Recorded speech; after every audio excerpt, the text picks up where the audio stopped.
Defense! Go! That's good! No!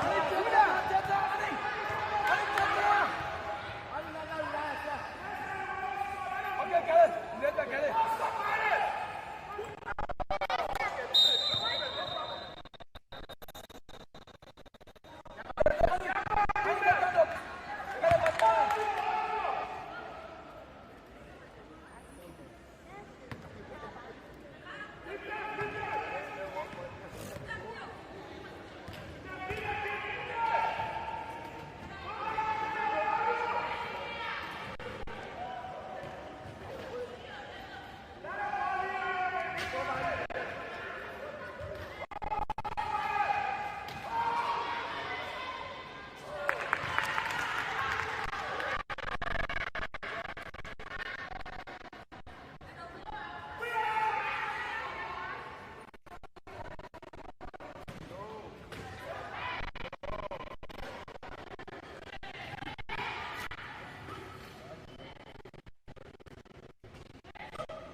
Quênia que está agora a 16-0 o marcador. Uma nova sessão da Libéria, ganha a sessão do Quênia. Uma disputa de bola entre as ambas as equipas. Ganha a sessão do Quênia, com o número 10. Procura a sua colega e é assinalada violação 3 segundos para a equipa do Quênia.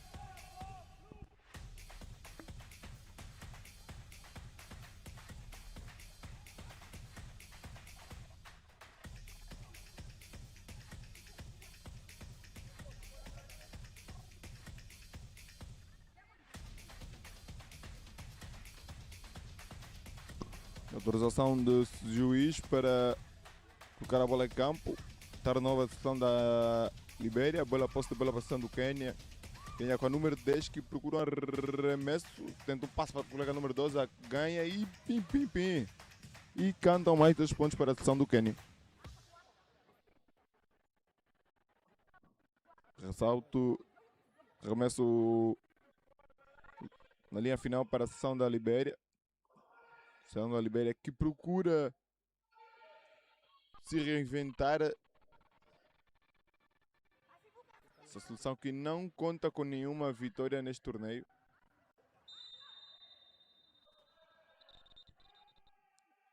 Tem agora a posse de bola a seleção da Libéria em um turnover da jogadora número 9 da seleção do Quênia.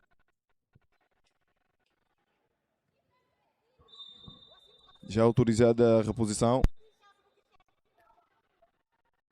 Posse de bola para a jogadora número 22 que procura uma posição para arremessar, passa para a sua colega, arremessa a bola, bate ao espigão e reposição, linha final para a equipa do Quênia.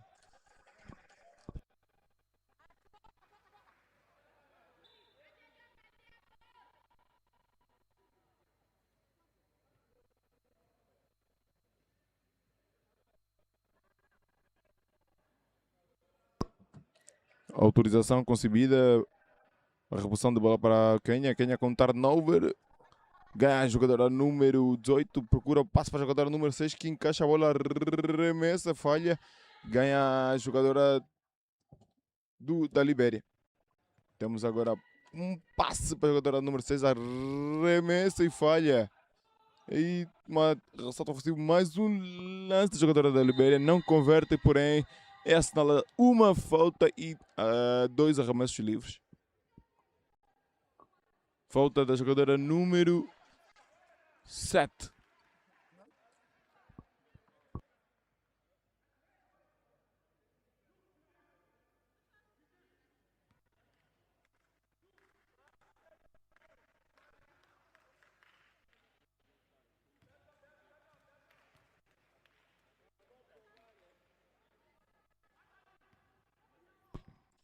Tem agora o arremesso da jogadora do Quênia. Marca a jogadora da Libéria.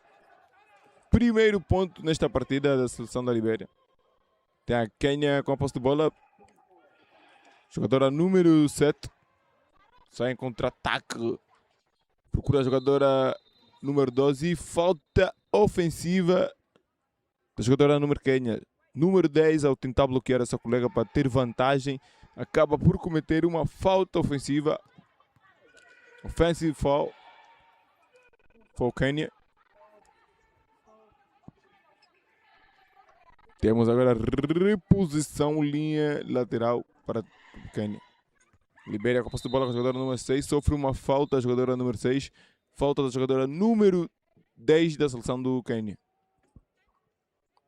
2 faltas coletivas para a equipa da Libéria contra 4 coletivas da seleção do Quênia. Tem agora autorização para repor a bola. Passa para sua colega número 18, sabe ser bem marcada e uma tentativa de passe dando turnover e posse de bola à seleção do Quênia. São da Libéria que já tem 15 turnovers na partida. E é apenas o primeiro quarto e já conta com 15 turnovers. Posse de bola para a seleção do Quênia.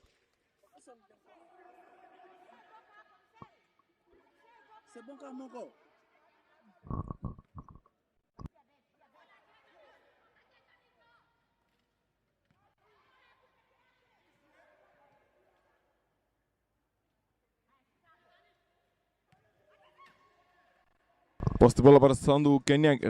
Remessa, jogadora número 12, não marca. Ressalto ofensivo, mais um arremesso e falha. Este jogo está a ser marcado por muitos falhanços e muitos turnovers. Arremesso de jogadora número 8 do Quênia. Ressalto ofensivo, passe para a jogadora número 12. Procura a sua jogadora número 10. Arremessa, é anulada o lance. 3 segundos. Viola a jogadora número 10 da seleção do Quênia.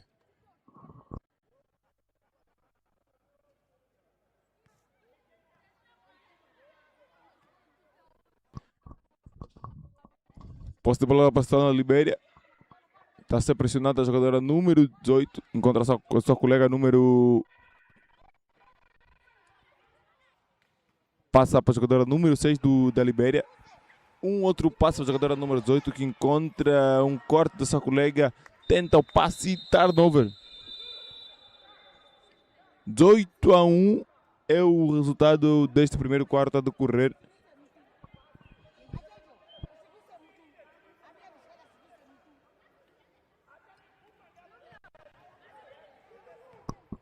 Sai em contra-ataque a seleção de Quênia. Pode-se bola para a jogadora número 12. Passa para a sua colega número 9 que procura um arremesso e vou para a jogadora número 12. Número 12 arremessa, falha. Ganha agora o ressalto ofensivo a jogadora número 10. Encontra a sua colega em corte, ganha posição, arremessa, falha. Temos agora final do primeiro quarto. Ganha a seleção do Quênia 18-1.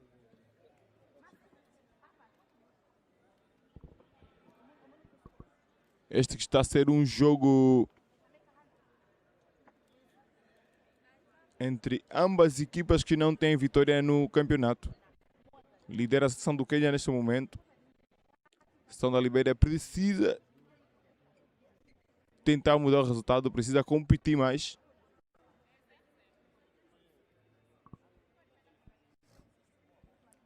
Não percam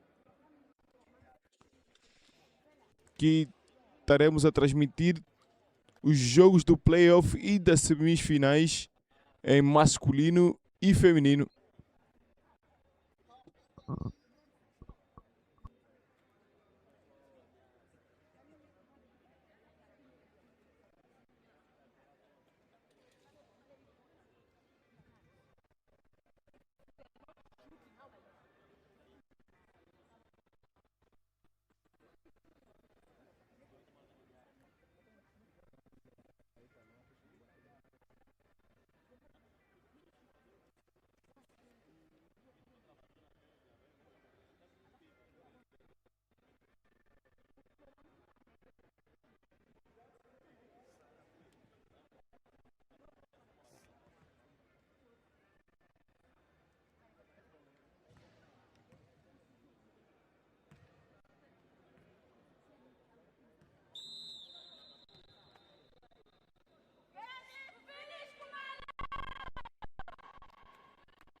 Algeria e Quênia.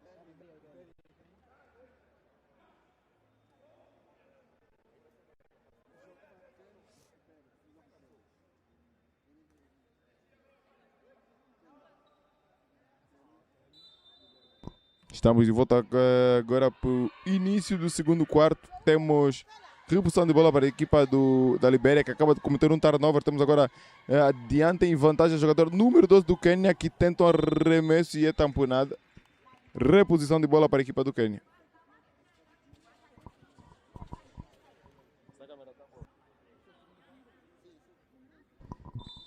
Já é autorizada a repor a bola. Passa para sua colega número 12, arremessa, falha.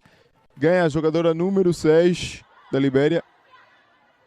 Procura sua colega em contra-ataque. Ganha a jogadora número 12 da Libéria, que tenta atacar o sexto, perde a bola, porém é posse de bola para a equipa do Quênia.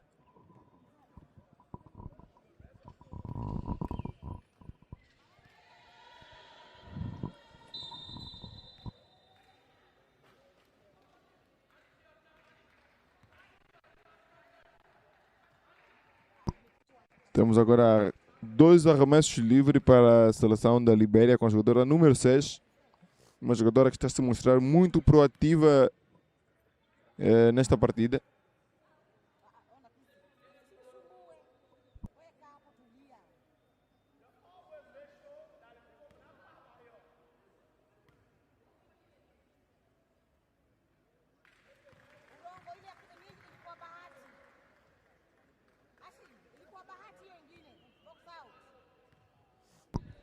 Falha o primeiro, tem agora o segundo, remessa, não converte, ressalto da equipa do Quênia e uma disputa de bola e a posse fica com a seleção da Quênia. Vemos agora que a Libéria subiu as linhas defensivas, defendendo também uma pressão o campo todo, mesma tática que vem usando a equipa do Quênia.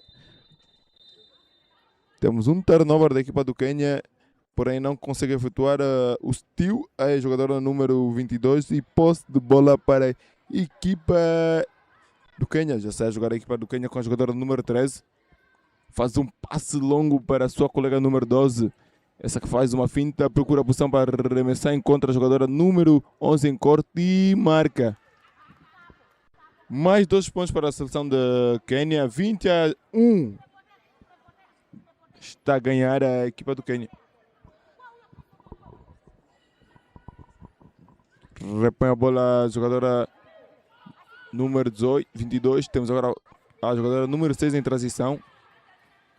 Vemos uma confusão no meio campo. Consegue achar a sua colega que não domina a bola e tem agora passe longo para a jogadora número 12 do Quênia. Faz um corte enquanto a jogadora número 7 arremessa e ganha falta. A jogadora número 13 do Quênia tem agora 2 arremessos livres. Falta da jogadora número 7. Substituição para a equipa da Libéria. Sai a jogadora número 7. E entra em campo a jogadora número 10 da Libéria. Tem a autorização concebida. A jogadora do Quênia remessa e marca o primeiro lance livre.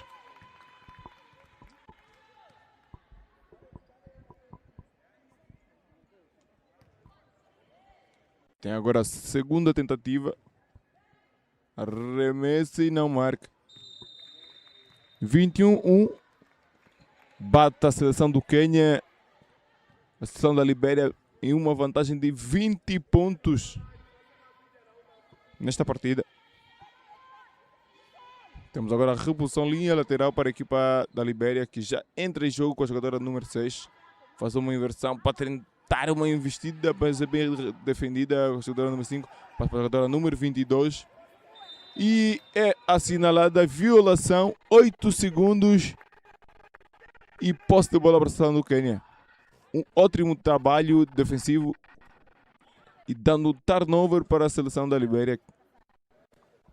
Temos agora a reposição para a equipa do Quênia. Sai a jogar a equipa do Quênia com a jogadora número 6 para a número 12. Número 12 que encontra a jogadora número 13 em corte e arremessa. Passa por cima e não converte. Temos agora posse de bola para a seleção da Libéria. Sai em jogo a seleção da Libéria, rouba a bola do jogador número 14. Passa para a jogadora número 12, arremesso, não converte. Ganha a jogadora número 6 da Libéria. Está a ser muito bem defendida e falta. Sofre uma falta a jogadora número 6 da jogadora número 12 do Quênia.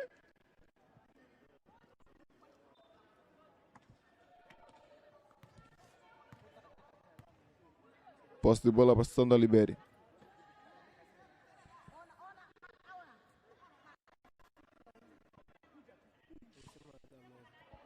Tem autorização a seleção da Libéria a sair em jogo. Faz um passe. Jogadora número 10. Número 10 procura a jogadora número 6. Esta que tem se mostrado muito proativa neste jogo. Sofre uma falta, a jogadora número 6.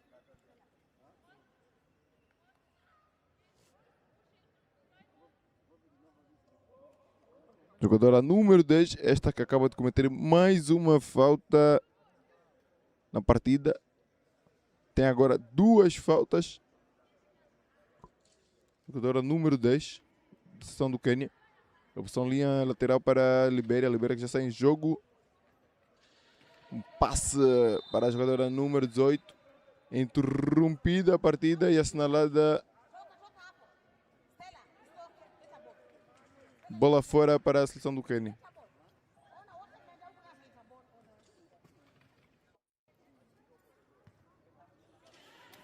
Reposição lateral já para a equipa do Quênia. Temos a jogadora número 14. Faz uma finta beneficiada de um bloqueio. A jogadora número 8. Penetra a jogadora número 14. Tenta um passe para a jogadora número 13 e assinalada 3 segundos de violação pela juíza da partida. Repõe agora a seleção da Libéria com a jogadora número 10.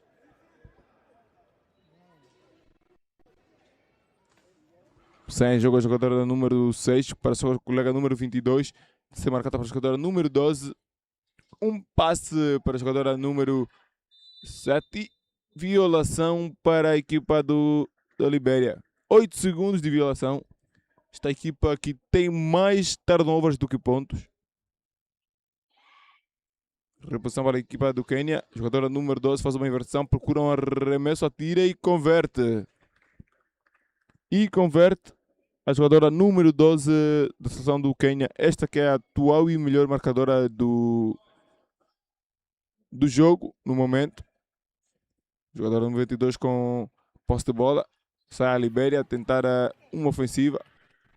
Por uma linha de passe. Encontra a jogadora número 6. Número 6 que está em posição. Arremessa e falha. Ressalto defensivo da jogadora número 12 que já encontra a sua colega em contra-ataque. Ganha a jogadora número 14, levanta a cabeça, tem um corte da sua colega. A sua colega tenta um arremesso, a ser marcada, encontra a jogadora número 13 para o arremesso e falha. Temos agora ressalto ofensivo da seleção do Quênia. Número 14 com a bola. Levanta a cabeça e cruza o passe para a sua jogadora número 12. Um outro passe da jogadora número 13, arremessa, falha. Ressalto ofensivo para a seleção da Libéria. Bola com a número 18, que levanta a cabeça e tenta um passe longo. Um steal da jogadora número 14 do Quênia. Efetua um passe para a jogadora número 13. Vira a bola da jogadora número 12. Um corte da jogadora número 14 que procura uma posição para arremessar. Arremessa e falha. Ganha a número 10 para a jogadora número 22 da Libéria. Temos agora a posse de bola para a jogadora número 13. Tira um passe sem rumo e destino. Ganha a jogadora número 14 do Quênia. Já com a jogadora número 13. Ataca a jogadora número 13. Arremessa e marca. Mais 2 pontos para a seleção do Quênia. 25-1. Perde a seleção da Libéria. Posição de bola autorizada. Bola em jogo com a jogadora número 13.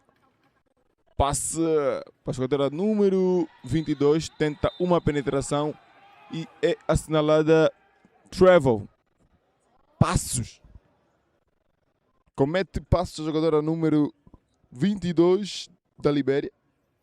Temos agora arremesso lateral para a equipa do Quênia. Ganha a bola a jogadora número 13. Levanta a cabeça e procura um passe. Recebe end-off. Jogadora número 6 que vai tentar a penetração. Arremessa e falha. E sofre uma falta. Sofre uma falta a jogadora número 6. E falta da jogadora número 19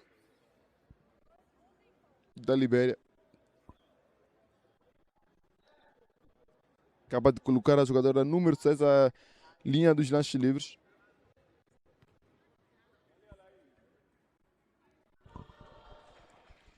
Arremessa a jogadora do Quênia. Tem Tem agora autorização para o segundo lance. Arremesso e não marca. Posse de bola para a seleção da Libéria. Está a ser pressionada pela seleção do Quênia. Ganha a bola a seleção do Quênia com um turnover da jogadora número 19 da Libéria.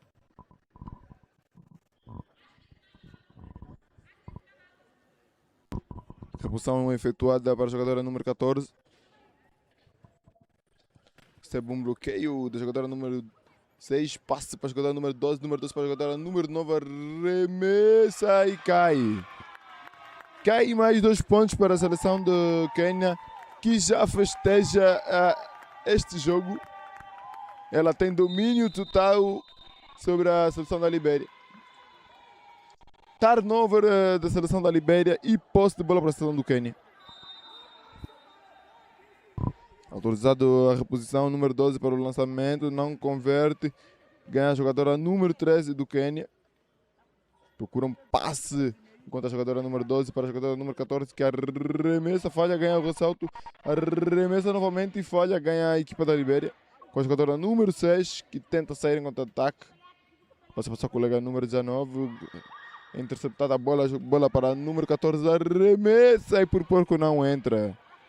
Por pouco não entra a jogadora. O lance da jogadora número 14. Temos agora vantagem do Quênia com a jogadora número 10, que vai para o arremesso e converte.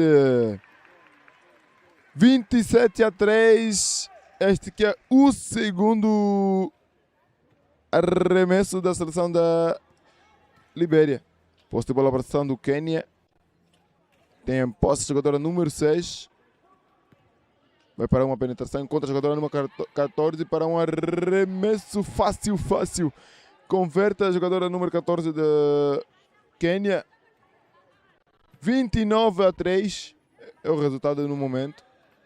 Bola em posse da Libéria. A Libéria com uma tentativa de contra-ataque. Ser pressionada pela seleção do Quênia. Ganha a seleção do Quênia.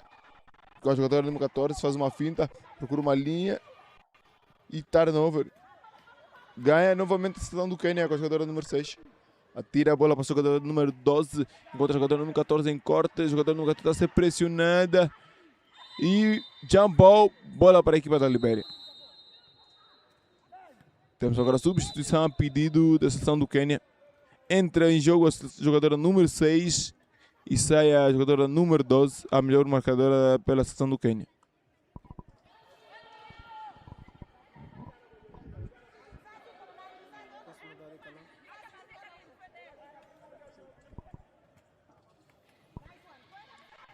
Roubo de bola para a seleção do Quênia. Tem a jogadora número 14 com uma finta. Enquanto a jogadora número 13 arremessa, falha, ganha a jogadora número 6, arremessa e falha novamente. Disputa de bola entre a jogadora do Quênia, ganha a jogadora número 14 do Quênia. Falha e ganha a Libéria. Libéria que procura sair em contra-ataque. Faz uma finta, a jogadora número 6. Encontra sua colega número 10. E 8 segundos de violação para a equipa da Libéria. Libéria que não consegue se ajustar ao jogo e vem cometendo muitos erros atrás de erros.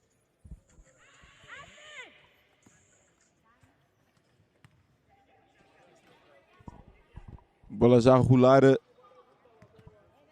Temos agora uma tentativa de passe longo para a jogadora da Libéria. Ganha número 14 de Quênia para a jogadora número 13. Número 13 que vai para um arremesso.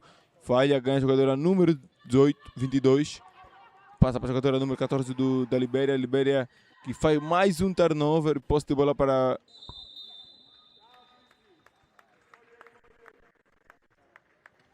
o Quênia. Tivemos mais uma disputa de bola e sai em jogo a seleção do Quênia. Já tem autorização. Com número 5 para o número 14. Número 14 arremesso e falta e conta. Tem agora um falta e conta a seleção do Quênia. Tem agora mais um arremesso adicional. A jogadora número 14 da seleção do Quênia.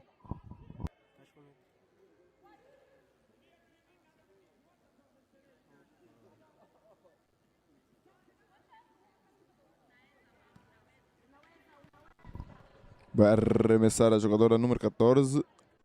Não marca.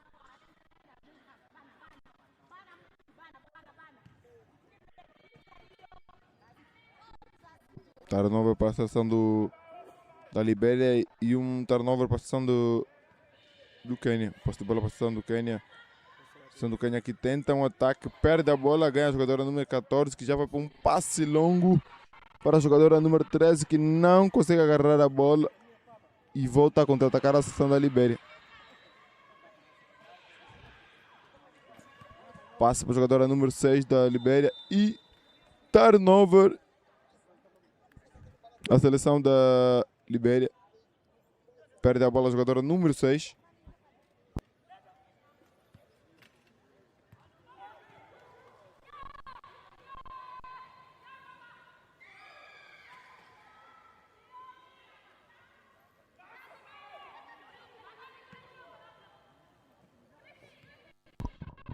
Contra-ataque da seleção do Quênia, remessa a jogadora número 13 e capitaliza.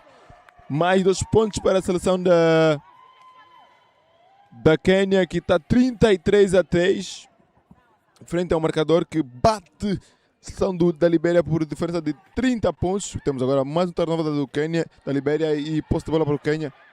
Quênia para um arremesso e 3 segundos violation. Recebe a seleção do Quênia.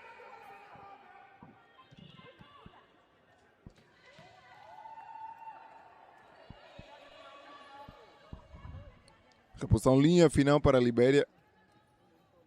Bola já em campo. Passa para a jogadora número 6 e violação. Estava fora do campo a jogadora número 6 da Libéria.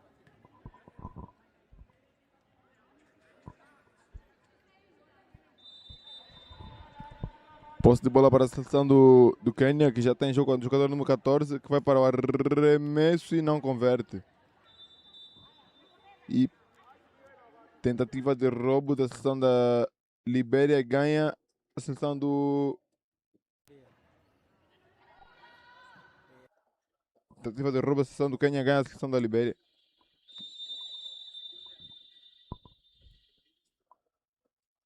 E termina este segundo quarto da partida.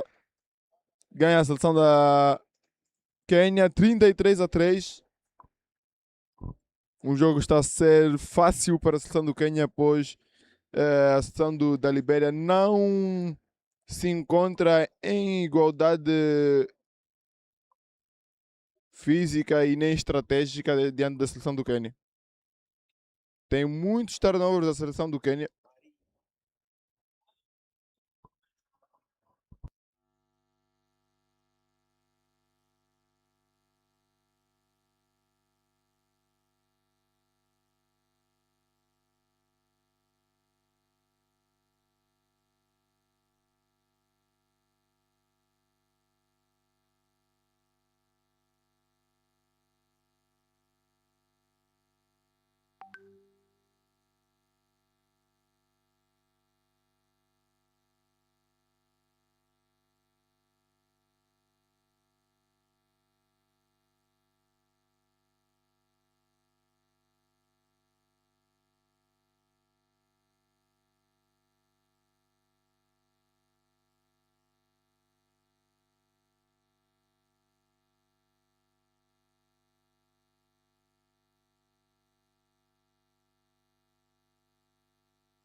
E já estamos de volta para o início do terceiro quarto desta partida entre a seleção da Libéria e a seleção do Quênia. Leva a melhor neste momento a seleção do Quênia, batendo a seleção da Libéria 33-3, 30 pontos de diferença nesta partida. Tem a remessa, a seleção da Libéria não converte. Temos agora posse de bola para a seleção do Quênia. Sai com a jogadora número 11. Está marcada por duas ou mais jogadores. Passa para a sua colega número 10 que acaba de converter um turnover. Temos agora arremesso na linha lateral para a seleção da Quênia. A seleção da Libéria não consegue estar a par e passo e acompanhar o ritmo daquela que é a seleção do Quênia, que possivelmente somará sua primeira vitória neste torneio. Uma partida entre duas equipas que ainda não têm nenhuma vitória no campeonato. Temos agora um turnover para a seleção do Quênia, da número 5, ao tentar passar para a sua colega número 14. Reposição linha lateral para a Libéria. A seleção da Libéria que tem mais turnovers do que pontos nesta partida. São da Libéria que fez nos dois primeiros quartos 24 turnovers e acaba de cometer mais um turnover. 8 segundos de violação para a seleção da Libéria. 27 neste momento, turnovers para a seleção da Libéria. Sai a jogar a seleção do Quênia para a jogadora número 11. Arremessa, não converte. Temos agora posse de bola para a seleção da Libéria, com o ressalto ofensivo da jogadora número 10, que faz um passe longo para a jogadora número 6, que encaixa a bola e procura finalizar. Tem vantagem, encontra-se marcada, arremessa e não converte. Uma jogada muito bem executada da seleção da Libéria, porém faltou a finalização, faltou eficácia ao arremesso. Temos agora a transição rápida da seleção do Quênia com a jogadora número 6. Faz uma finta, tenta um passe e é assinalada falta ofensiva da jogadora número 6 da seleção do Quênia.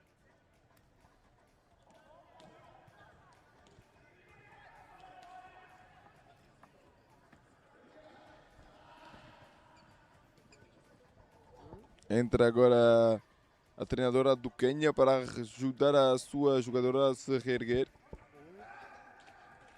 Estamos aqui hoje no Arena do Quilamba para aquele que é os playoffs e a semifinal deste campeonato, que é a IWBF African Championship. Já teremos o jogo entre a seleção do Egito e a seleção da Angola.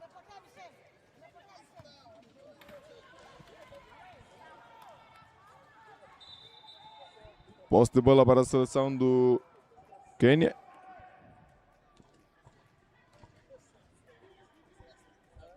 Sai a jogar a jogadora número 6. Passa para a jogadora número 11. Um turnover. Ganha a jogadora número 18. E encaixa um passe para a jogadora número 6, que arremessa e falha. Ganha a jogadora número 6 do Quênia, que já sai em contra-ataque rápido. Vai o Quênia em ataque. Procura um bloqueio, recebe um bloqueio da jogadora número 11, arremessa e falha. Seleção do Quênia tenta uma jogada ensaiada, porém não consegue converter este lançamento. E posse de bola para a seleção da Libéria. A seleção da Libéria com mais um turnover, ganha a seleção do Quênia. Bola para a jogadora número 5. Procura um arremesso, encontra o passe para a jogadora número 14, arremessa, não converte. E tem a segunda tentativa e marca. Marca a jogadora número 14 para a seleção do Quênia. 35-3. Segue-se o resultado deste terceiro quarto da partida. Temos já a seguir o jogo entre a seleção do Egito e a seleção do Quênia. Este que é o playoff,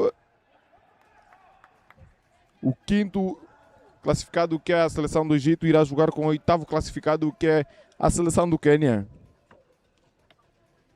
E a seguir a este jogo teremos a semifinal em femininos entre a seleção da Argélia versus a seleção do Marrocos. A Argélia que não vem de nenhuma derrota e irá defrontar a seleção do Marrocos, que tem 2 derrotas no seu dados pessoal. A seleção da Argélia que conta com a melhor jogadora a nível africano em basquetebol sobre cadeira de roda. Esta que é Jamila Kengani, atual melhor marcadora deste torneio e melhor assistente. Posse de bola para a seleção do Quênia. A seleção do Quênia sai em contra-ataque. A seleção do Quênia com a jogadora número 5. Levanta a cabeça, procura espaço, arremessa e converte. 2 pontos para a seleção do Quênia. E segue-se 37-3 da partida. Sai a jogar a seleção da Libéria. Tenta um passe em profundidade. Recebe a sua colega e vira e encontra a jogadora número 10 com a posse de bola. Vai para o arremesso, perde a bola, ganha a jogadora número 14, que já sai em contra-ataque. A jogadora número 11 do Quênia tem vantagem na tabela. Arremesso e falha. Jogadora número 5 com ressalto ofensivo, arremesso e marca. Pim, pim, pim. E cantam mais 2 pontos para a seleção da Quênia.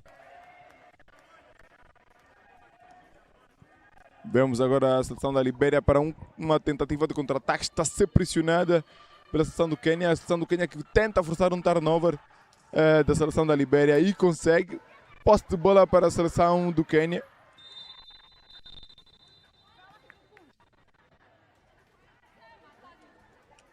E logo a seguir o jogo entre a Argélia e Marrocos em femininos.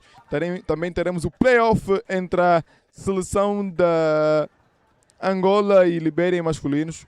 O 5º classificado irá jogar com o 8º. Seleção da Angola que neste momento é o 5º classificado do campeonato. Temos agora a reposição de bola para o Quênia. O jogador número 11 procura um passe para a jogadora número 14. Encaixa o passe, tem uma tentativa de arremesso e lança e converte a jogadora número 14. Esta jogadora número 14 que é e passa a ser a atual melhor marcadora da partida, já com 14 pontos, igual ao seu número de camisola. Temos agora a seleção da Libéria com uma tentativa de contra-ataque, turnover. Passe para a jogadora número 10 que ganha uma falta e temos arremesso linha final para a equipa do Quênia.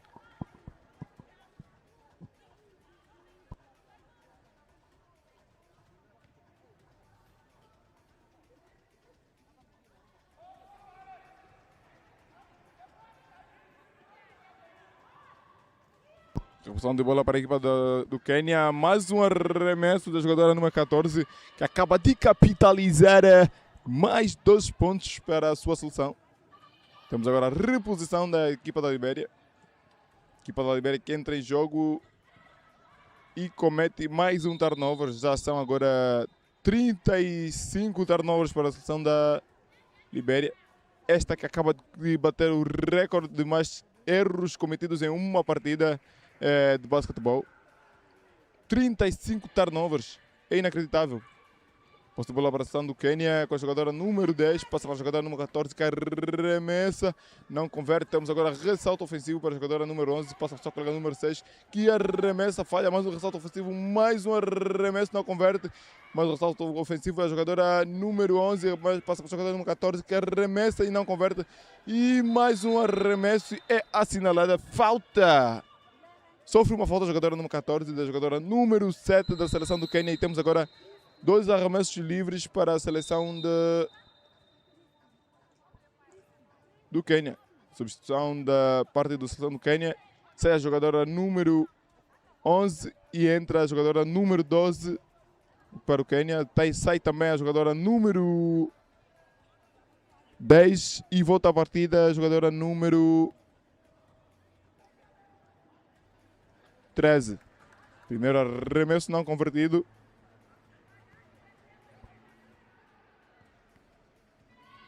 Vai agora para o segundo arremesso e converte a jogadora número 14.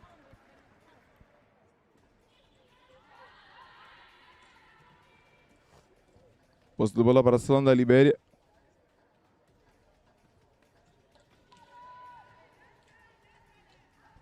Sai a jogadora, a seleção da Libéria com a jogadora número 18. Houve uma intercepção de bola para a jogadora da Libéria e posse de bola para a seleção do Quênia.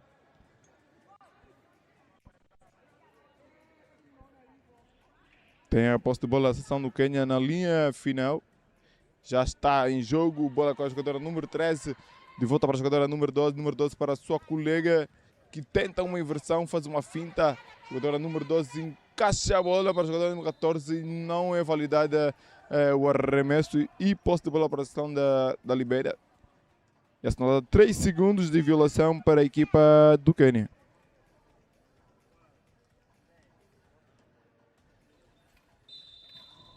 Substituição da equipa da Libéria. Essa jogadora aqui é obrigada a sair, pois encontra-se machucada. Essa é a jogadora número 18.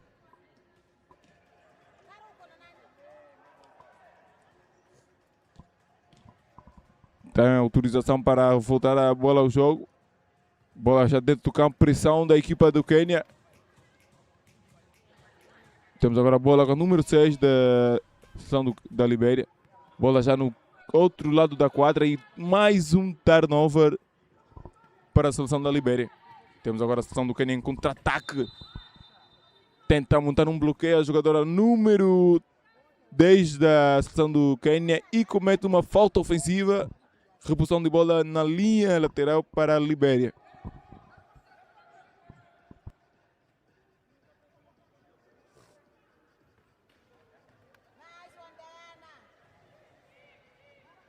Bola em jogo com a seleção da Libéria. A seleção da Libéria que tenta um passe interceptado para a jogadora número 5. E a jogadora número 14 do Quênia faz um passe para a sua colega e um arremesso não converte. Já salta o defensivo. Bola para a jogadora número 6 que tem vantagem. É impedida pela jogadora número 10 e posse de bola para a seleção do Quênia. A seleção do Quênia já conta com 5 faltas coletivas diante de 3 faltas coletivas da seleção da Libéria. Posse de bola para a seleção do Quênia. 3 segundos. Viola a jogadora número 14. Ela que ficou 3 segundos dentro da pintura, invalidando assim a sua posição. E temos posse de bola para a seleção da Libéria. Pressão concebida da seleção da Libéria. Sai a jogadora número 6. Está a ser defendida pela jogadora número 10. Posse de bola para a jogadora número 8. Temos agora a Libéria em contra-ataque. Passe de bola para a jogadora número 10. Devolve para a jogadora número 7.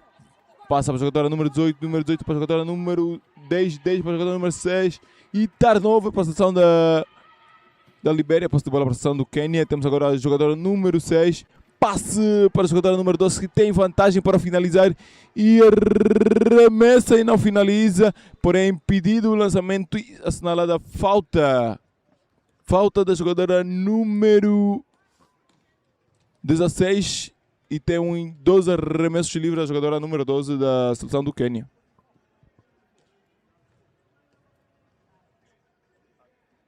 Tem autorização para arremessar. Arma um arremesso, atira e não converte. Tem agora o segundo arremesso já permitido. Armou, arremessou e não converte. Ressalto ofensivo vai a jogador número 14 para mais 2 pontos para a sua seleção. Esta jogadora que já conta com 16 pontos na sua conta pessoal.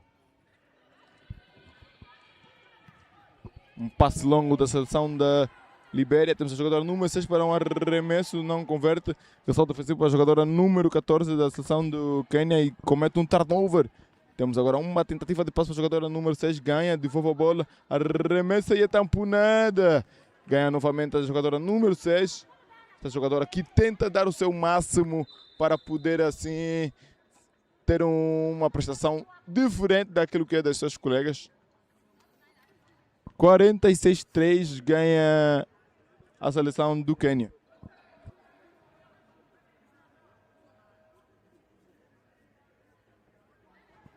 Posse de bola para a seleção da Libéria. Libéria que procura um arremesso, atira e airball. Airball para a seleção da Libéria e temos posse de bola para a equipa de branco.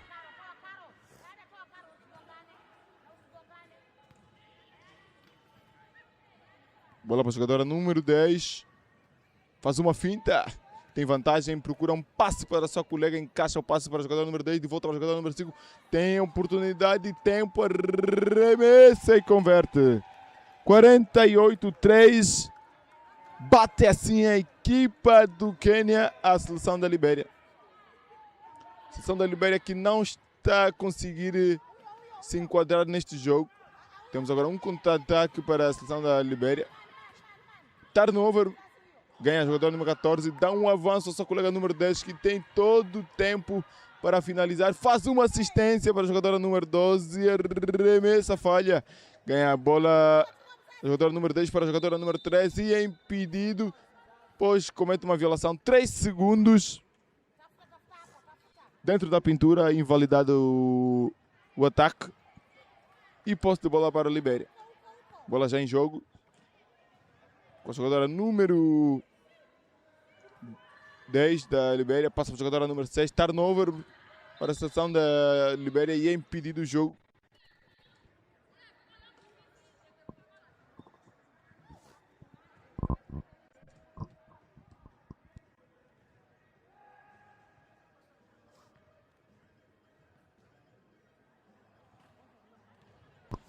Temos agora 28 segundos para terminar este terceiro quarto e posse de bola para a seleção do Quênia.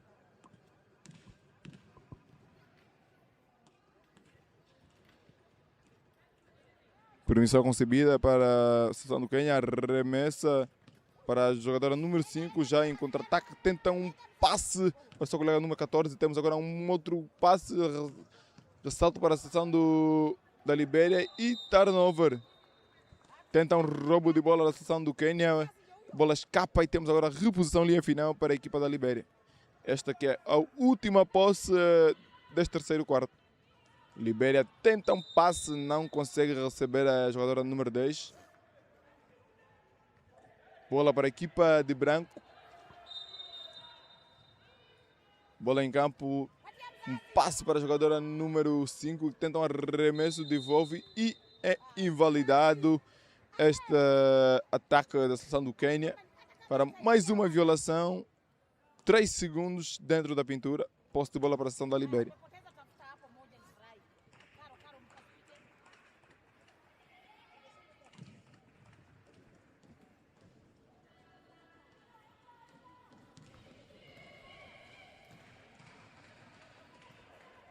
Vimos agora mais um turnover da seleção da Libéria. Temos agora um passe para a jogadora número 14 na remessa, ressalto ofensivo, atira e não converte. É impedida após o sino tocou e final do terceiro quarto. Está em vantagem a equipa do Quênia, que bate a seleção da Libéria numa diferença de 45 pontos.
Estamos de volta neste último quarto da partida.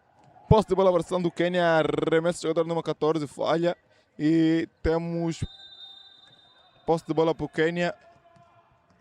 Última a tocar é a jogadora número 10 da seleção da Libéria.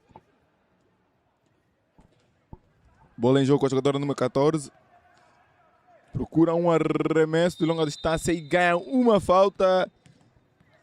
Falta da jogadora número 16. E temos agora arremessos livre para número 14, que é a melhor marcadora desta partida no momento. Ela que já conta com 16 pontos. Arremessa e falha o primeiro.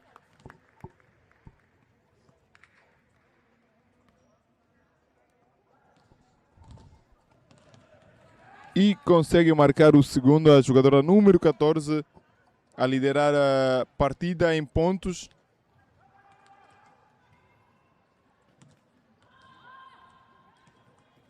A Libéria vê-se em maus lençóis no momento. Está nova passão da Libéria, posse de bola para o Quênia. Quênia para um arremesso e converte.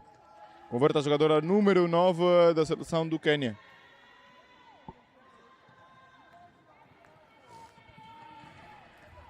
(51-3) e temos uma intervenção do juiz para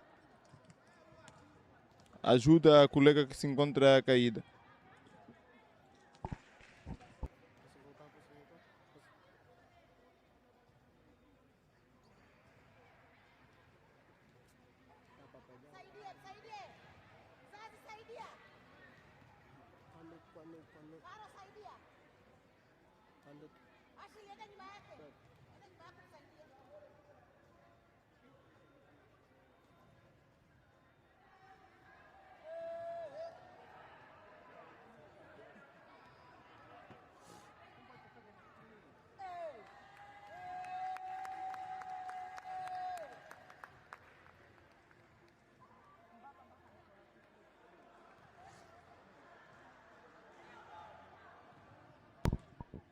Posse de bola para a seleção da Libéria. Repõe a seleção da Libéria. Bola com a jogadora número 6. E violação. 8 segundos. É assinalada um turnover à seleção da Libéria.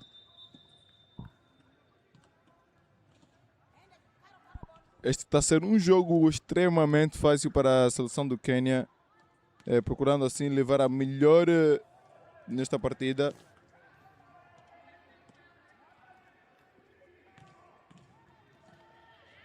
Bola já em campo com a jogadora número 10. A jogadora número 10 vai para um arremesso. Não converte por poucos. Agora posse de bola para a seleção da Libéria, que tem vantagem de 2 contra 1. Faz um passo para a jogadora número 10. Devolve a bola para a jogadora número 6. Ganha a posição, arremessa e não converte. São essas pequenas oportunidades que a seleção da Libéria deveria aproveitar para converter. Temos agora a posse de bola para o jogador número 14 para mais uma bandeja e falha. E falha. Agora vemos um contra-ataque. Está completamente sozinha a jogadora número 6. Será que consegue? Será que não? Será que consegue? Arremessa e falha. Falha a jogadora número 6, como já tivera dito. São pequenas oportunidades que deveriam ser aproveitadas para tentar reduzir o máximo esta diferença enorme de pontos entre a seleção da Libéria e a seleção do Quênia. Violação da jogadora número 6, posse de bola para a seleção do Quênia.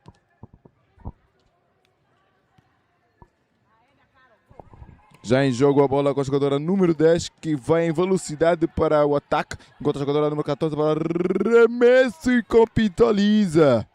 Capitaliza mais 2 pontos a jogadora número 14, que já tem 20 pontos nesta partida. 53-3. Bate a seleção do Quênia com toda a força da seleção da Libéria. Mais um turnover da seleção da Libéria.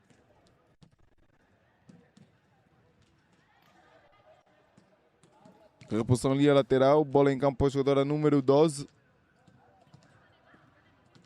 Devolve a bola para a jogadora número 9, arremessa.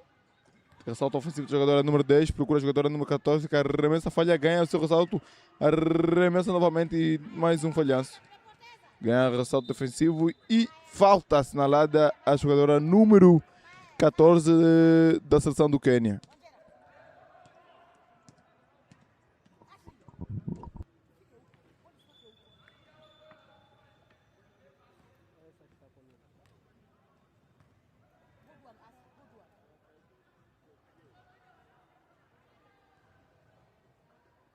Reposição de bola para a Libéria. Turnover da jogadora número 6. Temos agora a bola com a jogadora número 9 que vai para tentar um arremesso.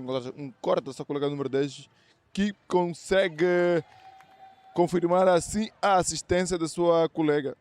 Marca a jogadora número 10. 55-3. Este que está a ser o último quarto desta partida. Vem na melhor a equipa da Quênia. Uma tentativa de saída na ofensiva da Libéria e turnover para a seleção da Libéria.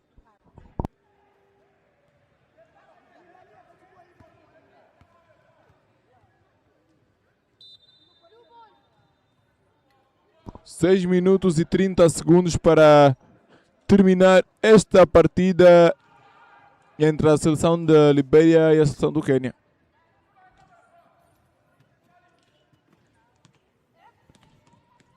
Reposição para a Libéria, turnover da jogadora número 6, passe de bola para a seleção do Quênia. Quênia com a jogadora número 14, que já vira e encaixa o passo para a jogadora número 12, que arremessa e não converte. Passe de bola para a jogadora da Libéria, que tenta mais uma saída e mais um turnover. Este que é um dado estatístico muito feio para o basquetebol. Há mais turnovers do que pontos nesta partida para a seleção da Libéria. Tenta um arremesso a jogadora número 12 e converteu a jogadora número 12. Um arremesso que não foi controlado e temos agora posse de bola para a seleção da Libéria. Acaba de converter um turnover a seleção do Quênia. Um backcourt violation.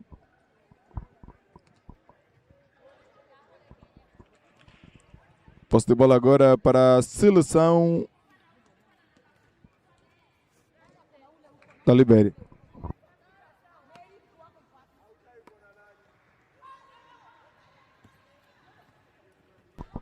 Reposição para a Libéria. Libéria com a jogadora número 6.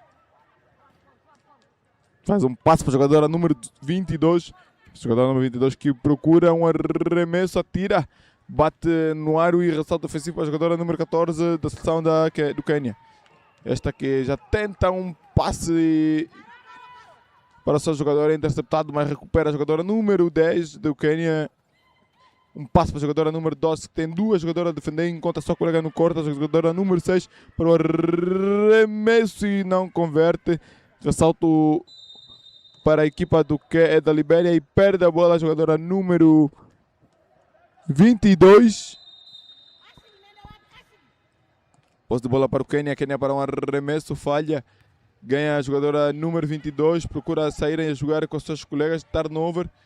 Posse de bola para a jogadora número 14 do Quênia. Quênia para a jogadora número 9.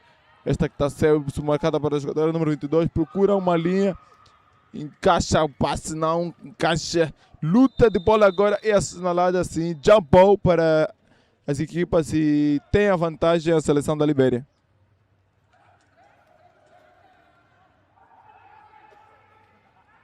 Libéria com a reposição na linha final.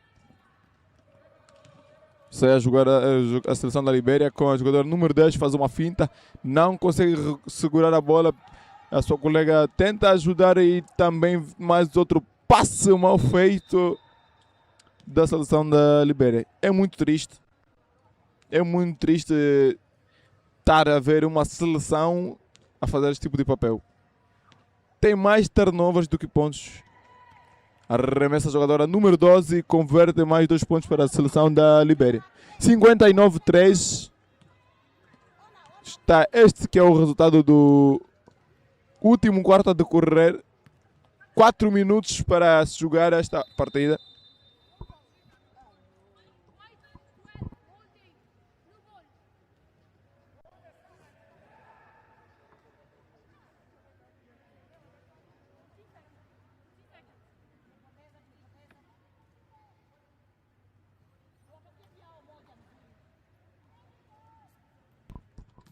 Autorização concebida para a seleção da Libéria sair a jogar. Número 10 com a bola, está a ser pressionada para o jogador número 14. Consegue passar para o seu colega número 6.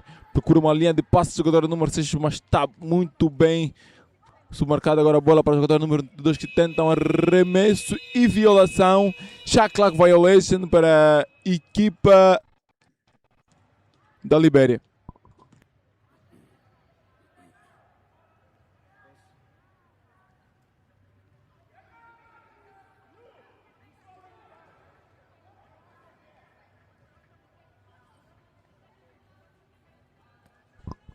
A posição de bola já efetuada para a equipa da Quênia. Temos a jogadora número 9 com a transição ofensiva. Procura um passe para a jogadora número 12. Recebe a bola, tenta um arremesso, não cai por pouco. E temos ressalto defensivo da equipa da Libéria e pisa a linha. A jogadora número 10 e reposição linha final para a equipa da Libéria com a jogadora número 5. Sai a jogar o Quênia com a arremesso da jogadora número 10. Não marca. Temos um passe longo para a jogadora número 6. Esta que tem marcada a jogadora número 7, que acaba de cometer uma falta antidesportiva.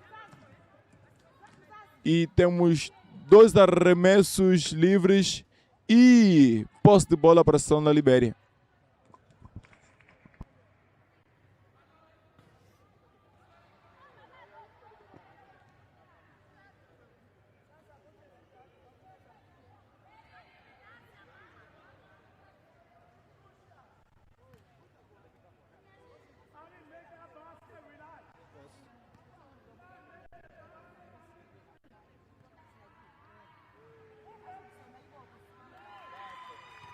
Arremessa a jogadora número 6 e marca para a seleção da Libéria. Tem assim mais um arremesso permitido. Volta a arremessar e falha. Reposição linha lateral para a equipa da Libéria.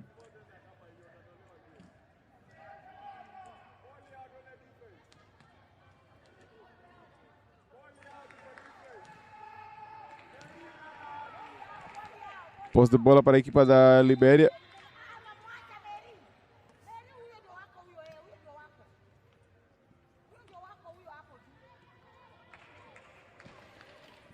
Libéria no ataque. Um passe para a jogadora número 10 que arremessa, não converte. Temos agora ressalto para a equipa do Quênia e shot clock violation assinalada para a equipa da Libéria.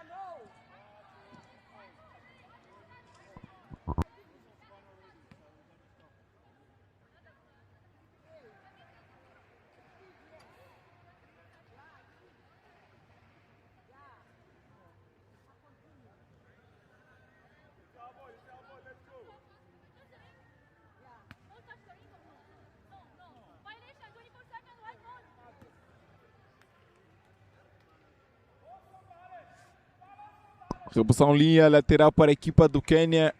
Faz um passe para a jogadora número 5, que já transmite um olhar e passa a bola para a jogadora número 14, que faz uma inversão, procura uma linha, encontra a jogadora número 9 para o 5 para o arremesso, de volta para a jogadora número 12, arremessa, não converte e posse de bola para a seleção do Quênia.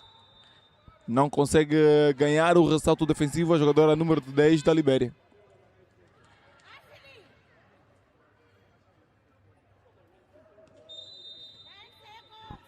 Autorização concebida pela juíza, bola para a jogadora número 12, passa para a jogadora número 14, arremessa e cantam mais 2 pontos para a equipa da Quênia. A Quênia que está a bater a Libéria 61-4 a poucos minutos do final desta partida. Posse de bola para a seleção da Libéria. Libéria para mais um turnover. Assinalada 8 segundos de violação. Temos agora 35 segundos para finalizar esta partida.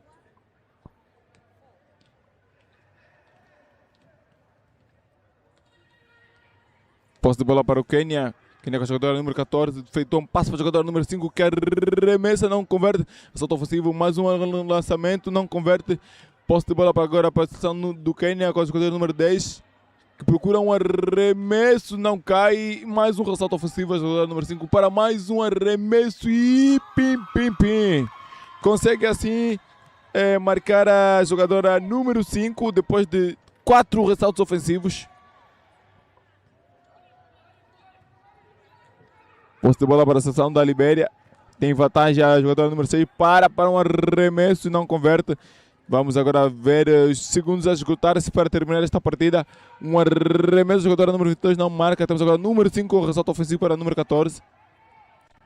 Beneficia de um bloqueio de sua colega, mas perde a bola, tenta recuperar e não consegue. Não consegue recuperar a bola, a jogadora número 14. Vai agora terminar esta partida entre a seleção do Quênia e a seleção da Libéria. 63-4 a segundos do final da partida.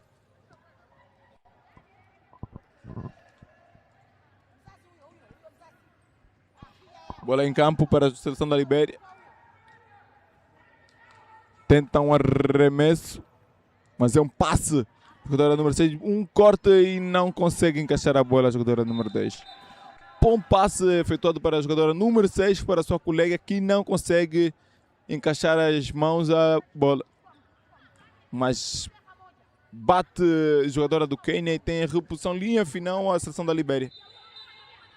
Já permitido bola para a jogadora número 22 em disputa com a jogadora número 14 e para o jogo e assinalada jump ball e posse de bola para a seleção do Quênia.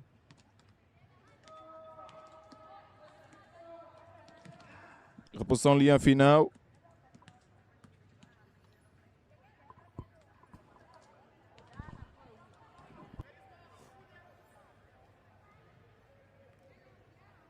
Ganha a bola a seleção do Quênia com a jogadora número 5 para a jogadora número 10. Tenta encaixar a bola, consegue. Tem agora uma vantagem e assinalada falta para a equipa da Libéria.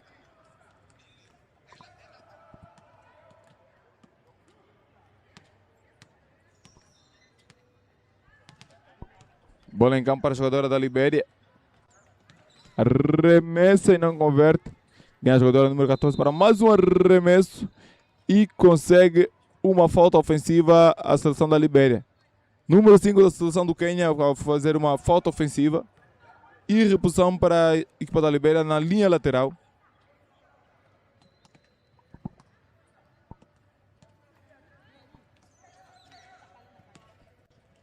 Bola em campo para a seleção da Libéria. Bola com a jogadora número 10 que tenta sair em contra-ataque, encontra sua colega.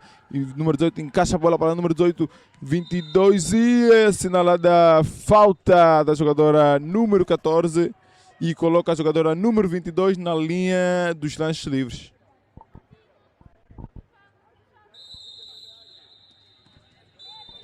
Substituição para a equipa do Quênia.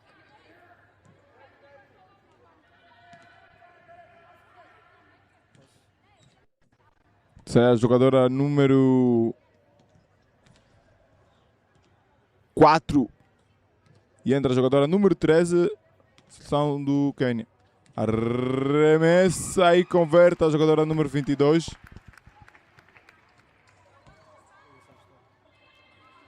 Tem agora o segundo arremesso e não marca. Bola em posse da seleção do Quênia. Uma intercepção de bola para a seleção do Quênia, da Libéria, não consegue completar a bola agora para a seleção do Quênia com a jogadora número 12 para um arremesso e converte. Mais 2 pontos arremessados para a seleção do Quênia e converte, dando assim o placar é 66-5. Posse de bola para a seleção da Libéria com a número 6. Faz um passo para o seu colega em corta, remessa e não converte, ganha ressalto ofensivo. Procura a jogadora número 22 que tenta encaixar, não consegue. Uma disputa de bola, ganha a seleção do Quênia com a jogadora número 10. E roubo de bola para a seleção da Libéria com a jogadora número 10 também. Um arremesso, não converte e é assinalada shot clock violation para a equipa da Libéria. Temos agora a reposição e posse de bola para a seleção do Quênia. -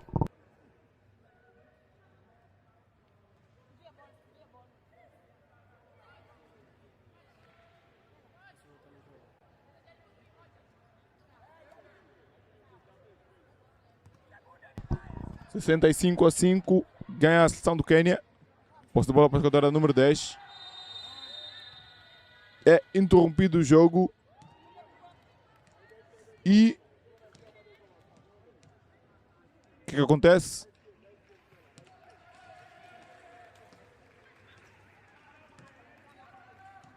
E esgota-se o tempo desta partida.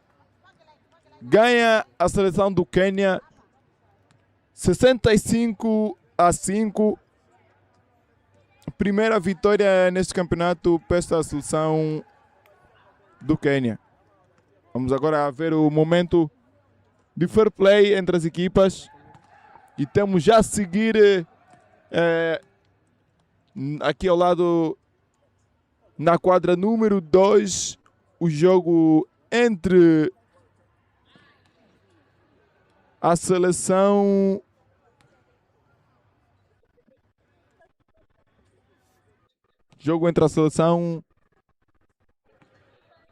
do Egito e a seleção do Quênia. Vão se defrontar o quinto e oitavo lugar desta playoff.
papel, tá na nossa.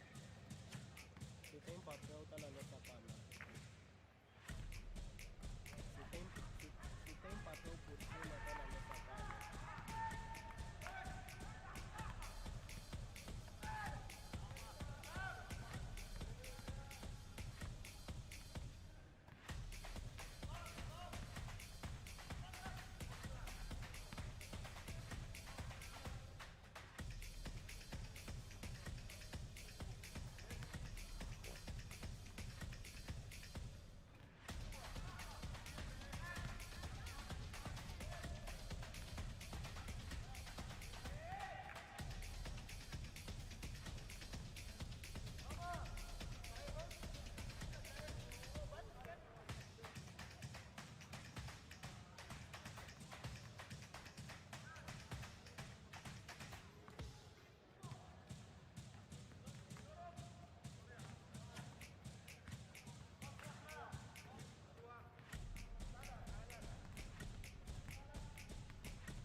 O tio Vitor aqui vai falhar.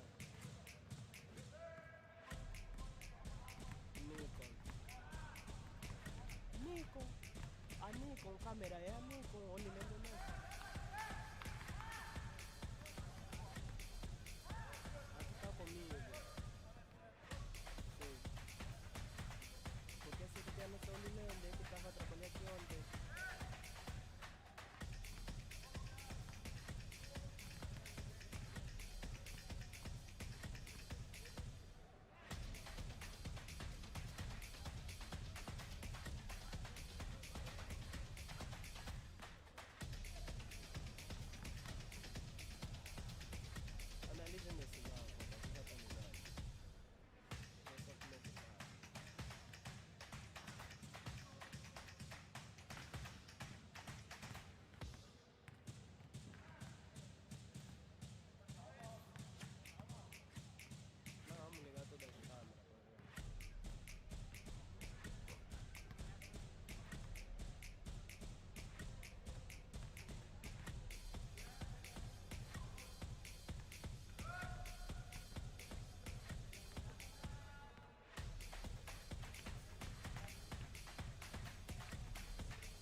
Welcome, ladies and gentlemen. My name is Glina Panyana, and I will be bringing you this 5-8 position matchup in front of us now. We are looking to see Egypt going against Kenya. We are on day 6 of the IWBF 2026 Africa Championship. And of course, these teams are playing their way in the losers bracket to establish a positioning from 5th position up to 8.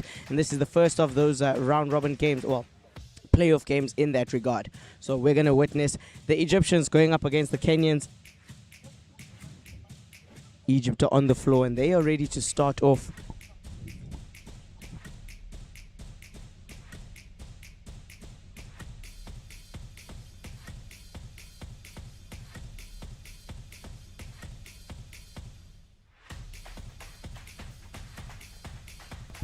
So for Egypt start, we have Zaid Abdurrahman, Saeed Mustafa, Sami El Sawabi, Al Hassan Daiki, and Muhammad Hasnain.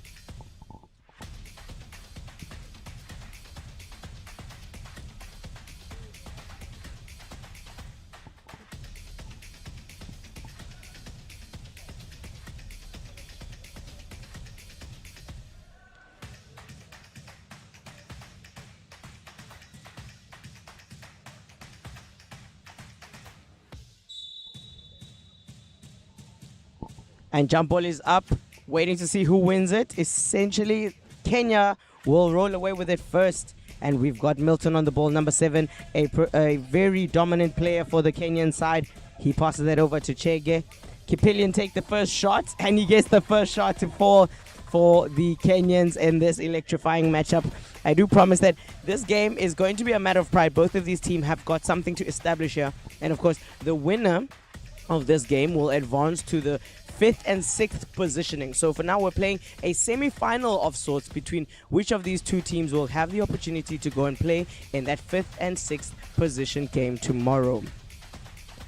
Egypt not able to get it on that first attempt at the offense, so they get a second chance now, and we have Mustafa on the ball. He's looking to find, he passes it over to Sami. Sami takes the shot and he gets their first basket up.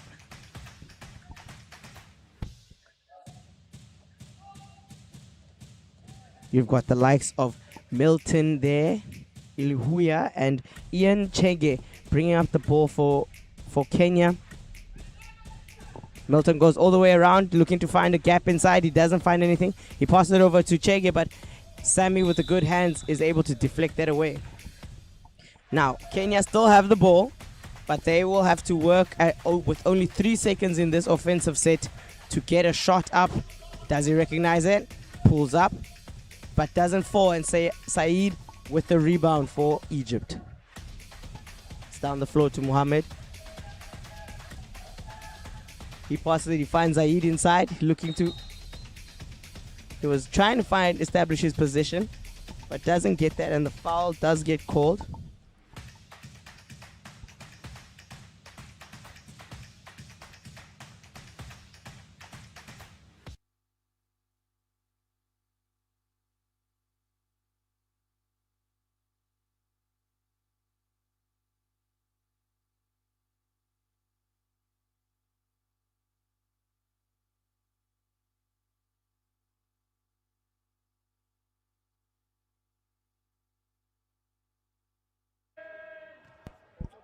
Chege with the ball for Egypt. So for Kenya, Egypt were unsuccessful on their trip to the free throw line. Chege puts the shot up, but it doesn't fall just yet. Al Hassan with the rebound. Sami in transition for Egypt. Passes that over. Mustafa with the ball. He sees a lane right down the middle, but it doesn't connect just yet. Coming off a little bit on the side there to the right of the hoop. Chege with the rebound. He's trying to get out of that backcourt. And the pick comes in from Kipilian, but time has run out for them and they were still in the backcourt. So that is an 8-second violation for Kenya. Sami over to Mustafa. Mustafa back to Al Hassan. They are moving the ball around. They need to be careful of the seconds. Muhammad lines up the shot, takes it. Ooh! And they're off to a start, and he gets those 2 points to go. We have 7 minutes and 20 seconds to play of this first quarter encounter. And of course, this is as important of a semi-final as what you'd find with the top 4 semi-final. These guys are looking to play their way into at least the next bracket of 2 positions, which is the 5th and 6th place. This, of course, it contributes to the overall rankings for the nations across the African continent. Because once we walk away from here, we will know who from 1 to 10 are ranked across the continent. Kenya still trying to find themselves, but they do have the ball. Seconds are running out. He's going to have to pull the shot up. Seconds not allowing. 8-second violation again for Kenya. And they're going to have to clean up a bit on that, those kind of mistakes or mishaps when it comes to just communicating on the time and recognizing the countdown when it comes to the shot clock.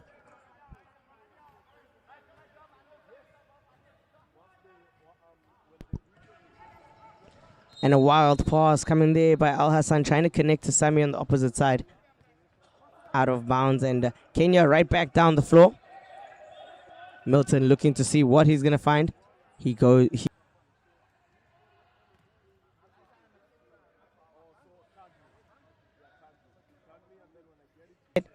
Egypt out in transition in that front court. Al Hassan controls the ball in the face of that defense. Waits to connect with Zaid. He gets that inside to Muhammad. Muhammad takes the one-handed shot, but it bounces out. And Kenya might just look to create their own transition or a fast break here. They have the break. Milton comes in. Gets blocked, and Egypt have the takeaway for the ball. Can they convert on this particular fast break? Defense recovered in time, and in fact, defense over committed to that one and commit a foul in the shooting act. So that sends Sami to the free throw line.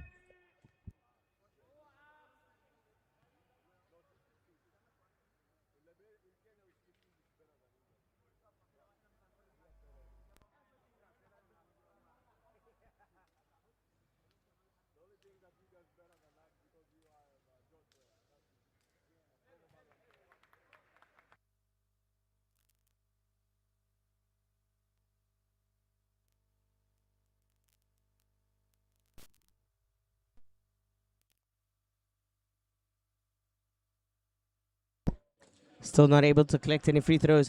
And Egypt trying to keep the ball alive, but it comes away with Kenya. Milton is now down the floor. Picks are coming in. The first man is picked over. Fast break. Can he get it to go? Doesn't get it yet.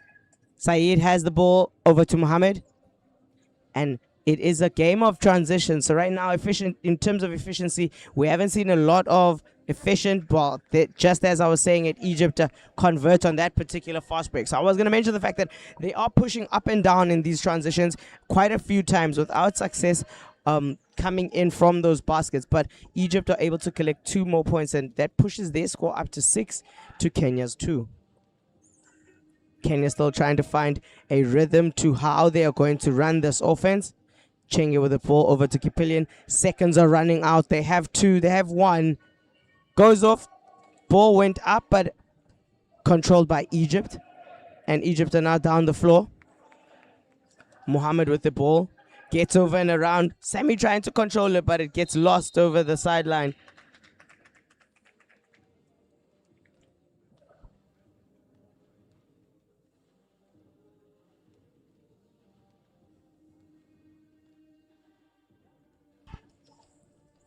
Kipilian pulls up from 3.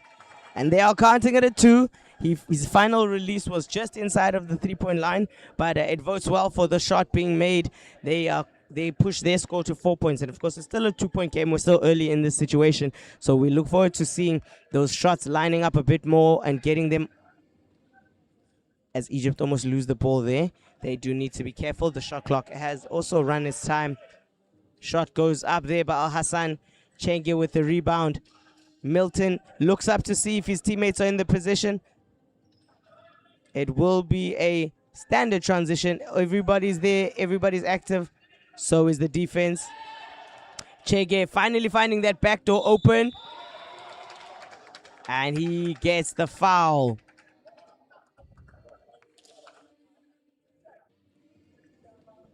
He'll be shooting 2.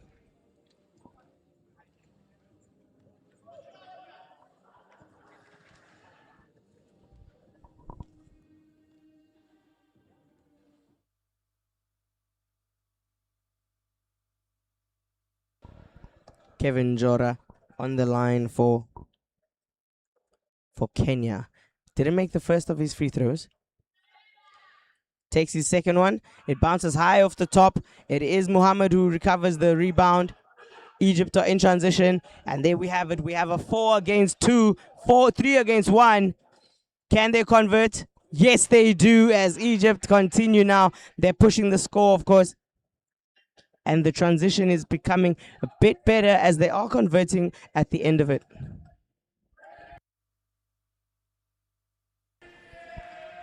Kipilian directing from with the ball. Chege play puts the shot up and they have that one to go. It is a trade of baskets, and this is what we like to see when it comes to basketball. You know, both teams contributing to the scores, getting in there either defensively or offensively, running successful sets all the way through the middle. Mustafa goes up. The call comes in for contact in motion of shooting. So that will send Mustafa to the line. Sayad Mustafa.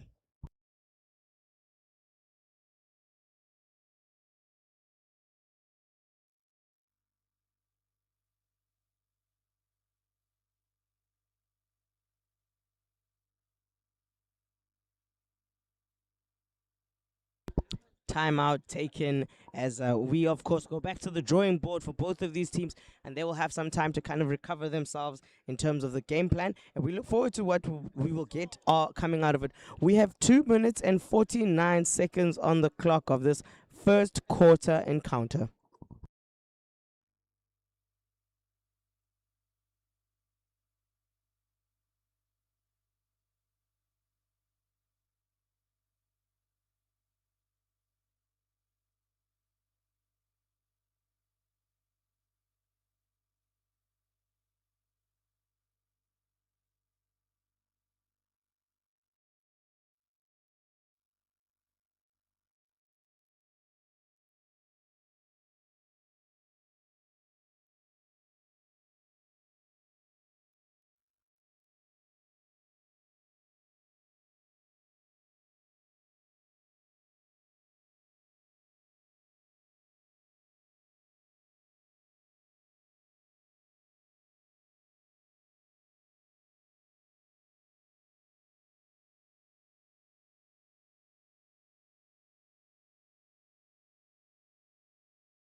So we are out of the timeout. We're going to start with Syed Mustafa on the free throw line. He's shooting 2.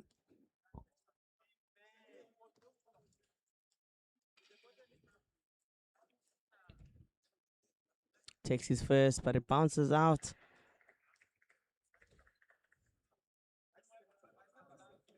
The players will need to be attentive for that rebound to make sure that they are able to collect and capitalize in the best possible way. Well, of course, for the shooter, he needs to make sure he makes the shot. He doesn't get it. No fight for the rebound, so Kenya are out with it. There's a bit of pressure on the ball defensively. They are having to look for getting a pass over the line. Can they get it over the line? They do not. And that defense coming in from Egypt helps the turnover be in their favor.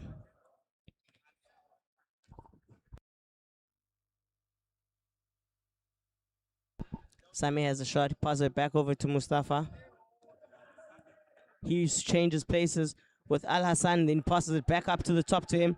Al Hassan takes the shot from the middle, doesn't get it to fall just yet. Kipilian is going to have to look for an outlet pass. He gets it, but can they control it? They don't. It is Egypt ball to go. Saeed, can you execute that? Ooh, 2-on-1. Unfortunately, 3 seconds is called on Mustafa. Still looking for successes on these offensive breaks and the opportunities that each of the teams are getting. The pass comes in from Milton. It connects to the front court with Kipilian. Milton has the ball back. He's going to try and go all the way baseline. And he gets fouled in motion. Now that is a side ball. but the tally is going to continue for against the Egyptians with that particular foul. We have 1 minute and 53 to play in this first quarter. We're in, but a miscommunication. The player wasn't looking up, wasn't aware of the ball's potential to come to him. And now we are back to the Egyptians. They are trying to isolate a player out of this one. But there comes Saeed with the ball. He goes down to the right of the court, the left there for you. Swing ball. And can they get the pick and roll that they're looking for? Mustafa gets inside, pulls it up, but will have a chance to go to the free throw line to collect those 2 points.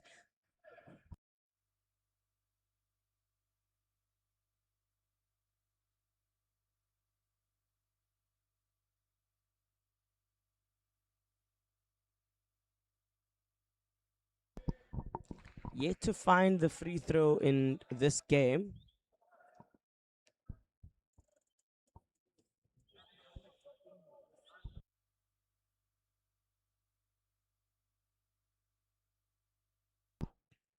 Not able to get that one, the second one either. Egypt not quite attentive enough, I believe, for the rebounds. They do have the height advantage there, and yet they still are not able to connect. So the ball came off of Kenya. So this will give them a second chance opportunity. Ball is in the hands of Sammy. Sammy's looking around, looking to see what his teammates give him. There is Saeed inside the key, takes the shot, and he makes the shot. The young under 23 player from the Egyptian side. And a miscalculation of passes there creates an opportunity for Egypt, and they collect back-to-back baskets coming in from Saeed. And if they're not careful, it is a full court press on defense. They found a player in the front court. He doesn't quite get it. The ball goes out of bounds off of his chair. So Egypt have been able to force themselves to stay in their front court, while Kenya are scrambling to get out of their backcourt so that they can try at the offense. So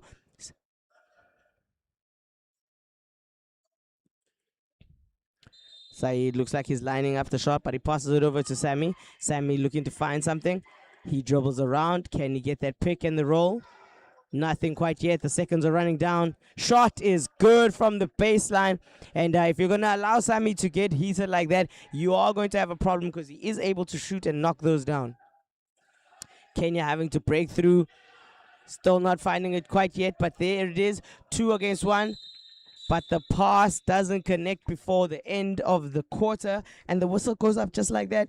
Egypt taking this first quarter with 14 points to Kenya's 6.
So it is back. We're back for the second quarter. It is Egypt's ball to start on the line.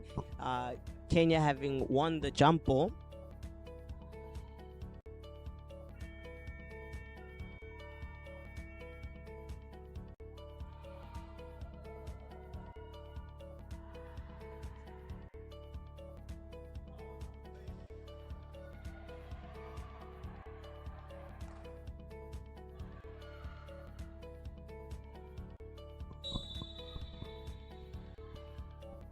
And they will roll the ball in to start. And there we have it. We are now in the second quarter of this encounter. Just to remind you, they are playing their own sort of semi-final out of the losers bracket, as they will be trying to establish your 5th to 8th position teams. And the winners from this one will be going over. The winners of this one will be going over to the 5th and 6th playoff game. Egypt just not able to convert there on their own, and that will send Kenya into the offense. They are picking all players up full court, man to man, so they make a pass all the way over it. They've crossed the line now. They are in the front court with a good pick that they need. Milton would have his way to the rim, and we're looking to find something that Milton is going to be able to do. He looks up, his teammate has got inside, but there are the tall Egyptians there to stop that offensive set. Time going, he takes the shot, but it is Egypt's ball.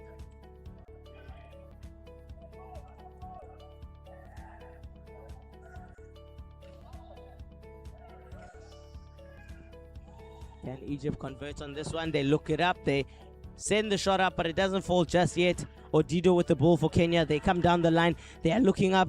Milton shouting for the ball, but doesn't get the connection for that one.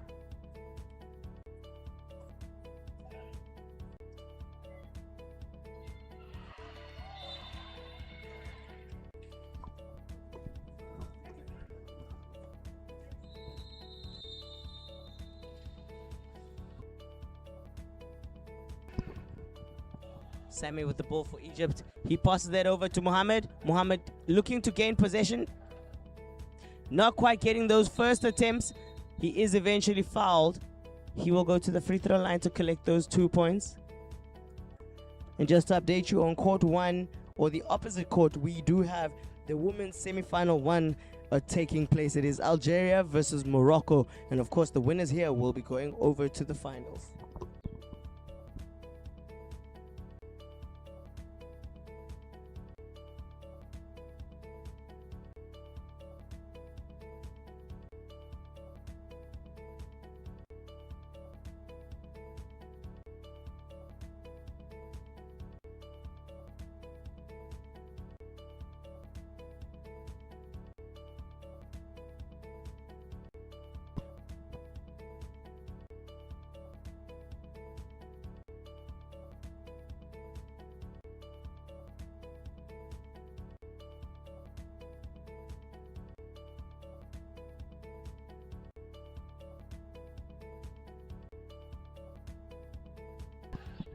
Egypt having walked away with one of the free throws there. They now have the advantage. They are back into the front court. Kenya have yet to score and be able to convert for themselves in this particular run. They've had 3 minutes going now without a basket. Egypt having collected 1 free throw so far. We have 7 minutes and 52 to play. We have some words coming in from the referee. Over to the captain, and it is a timeout being called from the Kenyan bench.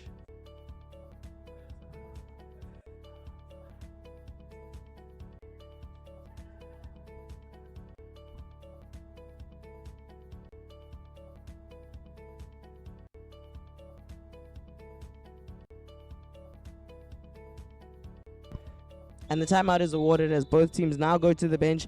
There's a bit of confusion and warning coming in from the aggression of these players. So they do need to keep it clean and within good spirit of the game. And we will be ready to continue after a short break.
Egypt start with the ball.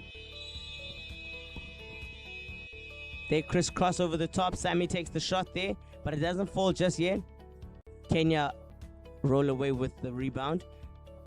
Egypt are still in the face. They're trying to make sure that nothing easy happens for Kenya, but the press break works and they get 2 points to go there. Coming in from Nguni Kimote, number 14, Robert Ngungi. Saeed with the ball. He sees Mustafa and Al Hassan, but don't get that one to fall. And Kenya are quickly out of there, so they're trying to make sure that they get that transition right. Milton with the ball. The defense has recovered. He's going to go all the way around, but he meets Saeed inside.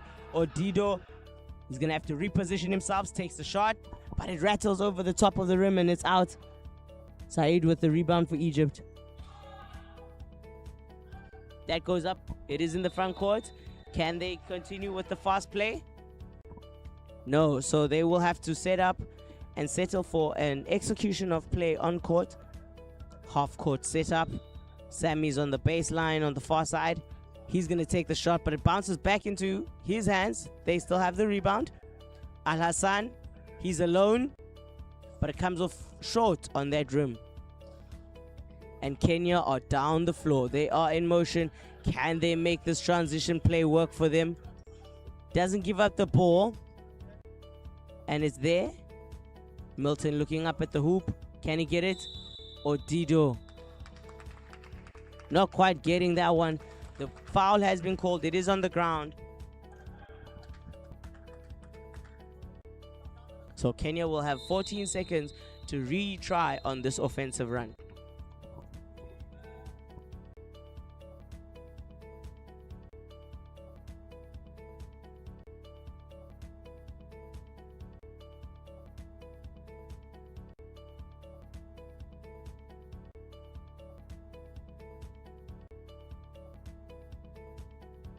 Kenya get it inside. They are struggling against the likes of Saeed there with that height obstructing the offense. And that is a foul in transition there, coming in from number 12, Dennis Munda.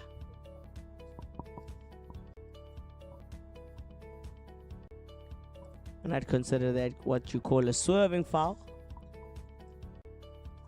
And he's got 2 at the second quarter of the game. We have 5 minutes and 44 to go. Sammy has the ball. He looks over to Al Hassan, tips it back over to him. So they're going to move the ball around, likely to set themselves up for a shot outside. Sammy with the rebound, but he doesn't get it to fall just yet. And Kenya are looking for that quick transition out, but Ahmed there with the ball. Mohammed has it now, bounces it over to Sammy, who takes another shot but doesn't get that one to fall. And the defense is down the floor. They're trying to make sure that this transition by Kenya doesn't work. Milton doesn't get it just yet. It bounces off on the side, a little too firm on the shot taken. Ahmed has the ball for Egypt. He's down the floor. They have the advantage. There comes in Saeed. We've got 4 on the inside. Saeed gets within range. He'll take a shot. Comes off the side of the ball. The hustle there for the rebound will ultimately be Egypt's, as they will gain their possession.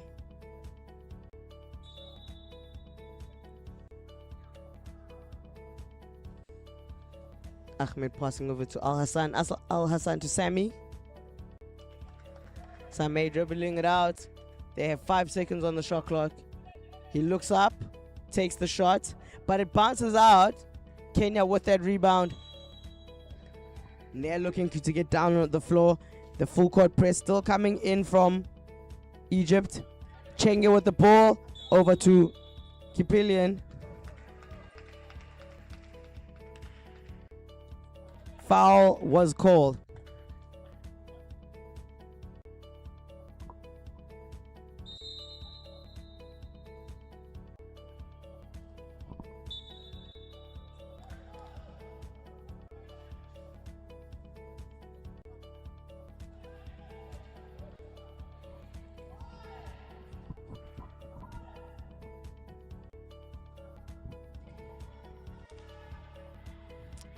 and Kenya are calling upon each other to get themselves set up correctly.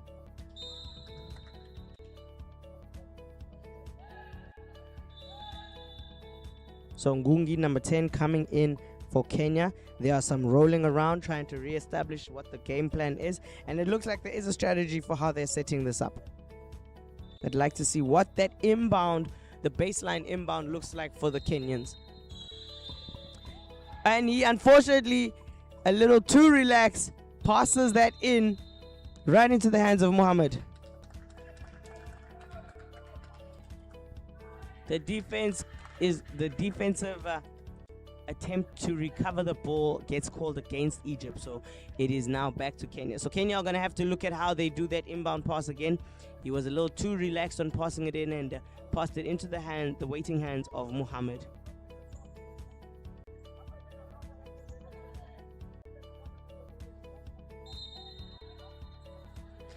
And they almost make the same mistake as Mohammed is able to get his hands on the ball. Tips that out again. And as we can see what the plan is there, Milton is able to finally get that ball into the play. He goes over the top. He's looking inside. Egypt have done a good job of trying to contain him. He pulls up from 3 but doesn't get that one to fall. Egypt come away with the ball. Ibrahim for Egypt, number 22 now in. Al Hassan passes it over to Abosadi. Abosadi is back is in the game as of this second quarter. We have 3 minutes and 30 seconds to play. Kenya getting the ball in. There it comes in for Milton. Charge has been called. A well-placed defensive set there, and that pushes Kenya into the collective. There are 4 fouls now in the second quarter. The next one will be sending the Egyptians to the free throw line.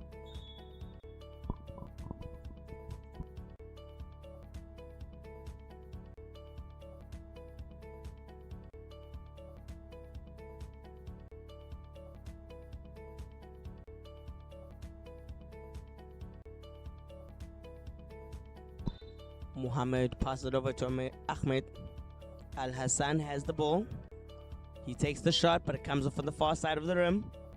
And Egypt immediately into their full court press as they're trying to contain the Kenyans from having a fast break opportunity. They're waiting to see active hands, and they lose the ball. Calling for it to be Egypt's ball. And that defensive hustle pays off for Egypt as they now have another opportunity at the offense. They're passing it around. They are taking their time today. They are trying to find the best possible option. They are taking these shots from outside. But Mohammed called on a push, coming in a little too strong there for the baseline as he was trying to establish possession inside of the key.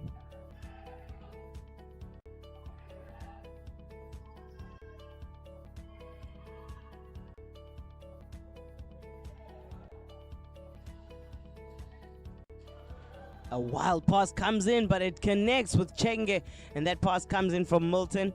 Can they turn this into a fast break play? Almost do, but Milton hands it over, and active hands as Ngungi loses it over the baseline. We are sitting at about a double-digit difference between, or double the difference between these two teams. Kenya have 8 points, while Egypt have 17.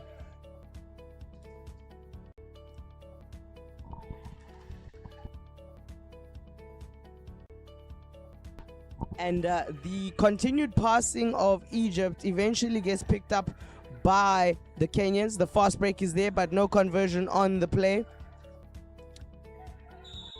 And unfortunately, Chenge, trying to get to the ball, commits a charge.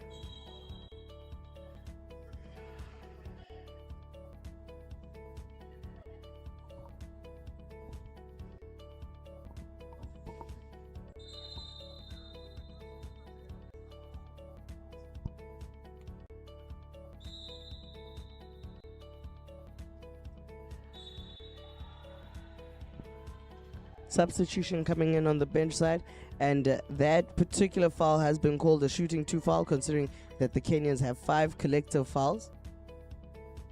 With 1 minute and 56 seconds to go of this first half, the separation here between these two teams is not much, because I've seen bigger comebacks happen off of 9-point deficits. So we're still going to have an electrifying second half of this game, and we look forward to it because there is something that they are playing for. It might be the 5th to 8th bracket. It is a semi-final of the losers bracket, but they are looking to place right outside of that top 4 position. So they're fighting it out to make it for that 5th to 6th game placement.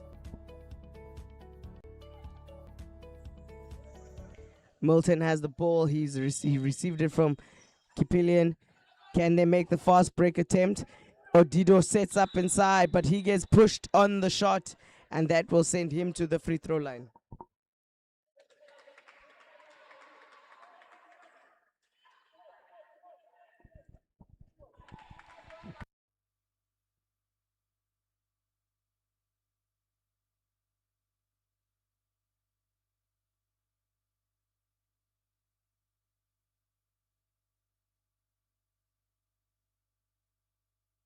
Doesn't get the first shot to fall.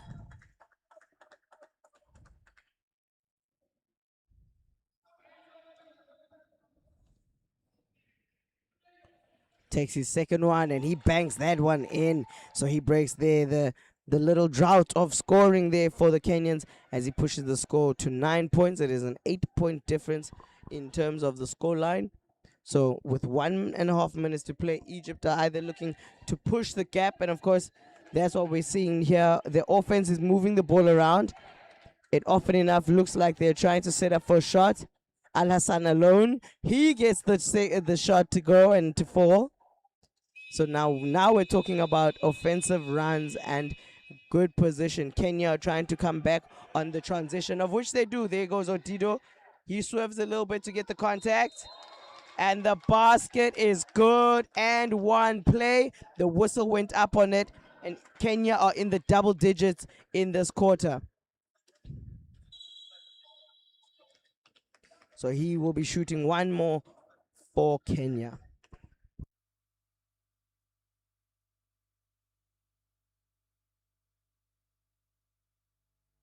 With 56 seconds to go.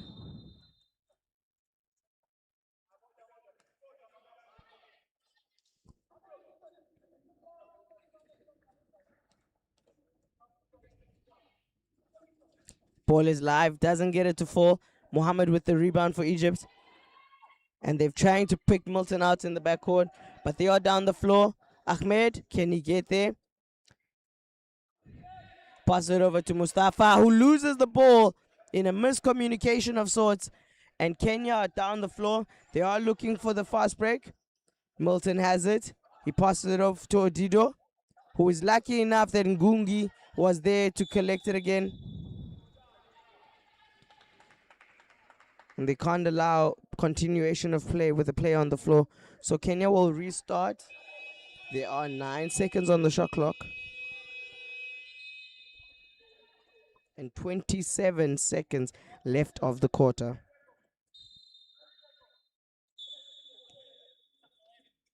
He passes that in. Milton has the ball there for Kenya. He's looking to dribble around. He takes the shot. It goes a little over. Can they keep it? They don't. Egypt out. They've got the first and second outlet passes coming in. Ahmed with the ball, and they have the advantage. It is 4-3. Gets fouled on his way to the free throw.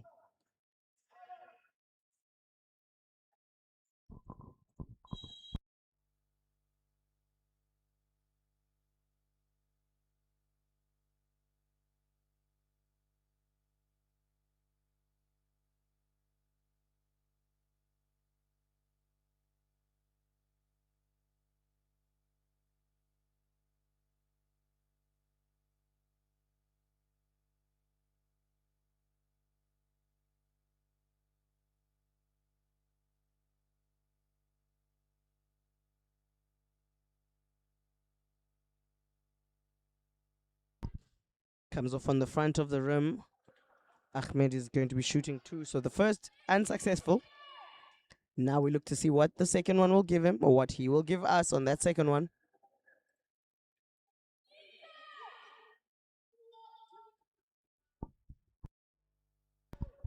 And he gets that one to fall after it bounces up and down on the rim.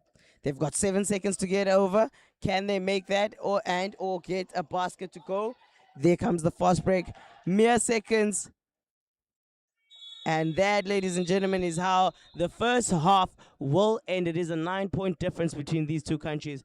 Egypt are sitting with 20, Kenya are sitting with 11. So we will be taking that short break, and we will catch you soon.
And Kenya coming in with the pre-start call, and they will be starting with the ball. And in that first half, we saw them close it off with 11 points, while Egypt had 20.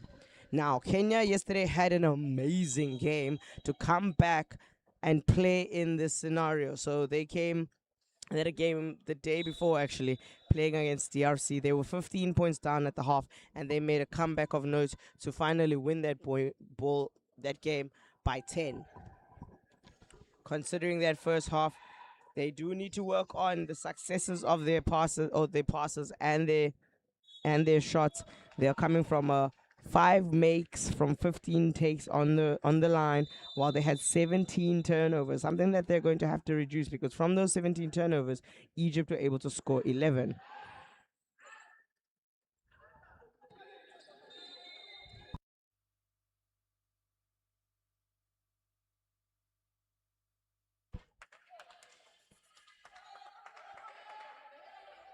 And Kenya gained the advantage. So Egypt now have to roll back into the backcourt to play a defense. They've set it up with high positioning there on the key. As you can see, they're going to wait it out, and they're going to play a man from a teacup defense to a man defense.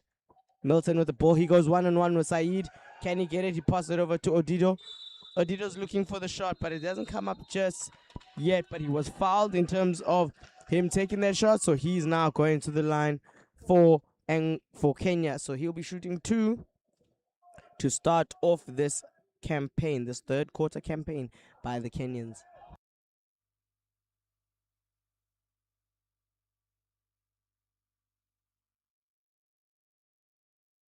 Doesn't get the first one to fall. It bounces high. And the rebounds are going to be highly important considering that. Takes his second shot. Doesn't get it to fall. Mustafa coming away from that, but a foul. Too eager to correct that mistake. He ends up fouling. And that will be the first for Kenya, with both teams on 1 foul into this quarter.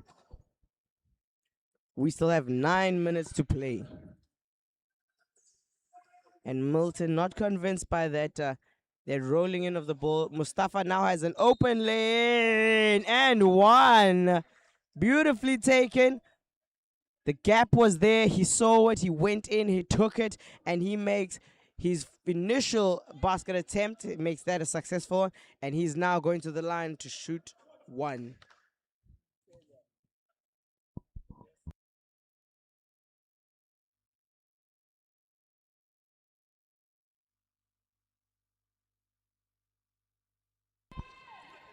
Shot goes up, unable to get it. Ahmed with the rebound, but it bounces under the rim. But Kenya unable to control the rebound, and they knock that out.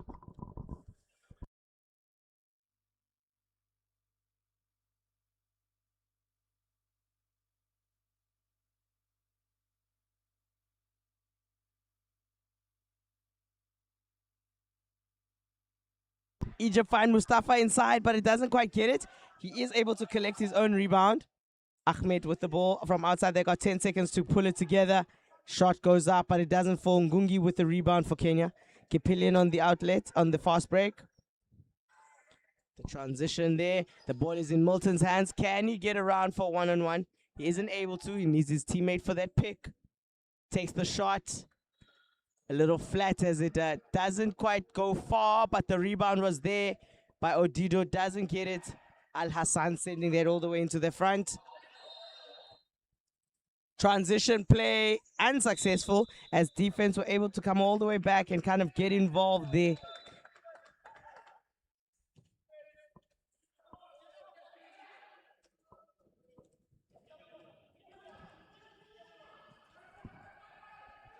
Kenya quickly down the floor.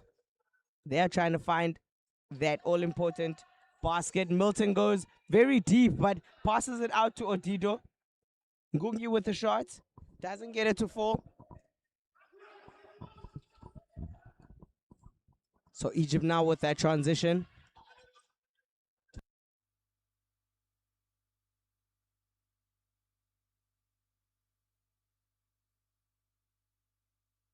Egypt will take the shot. Ibrahim doesn't get it to fall. It does get knocked out of bounds. with no rebound control on either side. So we have a substitute coming in from the Kenyan bench. Robert Ngungi will go back onto the floor as Simon Ngungi goes to the bench.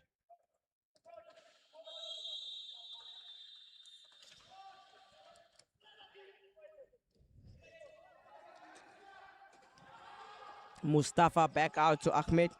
Ahmed is on the baseline. He sees Al Hassan, but a 3-second violation has been called. Too many Egyptians in the key for far too long, according to the referee. So it is a 3-second violation.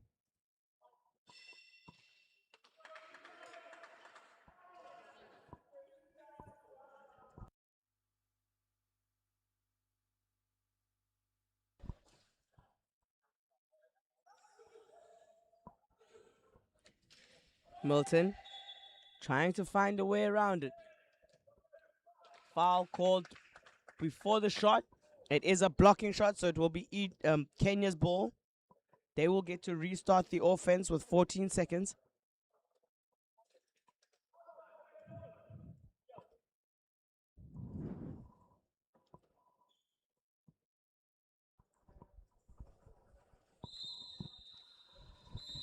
And the ref just taking his time explaining why the call was made in that regard. A substitution coming in. Odido will go to the bench as Chenge comes on for Kenya.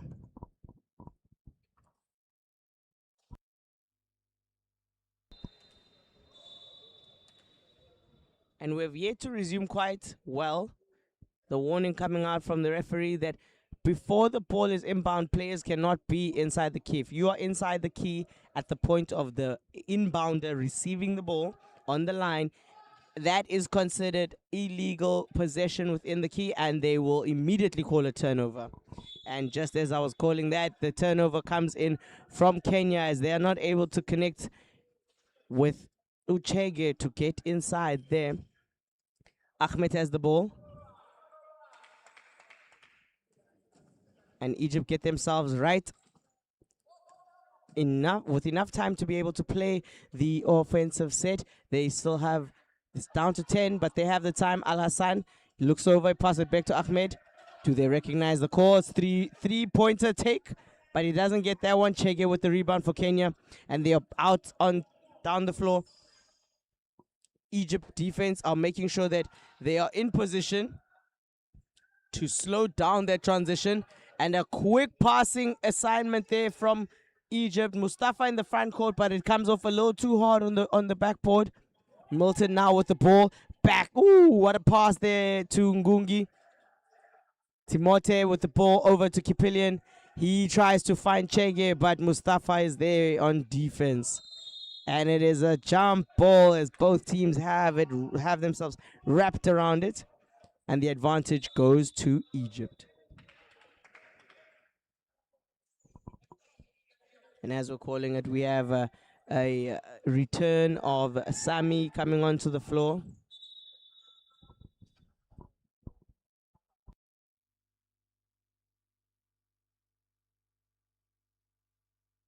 Mustafa goes out so that Abu Seda comes in for Egypt.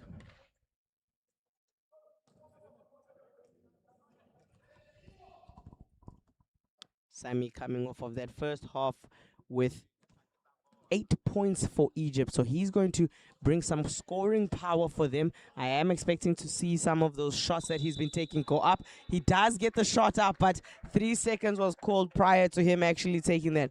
In that first half, Sami had 4 of 9 shots made for the Egyptians. In fact, he was the highest scorer for them, contributing 8 points out of those 20 that they had in the first half. Chenge from the baseline. He doesn't get it to fall. Abosedi with the rebound. He chooses to dribble it in, but the pass goes over the way to Ahmed. Saeed with the ball now for Egypt. He's pushing all the way up. Bosedi with the ball. Doesn't get it to fall just yet. He gets his own rebound. And he gets 2 points to go there for Egypt. Tech has been called.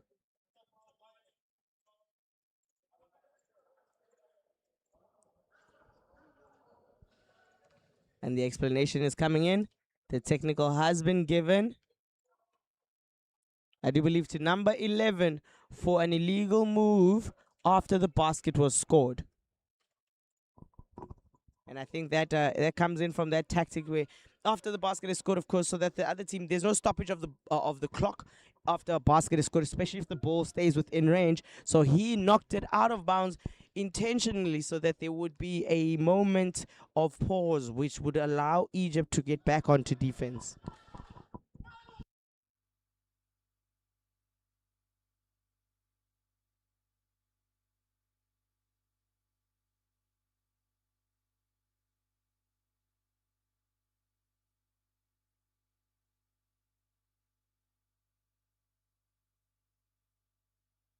Second chance, Kenya now have a second chance opportunity.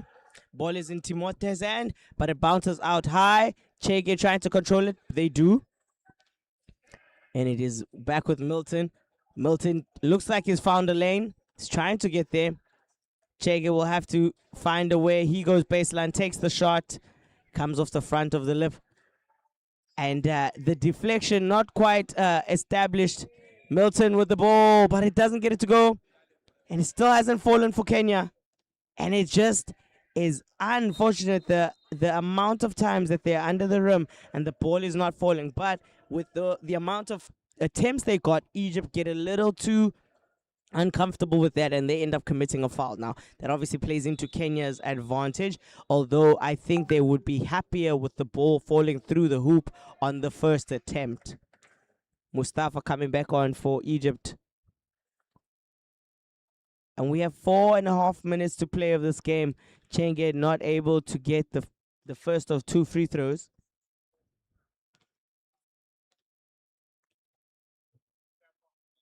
Ball goes up. And he is able to collect the free throw for that one. He goes 1 of 2 to the line on that particular trip. Kipilian will be taking a break, a breather there as number 13 comes onto the floor for Kenya. James Kangete.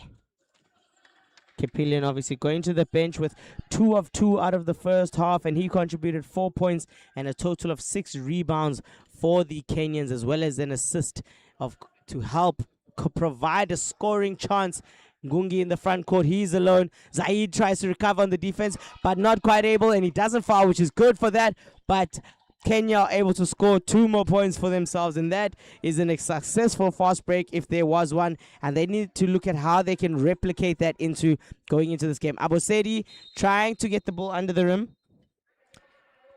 but Ngungi was there. It was a foul essentially, but the attentiveness on defense to make sure that he's recovered enough to try and intercept the ball. It is a on the ground call, so that will now be an inbound play for Egypt with 14 seconds.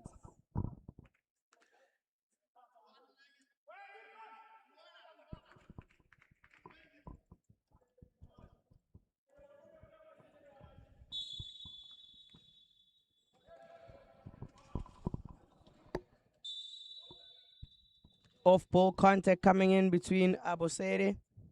No, between Mustafa and Ngungi.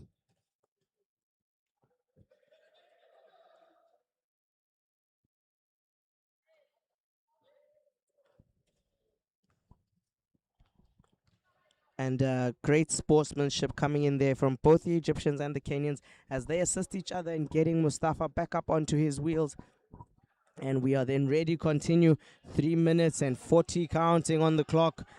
Zaid sets himself up. Oh, and it is a pick and roll. But the minute you've lined up a shot, and I think players need to become aware of how the referees count a 3-second violation. I think often enough, as players, there is confusion on the floor as to why it gets called. And if there was a better understanding of that, they would be able to avoid such an instance of a 3-second violation.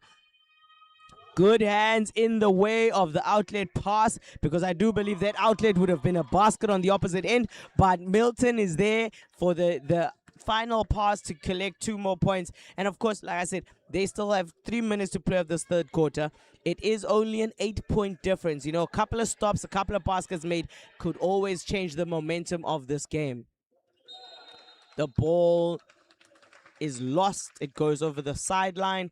Quite a bit of action happening both offensively and defensively. And now Egypt, still with the ball, have 8 seconds. 8 to get something through the net.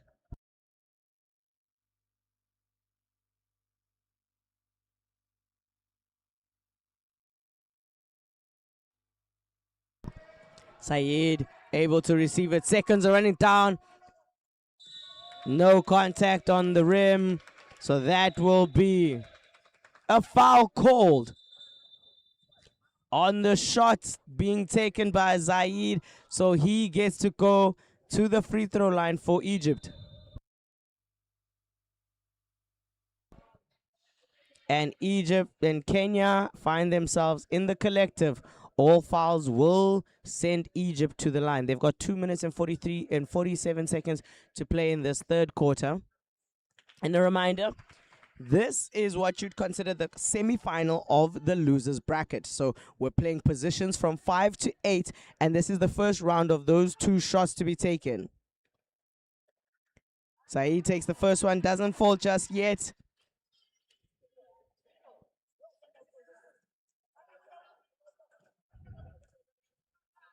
He has a chance to collect at least 1 point from this free throw line.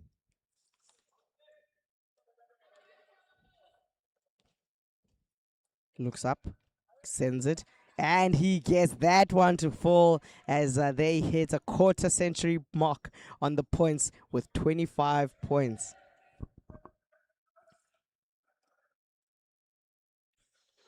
It is a teacup defense coming in from the Egyptians. Milton trying to get inside, fouled in the act of receiving the ball. Now that is Egypt's 5th foul collective.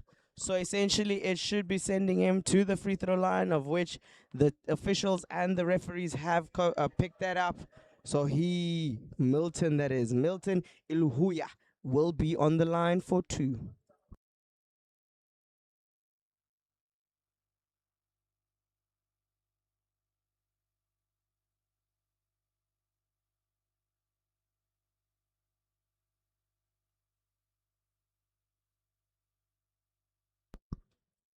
Milton takes the first of 2, doesn't get that one to fall just yet.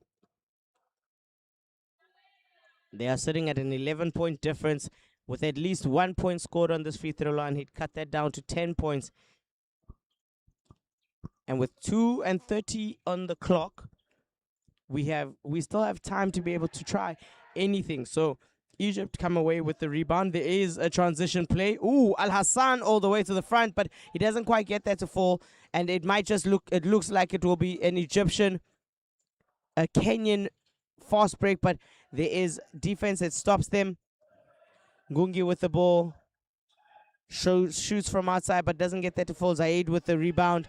He's going to look up. He's waiting for his teammates. He gets it. Al Hassan now. He's going to the line. Charge. Well placed there, Milton, as he stops that offensive positioning.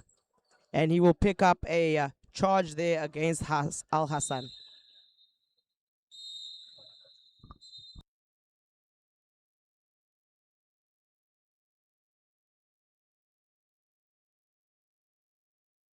Some substitution happening on the floor. Both sides of the court sending in new players with 1 minute and 59 just to change up the momentum. It's either we're trying to keep the lead or we're trying to break that lead down.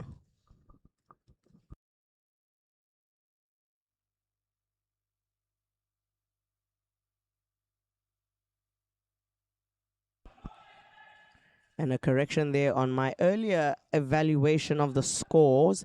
It is a 9-point difference. So they are sub 10 in terms of the difference of the score. And going into a 4th, that is a fair position to be in, especially if you're still trying to make a run on it in the later stages of that 4th quarter. Defense stopping that pick and roll. But Ibrahim inside gets 2 points to go. The delivery man is at the door as he collects 2 more points for Egypt. Both teams are in foul trouble. They are in the collectives, and we are looking now. It was 1 minute. It's still over about 1 minute left of the this quarter, playing the semifinals. Milton looks over, takes the shot, whoop, and he makes it. A good-looking shot there, and we're back to trading baskets at this point. And it's interesting how basketball works in terms of just basic basketball maths. When you score, we are able to score, but when we're all missing, we're all missing. And sometimes it takes a little bit of time to just kind of get a rhythm and momentum to go. It's like the same thing where when you end up playing a team that isn't to par exactly with your team, or we'd call a weaker team, you end up playing down to their level. And when you play a tougher team who's considered stronger than you, you often enough, bring out a fight in yourselves, and you end up playing that way. And that's what we call basketball maths. Sammy with the ball for Egypt. Said, the battle is on to try and get into the middle. Oh, there comes Sammy. I think that's an experienced veteran shooter when it comes to the Egyptian side. He makes them look easy. He shoots them down. He takes good shots, and he's not under pressure when he shoots them. And I guess that's why he's able to make them so well. Milton is inside. No basket. The foul was committed on the ground before act of shooting. But because both teams are in the bonus, he will still be going to the free throw line to shoot for 2.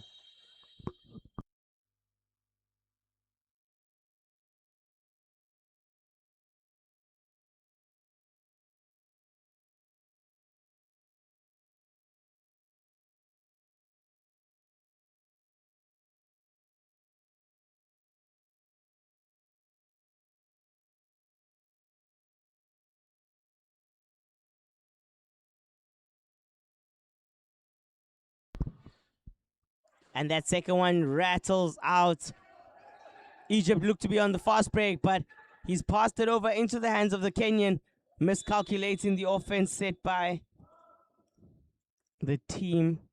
A whistle has gone off. We're trying to establish what has happened.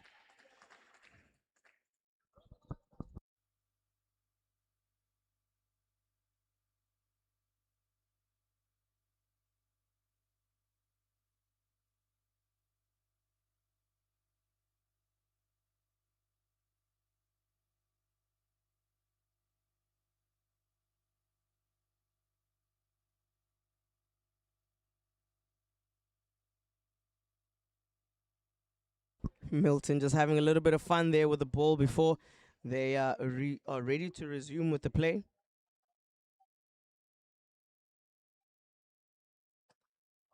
And the officials have made a decision as to what must happen.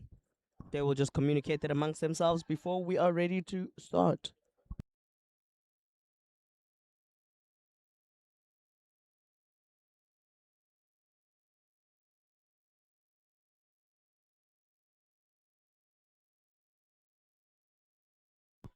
There are 14 seconds on the clock left. They are calling it a jump ball, and that will be going in Kenya's favor.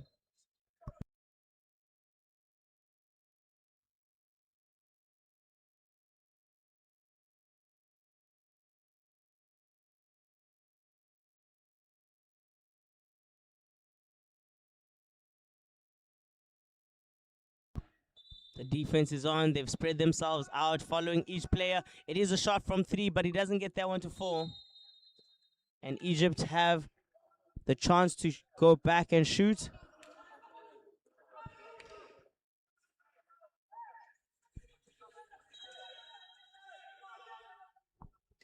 Egypt looking to make sure that they are able to get as much time on that floor. The seconds are down. 3, 2, 1. Zaid with the shot. Basket is good to close the quarter. Well taken there by Egypt to get the final shot, and that pushes them over the 30-point mark. It is 30 points to the 19 of Kenya. And that will be our last break before we enter the fourth quarter. We've got 2 minutes to go before we have, of course, established who will be going into tomorrow to play for number 5 and 6.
And that is the start of the fourth. Ball is in Egypt's hands from Ahmed to Mustafa. They change positions. Now Ahmed is on the baseline. Zaid will fight for possession inside. Great play. I see it. I understand it. Okay. We've got something on the floor and it works for them. They have now gained the 2 points and rewarded themselves. Well drawn, well executed by the Egyptians there. So Kenya now coming back down the floor. What can they do? They pull up from three. Woo! Long range there coming in from Ngungi, number 14 for the Kenyan side. And they push that into the 20-point mark, 22 on the scoreboard. So as you see there, it goes down to Zayed. He will send it back over to Ahmed. Ahmed waits for Zayed to gain that position. And it is a defensive foul coming in against Ndungu.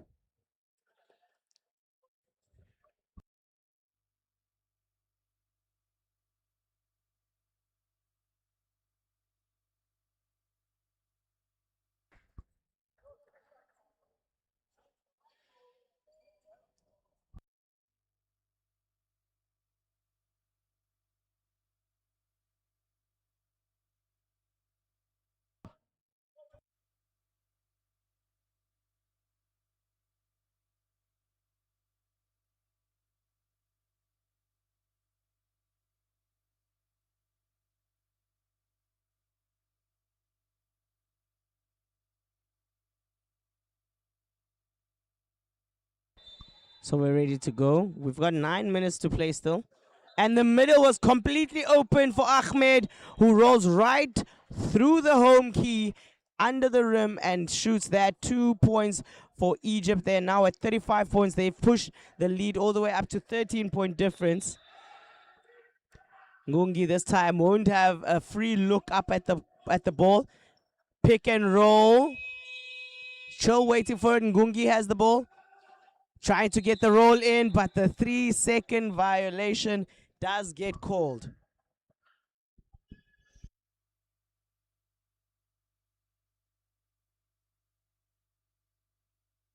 Egypt now back down the floor. The transition is there.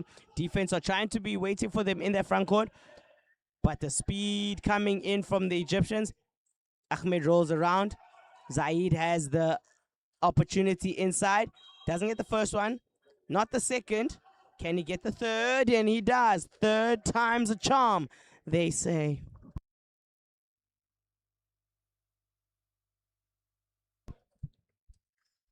And we are now, ball is in the hands of Robert Ngungi. He looks over to Milton, who quickly tries to send the ball up. Rightfully so, considering he was fouled. So he will have an opportunity at the free throw line.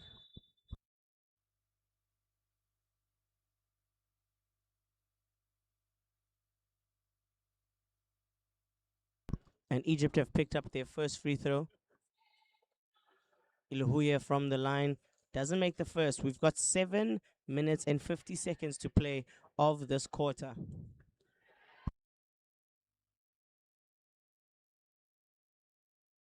Gets the second on the bank shot. So he will be 1 of 2 on that particular chip. Egypt fast down the line. Zayed trying to position himself. Ahmed, pass it over to Mustafa. All the way over to Al Hassan.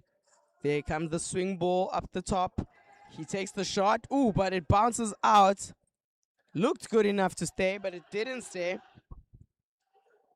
Kenya's transition is in motion alongside the defensive transition from Egypt. Not giving up much, but that basket is good to go for Kenya as Robert Ngungi with the bank shot from the bottom left. And Zayed is inside. He's going to have to get out the ball, not quite finding his way into him now. Mustafa there takes the baseline shot, but it bounces out. Milton with the rebound for Kenya. And they're going to try and make a quick transition play. Ngungi chases it down. They are able to recover it. Charge has been called. The contact and the stoppage of his chair came up against Zaid's well-placed chair positioning, and he does draw the charge foul.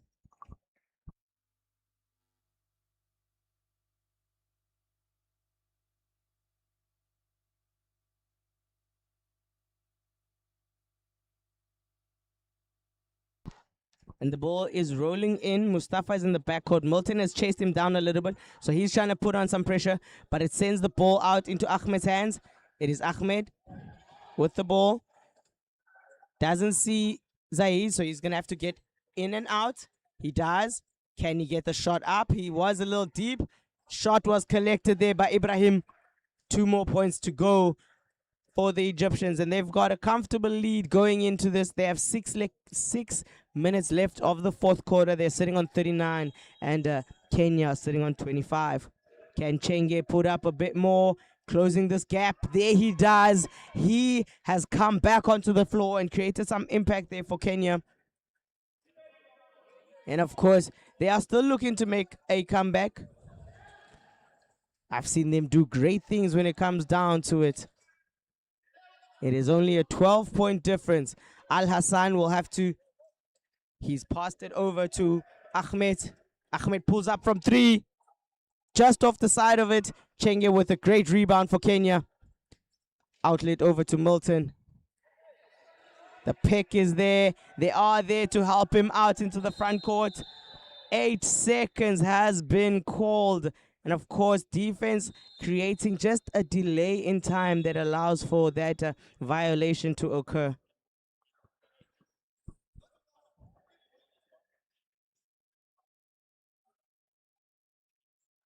And we have a veteran team leader coming back onto the floor for Kenya in the form of Kipilian. Timoye Kipilian coming in for Kenya, wearing jersey number 5.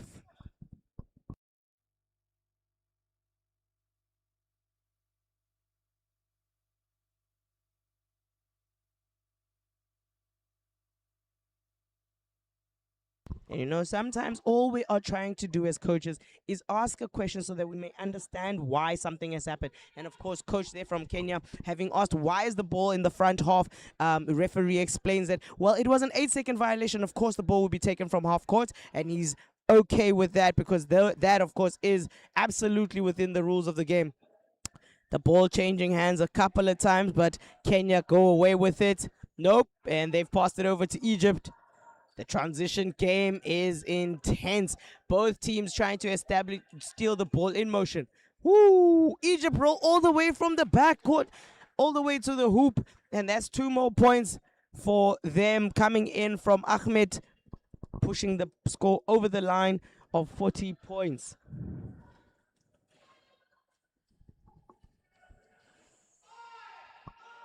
Chenge from range. He was actually passing it on to Milton under the hoop, and he's able to collect 2 points there. And they might still have a chance. It is 4 minutes and 30 to go. We've got 49 on the board, for 41 against Kenya's 29. Can Ahmed do it again? He goes around. He's looking for his teammates to see what they are going to give him. Nothing just yet, so he passes it over to Zaid. Zaid takes the shot. Makes the shot, and they are gonna count it. Shooting 2, basket is good. There was a push coming in from the player, so he's shooting an and 1.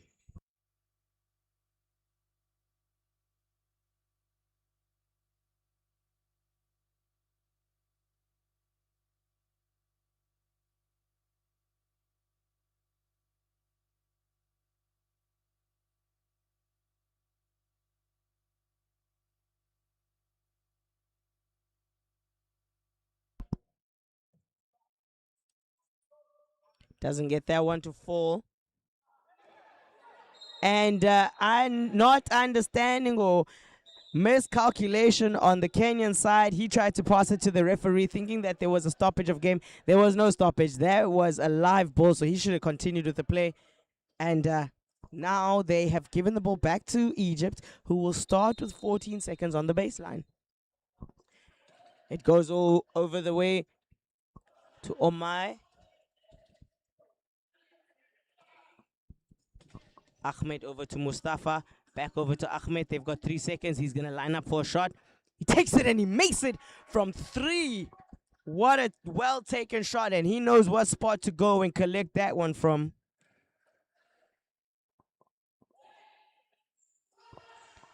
Milton inside. Takes the shot. Fouled in the shooting motion. I do think if Egypt had been a little more patient with trying to stop that, he was off balance to begin with, so he might not have made that shot. And sometimes players just need to take a second to understand if the person in front of them is going to make it or not, because that foul now gives him an opportunity to go and collect 2 at the free throw line. And he gets the first of those 2. Half the mission done.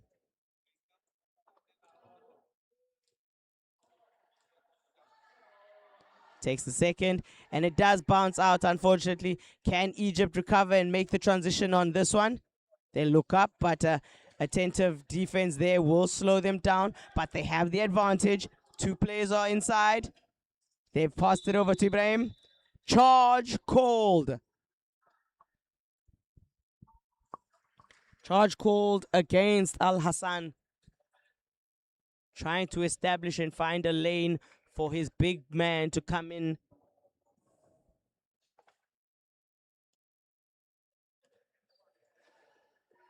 Kimote Ngungi now with the ball.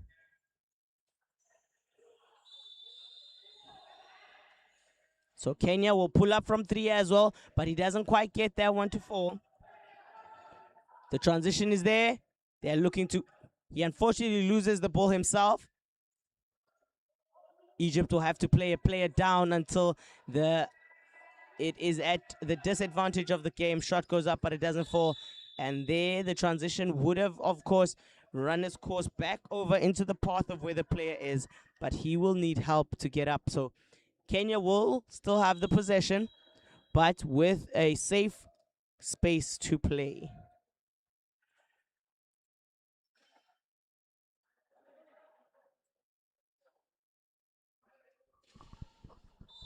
We've got 2 minutes and 43 seconds to go. Kipilian with the ball for Kenya now, bringing that up. Finds Chenga, who's rotated on the outside, takes the shot, and he makes the shot. And that was a good take there by him.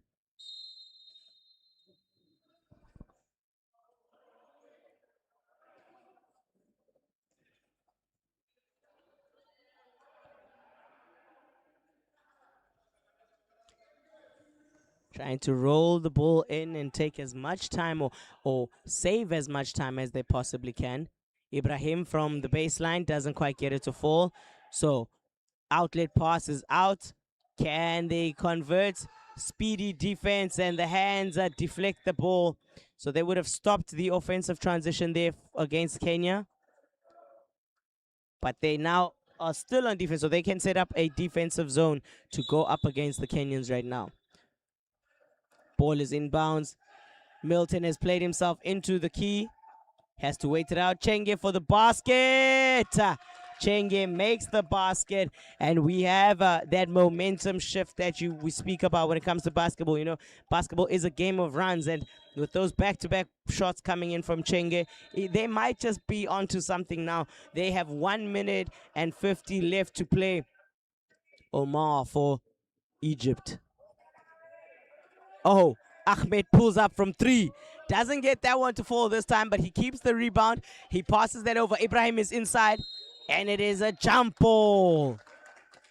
Jump ball will favor Egypt favoring Kenya in this regard. So a great defensive jump ball initiated by Kenya. 1:33 to play.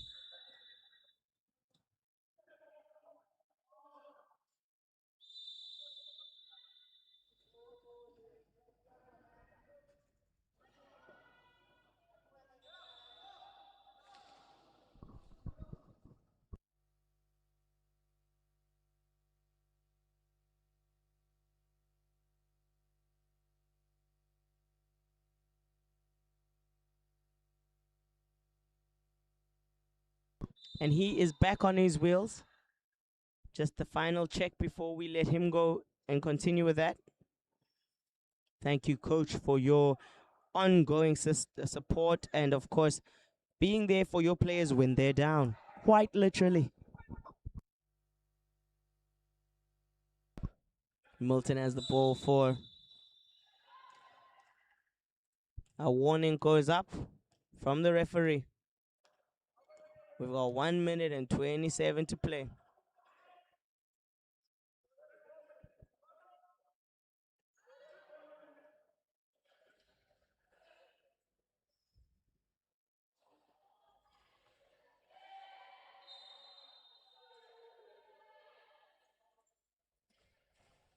Kenya with the ball. Chege almost doesn't connect there with Ngungi. Pass it over to Kipilian. Milton asking for a Chenge, has it. Takes the 3-point shot but doesn't quite get it. Milton had the rebound but doesn't connect on that, and Egypt are back down the line. We've got 1 minute to play here. Al Hassan gets fouled, and I do believe they're going to call it a ground ball. And it is. So Egypt will have possession with 55 on the clock.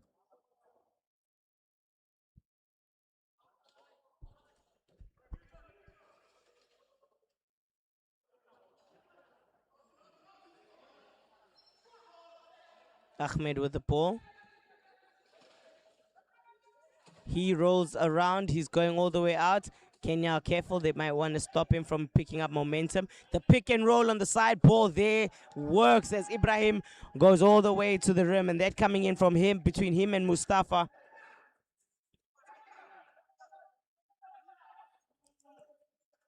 Kenya are able to get it out. We have seconds left. We're down to 40.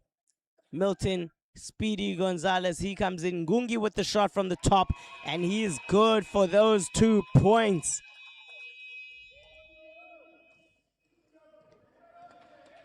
And Egypt coming down the lane.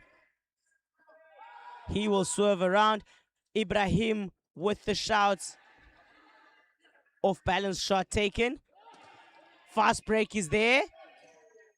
Milton is in the front court for Kenya. Can he get that one? And he does. And that is a successful transition there for the Kenyans as they collect 2 more points. We've got 11 seconds. It is the last part of this game. And a risky play, but he's rewarded. But there Egypt is as well. And the fight will continue. And that, ladies and gentlemen, is the end of the game. And that is how the cookie crumbles. It is 48 points to the Egyptians, and Kenya are sitting on 38, a 10-point difference. And what this means for those 2 teams is that Egypt will go into tomorrow's final day to play for the 5th position, while Kenya will be playing in the 7th to 8th position. And there we will still be waiting to witness the second semi-final of the losers bracket before we establish who they will be playing tomorrow. Stay tuned on the live for the following games. We still have the semi-finals for both the women's Game 2 and men's semi-finals to come up. And, of course, those are for the top 4 teams in the category and the competition. And, of course, everybody is playing for that number 1 spot, which earns them a spot at the World Champions. My name is Tina, and it has been a pleasure.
Ora viva, boa tarde, boa noite e bom dia.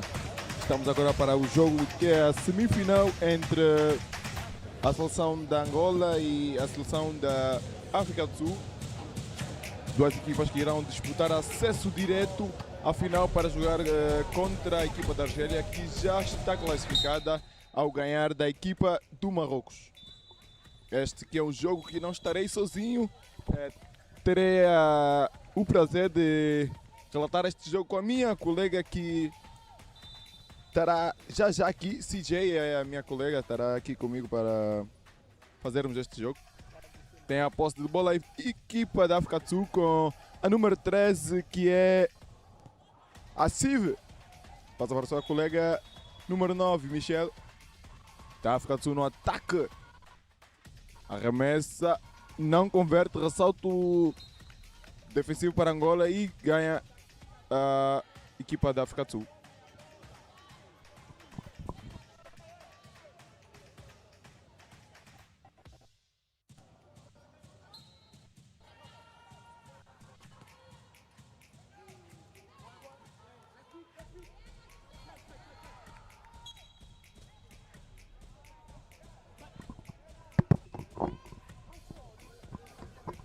And thank you, Jimmy, for that introduction to the game.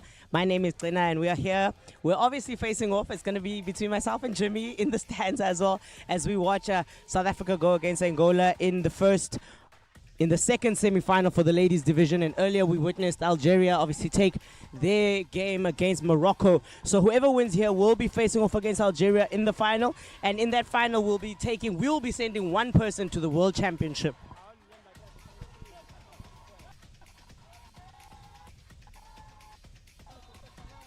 No baskets have come in just yet. South Africa, of course. I think, considering that there are two of us, I will be cheering for those South African goals. Still nothing just yet. Asibe Kilifile takes the first basket for South Africa. What do you have to say about that, Jimmy? É de se esperar que seja um jogo muito intenso entre ambas equipas que estarão a disputar acesso direto para a final. E vamos ver agora a seleção da Angola no ataque. Está à frente ao marcador a equipa da África do Sul com já 2 pontos e temos agora um turnover da seleção da Angola.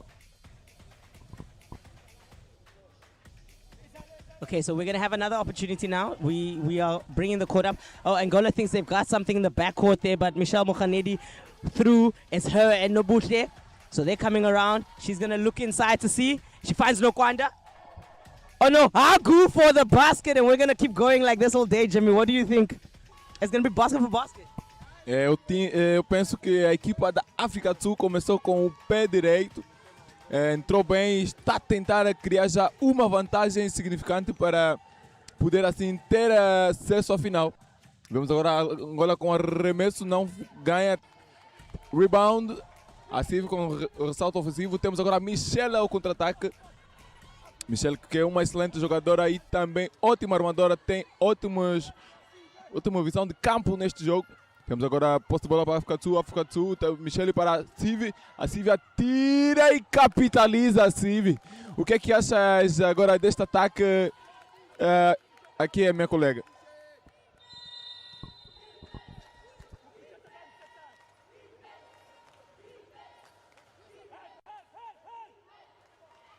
Okay, so our defense has been keeping Angola from making solid shots inside, but they take one now. Ooh! Okay, they're on the board. Angola has arrived. We are now talking about a game. So Angola have put up 2 shots, and that looked like a good shot. South Africa are trying to get around their press. Misha Mokhanedi with the ball, confidently bringing it up for South Africa.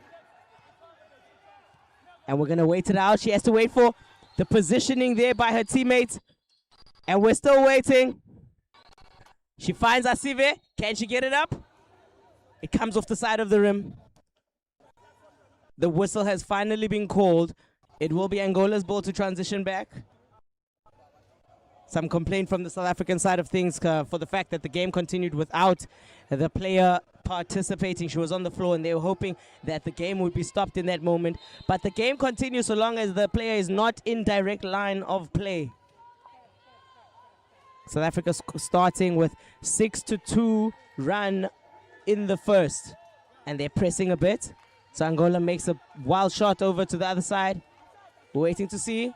Angola still finding themselves. They've got mere seconds on the shot clock. Can they make it? The steal comes in from Nobuhle.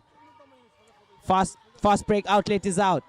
Buhle passing it over. Over into the hands of Hagu. She's all alone. She goes up and misses it. Angola on the transition. They're trying to find themselves. They get out. They are in transition. Can they beat the play? They've got the advantage on the numbers. Waiting. She's under the hoop. Passes it all the way out. They're still looking to find a basket, but they lose it. And Kilifile outlets to Hagu. We're still down the line. There are three in the front court on both sides of the team. Pick, roll by Mokhanedi. Reward yourself.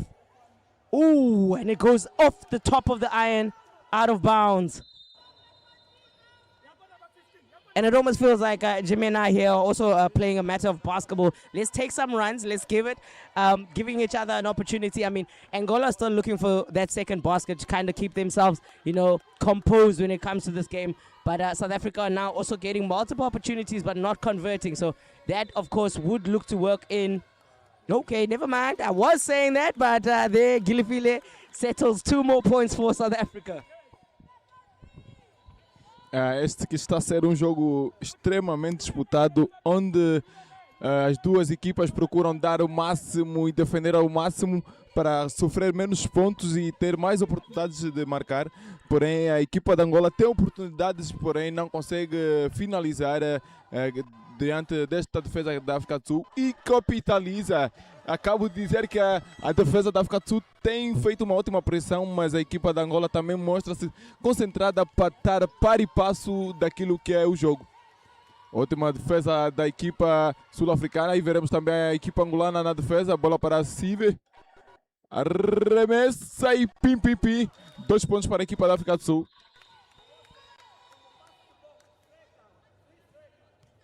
Estamos agora a ver 10-8-4 o placar.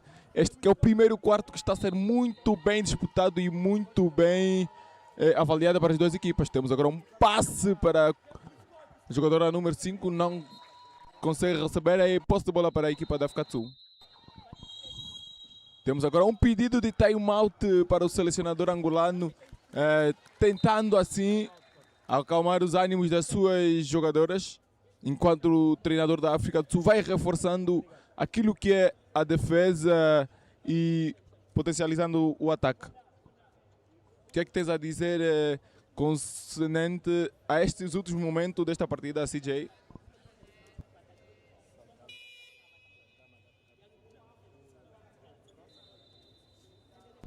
I think the pace of the game is really fast. They're pushing and both teams are getting up and down the floor. When they're going down, there's defense on the transition from both sides. So they are both actively keeping each other on their toes. When it comes to taking shots, South Africa has made it difficult for Angola. But same thing goes for Angola and South Africa. They've made some transition defense that have been in the face of South Africa. You know, they've missed a couple of times, but both teams still look to be in it. We've got a 10-4 point difference on the board, and that time, of course, will bring some refreshed energy onto the floor, and I look forward to see what and how that is going to change. So South Africa will start on the offense, defense coming in from Angola.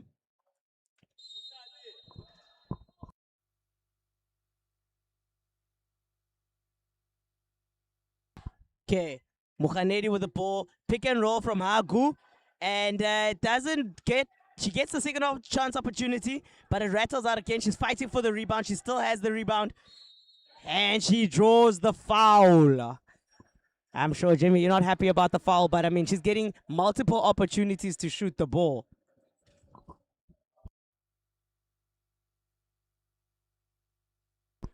A equipa da África do Sul está a dominar o que é o ressalto ofensivo, assim tendo múltiplas chances de arremessar em segundas oportunidades.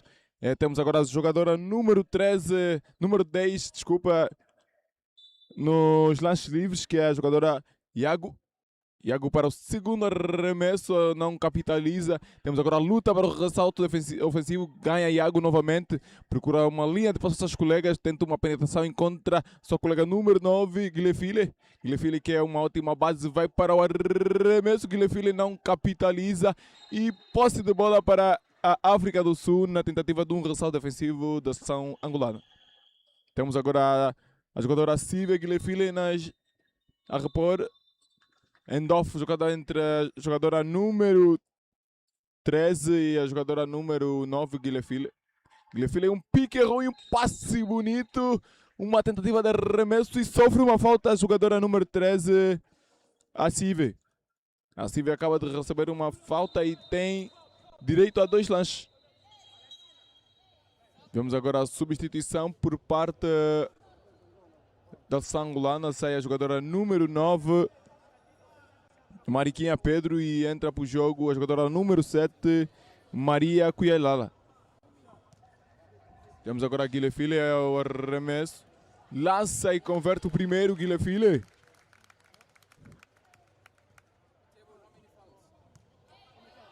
Prepara o segundo arremesso, Guilefile não capitaliza. Ressalto ofensivo de Michele. Michele para o arremesso, falha, ganha Guilefile novamente. Guilefile. Mais uma luta no ressalto. Guilefile a dominar aquilo que é a tabela angolana. Guilefile, esta jogadora que é muito experiente e também muito assertiva. Guilefile. A equipa angolana precisa se conformar e impor diante da defesa, se não tem a sua área totalmente dominada. Vemos agora a posse de bola passando angolana e tem a arremesso linha lateral.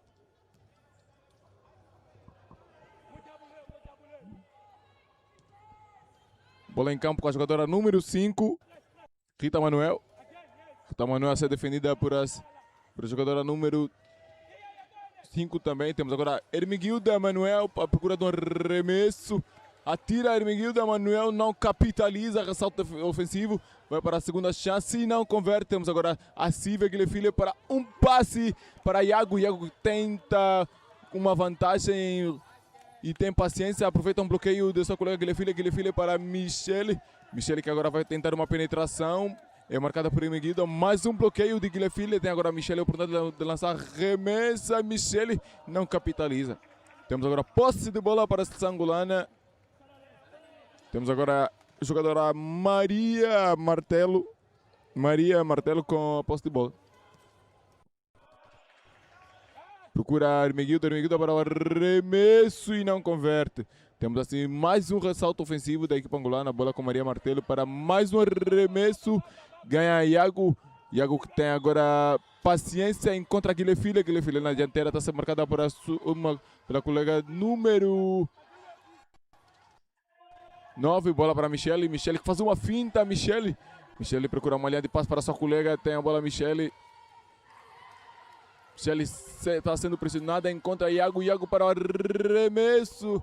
Não marca. Temos agora a bola para a jogadora número 6, Maria Martelo, que está a transitar, já passa a sua colega Hermiguilda Manuel. Angola procura encostar no marcador, sendo que está a perder por 11-4. Um turnover da seleção Angola. Agora Michele com a posse de bola. Michele que está a transitar. Passa para Guilefile. Guilefile para Iago. E Iago pisa a linha e é considerada retorno. Backdoor violation para a equipa da África do Sul. Reposição autorizada pelo juiz. Sai Angola a jogar. Temos Hermiguilda Manuel no ataque. Hermiguilda que procura uma linha de passe. Está a ser muito bem marcada por Iago. Aproveita do bloqueio de seus colegas. Tem uma troca defensiva. Tem agora Michele a pressionar. Consegue efetuar uma pressão. E focam assim. Shot clock violation para a equipa de Angola. Uma defesa pressing muito bem feita pela seleção da África do Sul. Michele a forçar o turnover. Temos agora reposição de bola com Michele. Michele passa para sua colega número 9. Número 6. Mossime. Bola para Guilefile. Guilefile para Michele. Tenta um passe. Michele e recupera a bola jogadora número 15. Temos agora Angola com Maria Martelo. Maria Martelo para um arremesso, não converte. Ressalto ofensivo de Guilherme. Guilherme para Iago. Iago agora ser pressionada por Maria Martelo. Faz um passe, ganha Michele. Michele tem à sua frente a Maria Manuel. Merguida Manuel. Faz uma finta, Michele procura Guilherme. Encontra Iago. Iago com a posse de bola para Guilherme. Guilherme que procura a posição para arremessar. Arremessa e converte. Pim, pim, pim. Cantam mais 2 pontos para a seleção da África do Sul, que está frente ao marcador. 13-4. Poucos minutos para o final do primeiro quarto. Maria Martelo com a bola e termina o primeiro quarto desta partida. Vou agora passar a minha colega para nos dizer o que ela acha deste primeiro quarto e detalha assim a posição que a África do Sul está a impor diante da seleção de Angola.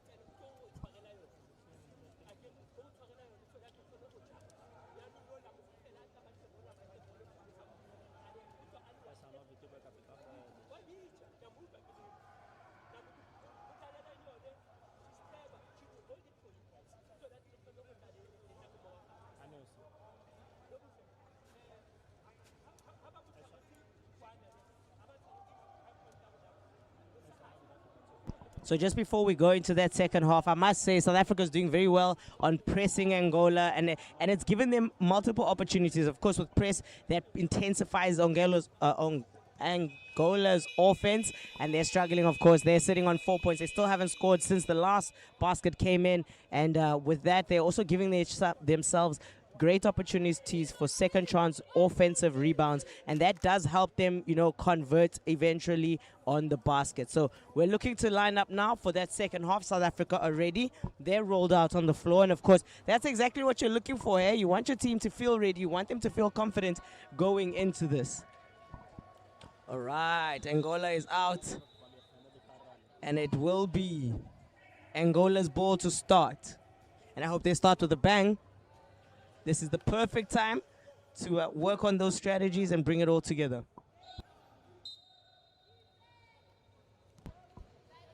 And they have the ball to start there. Fast coming in. The gap was there. She took it, but Guilherme with a block. And South Africa are going to be on the transition. And it's not to say that Angola are not pressing. They too are pressing. South Africa just able to get around a bit better. But on that one, the press works against South Africa as Angola forces that 8 seconds turnover, and that they are going to feel very confident about going into this quarter.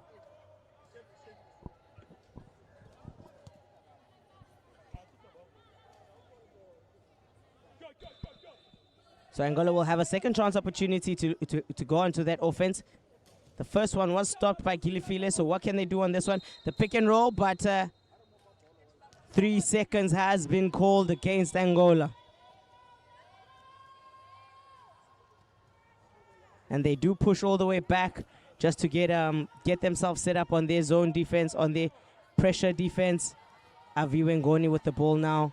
So she's waiting. Ooh, and she finds Agu in the front court, who collects 2 points for South Africa. And they're the first ones to score in this quarter. And though the defense is there with the press, there is what you call a press break. And that has worked well for South Africa, finding the gap, taking the lane, and going all the way to the basket. Angola trying to find themselves. They pass it back out to the top. Seconds are less than 10 now on the shot clock. Intensity. She's going to shoot from range. Doesn't get it to fall just yet. Mokhanedi with the rebound.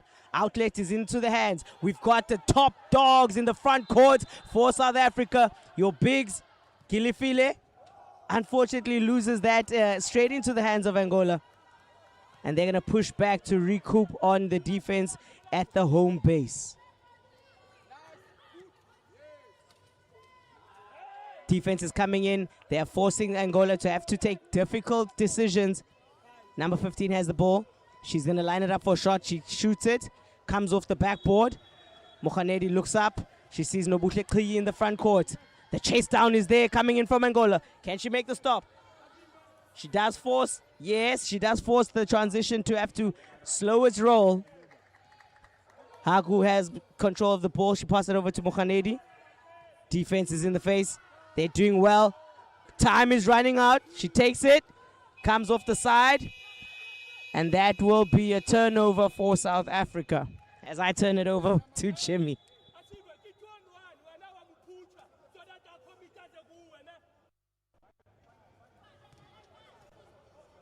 Vimos agora a defesa da seleção de Angola forçar um turnover da equipa da África do Sul e tem agora a bola na ofensiva com Maria Martelo, que procura um passe para a sua colega e não é encaixado, e dando um turnover para a seleção de Angola. Sai agora a jogadora Michele e procura um passe para Iago. Iago que encaixa a bola e devolve o passe para a sua colega, que tem agora em vantagem para arremessar e falha. Ganha agora a posse de bola Iago para Guilherme falha a primeira, tem a segunda. Disputa de bola entre Guilherme e a seleção de Angola e para-se o jogo e tendo jump ball para as equipas, mas tem a vantagem a equipa da África do Sul. Equipa da África do Sul que tem a permissão para repor a bola agora na linha final. Bola já em campo com Guilherme. Esta que é uma jogadora em destaque nesta partida. Guilherme faz uma finta, recebe um bloqueio de Michele e assinalada falta da jogadora número 7 da seleção angolana, Maria Kuyalala.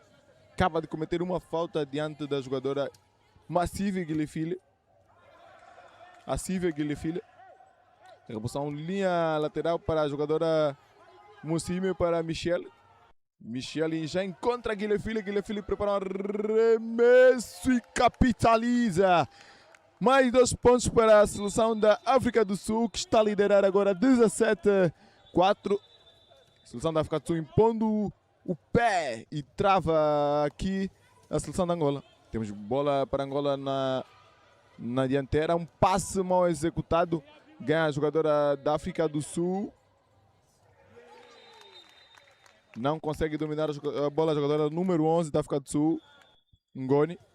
E reposição linha lateral para a equipa da Angola. Temos agora um pedido de substituição. Sai a jogadora número 9 da Angola, Mariquinha Pedro, e entra a jogadora número 14. E tem também a saída da jogadora número 6, Maria Martelo. 7, Maria Kuyalala. Temos agora a Guilherme para o arremesso. Atira e ganha uma falta da jogadora número 5, número 10. Falta da jogadora número 10 da Angola, Aurora Yondondo, e arremessos livres para a jogadora Sive Guilherme. Tem 2 lances agora. Sive Guilherme arremessa o primeiro, não converte. Guilherme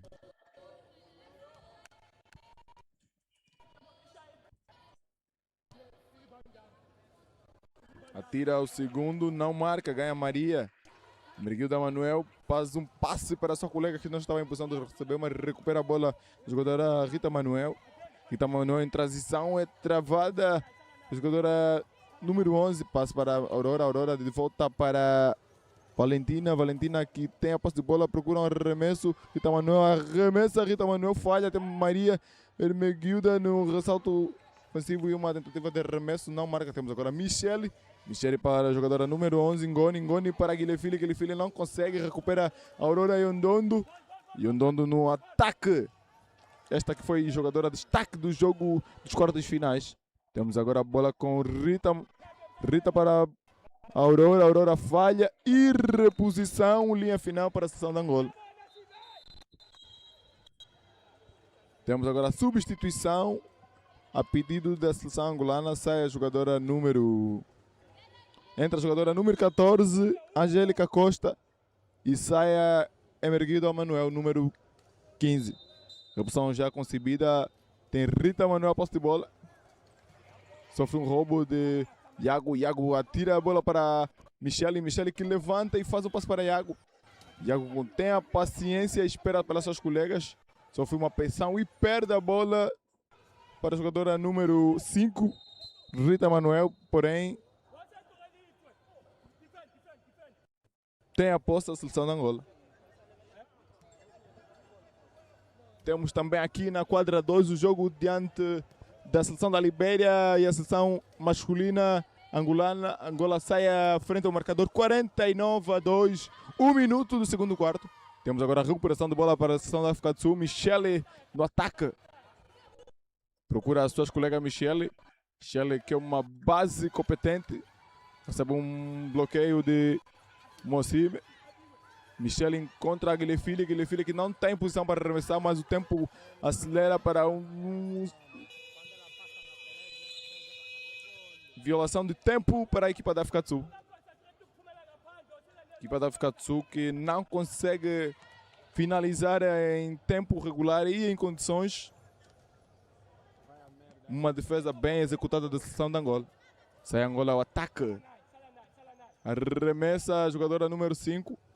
Posse de bola para número 5.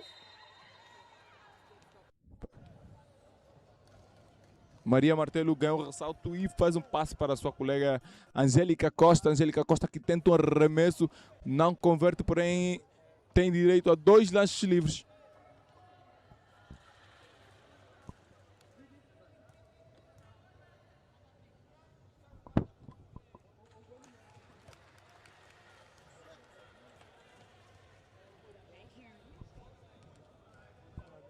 Tem autorização Angélica Costa para arremessar. Prepara o primeiro arremesso de Angélica Costa. Atira, não marca. Ganha a bola a jogadora Guilherme. Guilherme para Iago. Iago que já levanta a cabeça, encontra a Michele. Michele que consegue pegar a bola, faz uma finta. Que inversão de Michele. Michele está sendo marcada por Aurora. Michele para o drible. E faz outra inversão, encontra Iago. Iago para o arremesso, não marca. Ganha agora a jogadora Maria Martelo. Isso agora, jump ball para a equipa angolana. Ganha a posição a equipa angolana. Passo agora o microfone para a minha colega JC, que vai nos relatar um bocadinho em inglês e nos dar o seu parecer que diante deste jogo entre a África do Sul e a seleção de Angola. Esta que é uma semifinal que está a ser muito bem disputada e que levará a melhor aquela que se classificar para a final.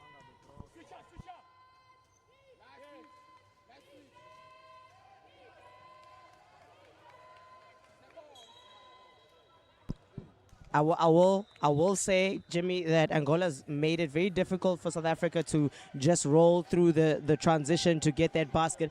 Their defensive recovery is impressive. They haven't scored yet, so they do need to fix a bit of their offense, and I will give it to them, but they have made it difficult for South Africa to just transition into those baskets. As you can see there, Michelle being cornered off before she's got to make that pass. It is in the hands of Dineo. Mukhanedi. She finds Hagu inside. Hagu takes the shot. She gets it to go. And we are in full swing. They have now put up 9 points since we started this quarter. And of course, this is going to help us maintain and keep that lead going into that half. Angola gets a shot up. And they get fouled on the baseline. So she'll be going to the free throw line right now. Trying to collect 2 points for the team. A much needed 2 points since they're 4 points in the first quarter. So we've got 2 minutes and 3 seconds of this quarter left of the whole half. Doesn't make the first free throw.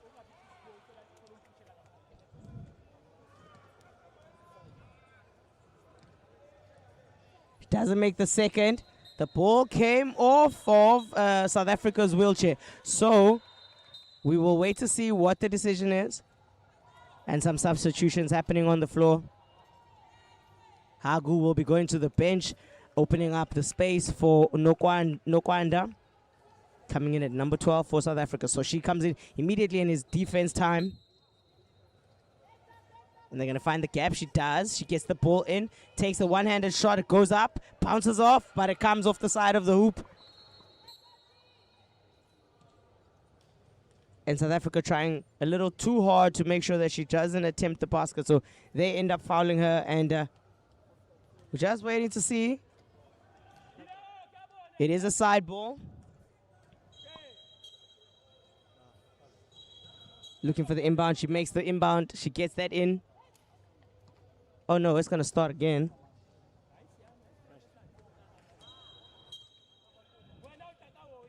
Okay, ball is live. It is in the hands of the Angolans. Can she find the gap? She's looking to make a good pass. She's going over the top. Nkwanda's there to stop off that entry pass from the top. Shot goes up, doesn't fall. Angola has the rebound. And it's a fight for that rebound. And South Africa are on the roll. They get out of that one. Gilifile has it. Trying to find Mokhanedi. She does, but they lose the ball over the baseline. And like I said, the defense coming in from Angola doesn't allow for South Africa to make, a clear-cut transition. But that will now send it back over to Angola. And she's back on her wheels, ready to roll into that offense.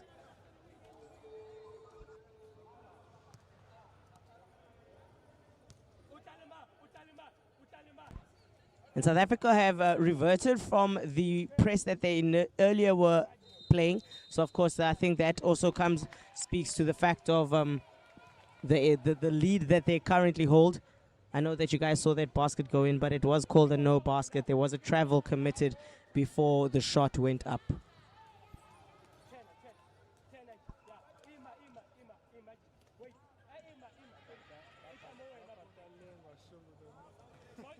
And of course, the winner out of this game will be going to the final to face off against Algeria.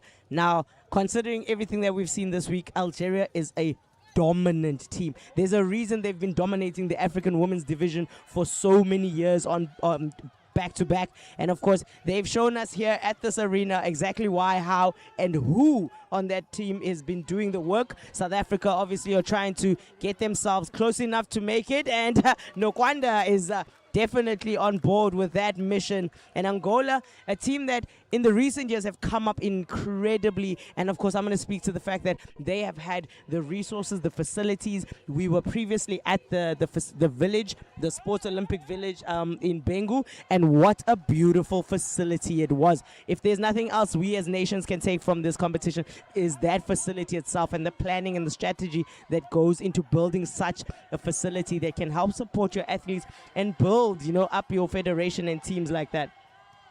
South Africa still looking to make the transition plays, and Angola does their best to stop that. It's not an easy task to be able to get it, and of course it requires composure on the South African side and patience.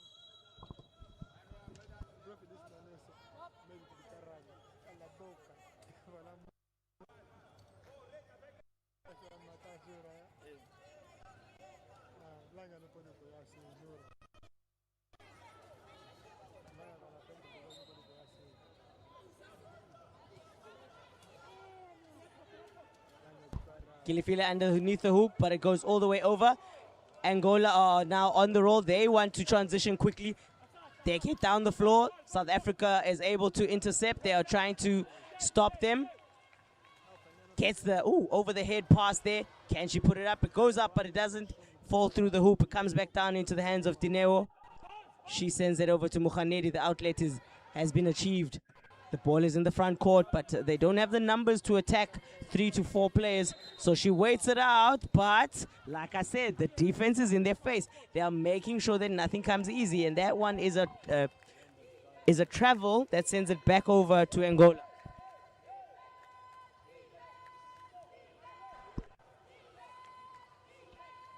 Angola on the offense.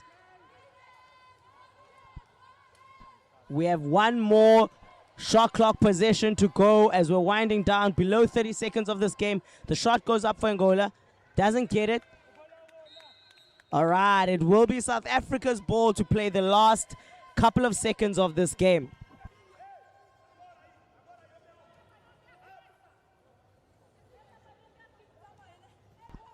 And we've got 15 seconds on the clock. South Africa will have a last attempt at the half. And Gilifile with the basket to close it out.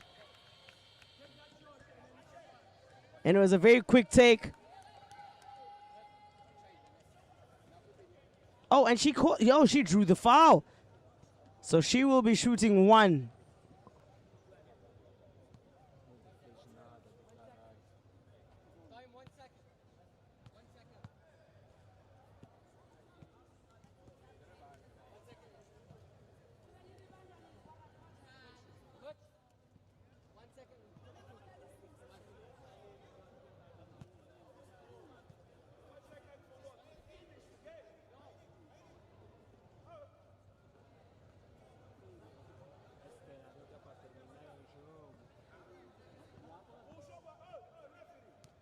Okay, so Asive Gilifile on the line for South Africa. One shot to make. The ball is live. And that is the end of the first half, ladies and gentlemen. South Africa is sitting on 21 points. Angola are sitting on 4. We've got quite a bit of work to be done there for the Angolans. South Africa, you are sitting comfortable, but nothing is guaranteed in basketball. Of course, that second half is going to come back for us. And let's have a look at how we keep composed and we keep it going in this game. So we're going to take that 15-minute break. In between, myself and Jim will be back. We'll give you a little bit of a rundown from the stats side before we look forward to that second half.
So, just before we start this second half, I'm going to run you through the stats of what that first half looked like.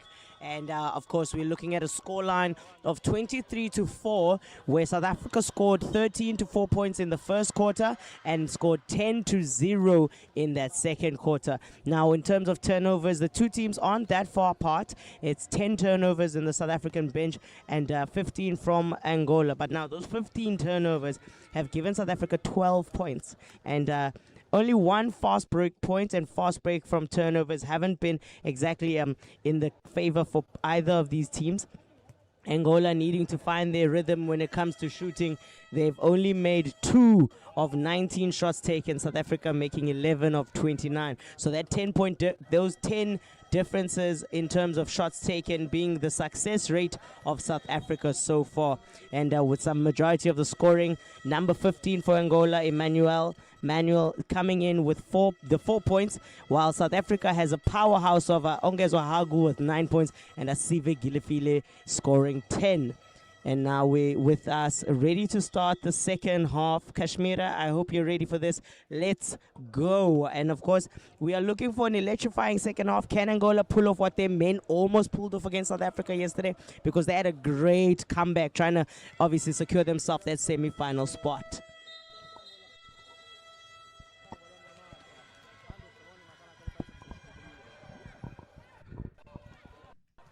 E estamos de volta para este segundo quarto. Como tivera dito já minha colega JC, será que a Angola conseguirá ter um comeback like o masculino ontem, que enfrentou também a África do Sul? Não conseguiu segurar a vitória, porém fez um grande jogo. A seleção angolana, que estava abaixo dos 10 pontos, e conseguiu subir para tentar recuperar o jogo. Temos agora um arremesso da jogadora número 8, não converte.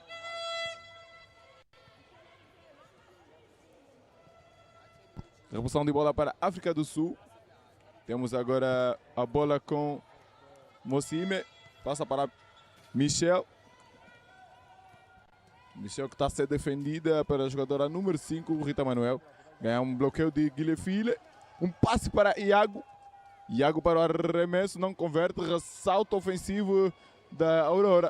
Aurora que faz um passe para a sua colega Rita. Rita Manuel para...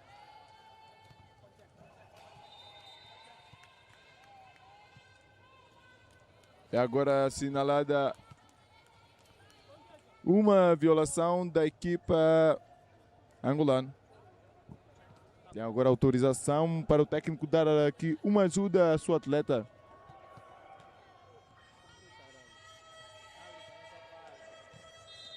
Reposição de bola para a equipa da África do Sul. Sai a jogar a jogadora número 9, Moganedi. Já procura um passe. Recebe agora um bloqueio de Guilherme. A Aurora a pressionar a base da África do Sul, que tem pouco tempo para arremessar, e marca Iago. Iago com um passe de Michele e acaba de capitalizar mais 2 pontos para a seleção da África do Sul. Posse de bola para Angola. Angola com Rita Manuel. Rita Manuel faz uma finta sobre o número 9, encontra a Valentina. Valentina para arremesso, não converte. Posse de bola para a África do Sul. Temos agora a Guilherme na dianteira, ser marcada por 2 jogadoras da seleção de Angola. Guilherme para Moganedi. Moganedi que faz uma finta, procura um arremesso, encontra um passe para Iago novamente. Arremessa, Iago não marca. Disputa de bola da seleção de Angola e posse de bola para a seleção da África do Sul. A África do Sul que está bem melhor neste início do segundo quarto, tendo assim várias possibilidades para arremessar e não converte. Guilherme embaixo do aro ganha seu ressalto ofensivo, tenta novamente Guilherme, não marca. A disputa de bola entre a seleção de Angola e a África do Sul, ganha a seleção de Angola. Temos agora um passe longo para a Aurora. A Aurora que não capitaliza a bola de primeira. Tem agora ressalto ofensivo, atira a bola a jogadora número 8, Valentina, não converte. Bola para Iago, Iago para Michele. Michele que faz agora contenção no jogo. Espera um melhor posicionamento para os seus colegas. Michele para Guilherme, Guilherme para o arremesso. e não converte. Manuel para a bola, atira um passe longo para sua colega Aurora que tenta alcançar a bola e não consegue. Arremesso linha final para a equipa da África do Sul.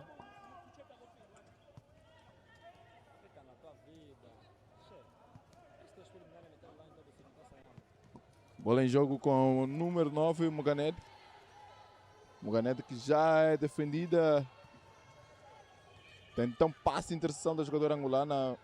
Volta a contra-atacar a equipa da África do Sul.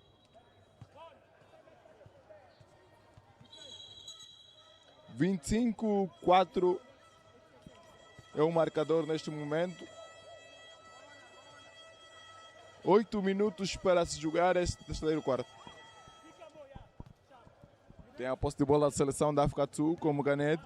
Muganed que já recebe um bloqueio de Iago. Iago que inicia o seu corte, mais um bloqueio de Imocime. Faz uma finta a Muganed. De Shaklak Violation para a equipa da África do Sul. Um ótimo trabalho da seleção angolana. E tem agora a posse de bola. Sai em jogo Angola com Rita Manuel. Arremessa o jogador angolano e converte. Que lançamento espetacular da jogadora angolana.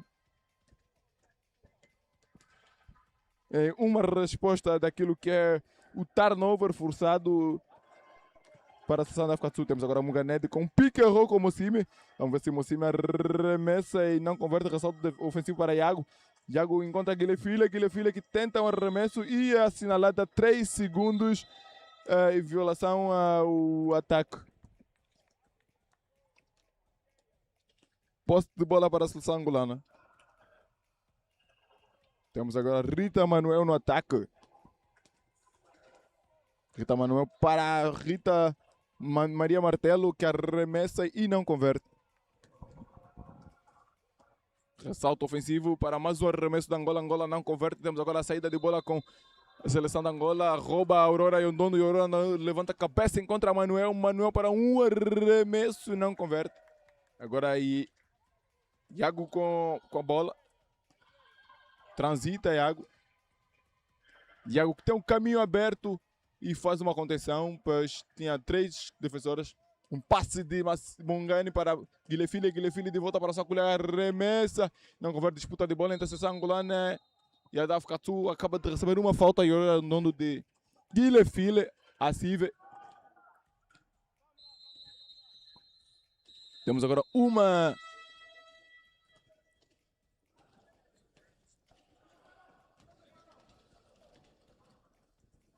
agora um pedido de time-out daquele que é o treinador da África do Sul.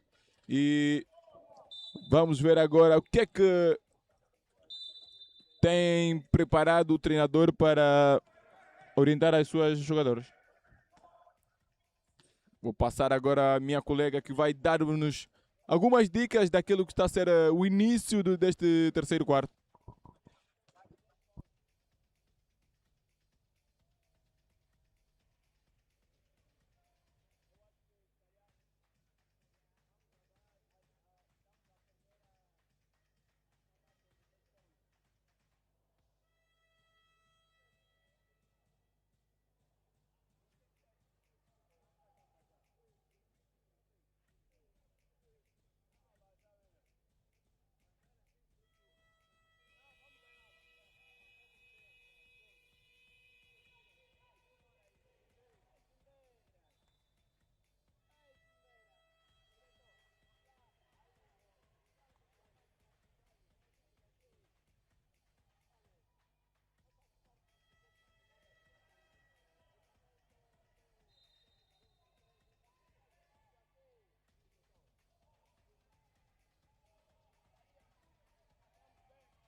So Jimmy and I have just had a discussion about what that first part of this game has looked like in the third quarter.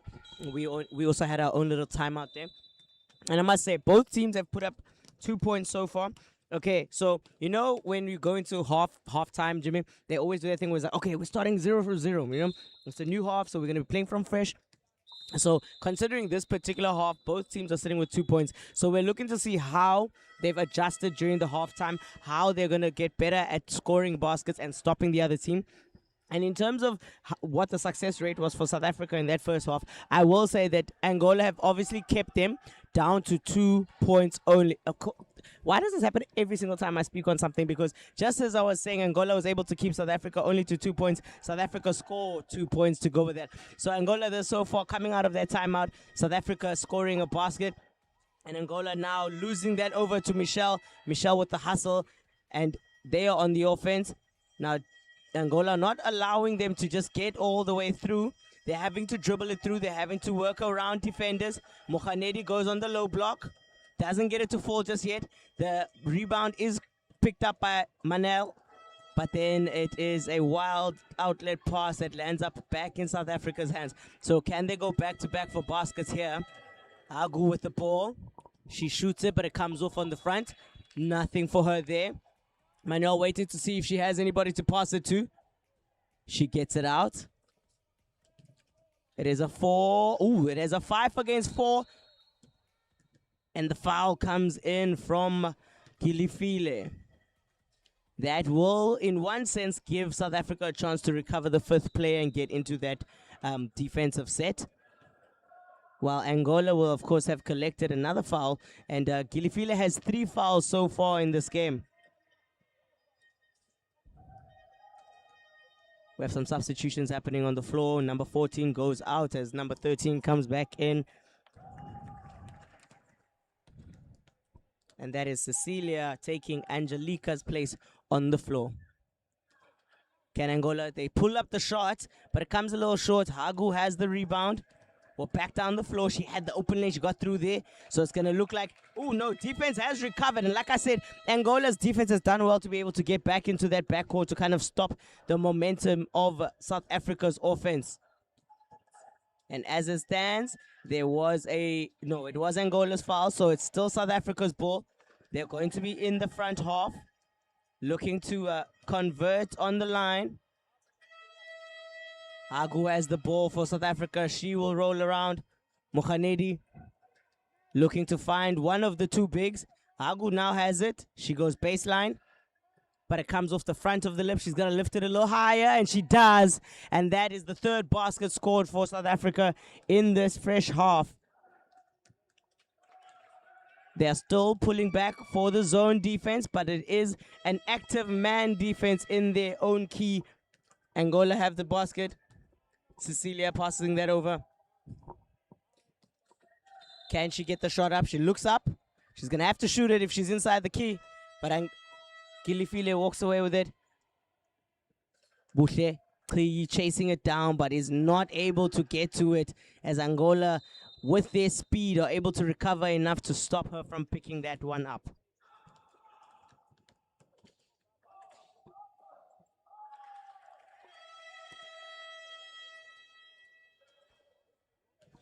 So defense is waiting for them to come over the line, but they are actively in there. So it is a half-court defense coming in. Half-court man defense coming in from South Africa with a help zone.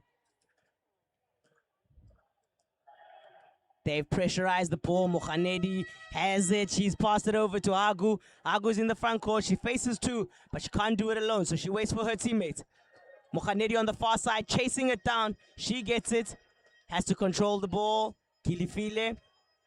Nothing for her, but Agu with the cleanup, and she collects 2 more for South Africa. We're now sitting at an 8-2 difference in this quarter.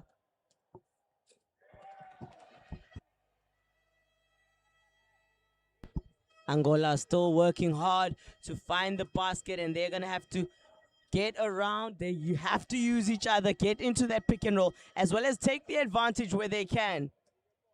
The shot didn't go up exactly as she would have planned it, but you do want to have a look at some of those matchups where the taller player is positioned in front of the short, so she wants to be able to send that shot up over that player. She's just got to make the connection with the basket.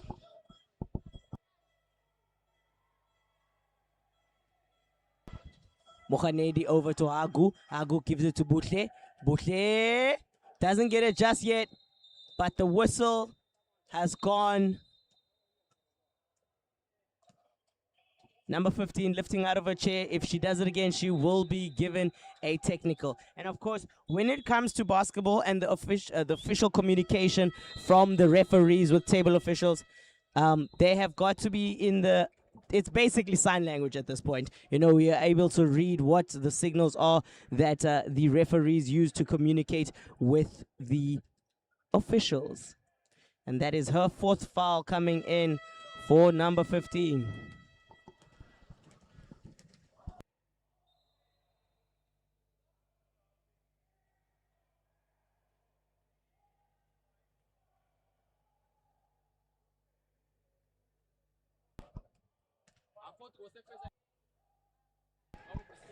Shot goes up, but it's not able to convert.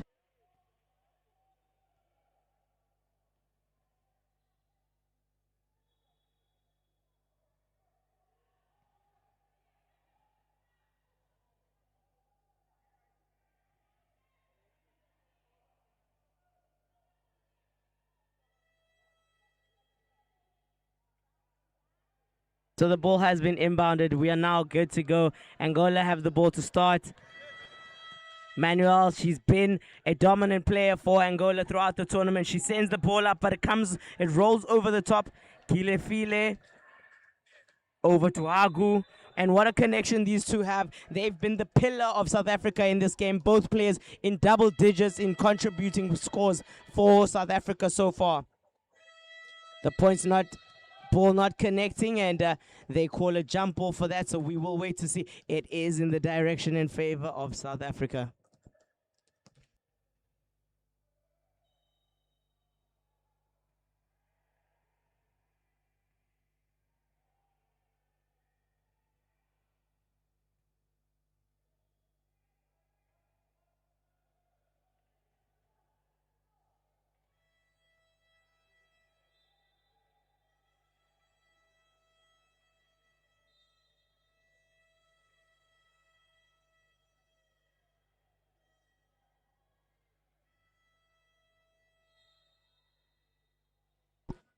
So the transition is in play. Angola trying to get down the floor. South Africa are having to push all the way back. Like they said, they have reverted to a zonal defense, but Moshel decides to go up and push pressure on the ball, which then forces them to make a pass. Can she get inside? She doesn't. She loses that over.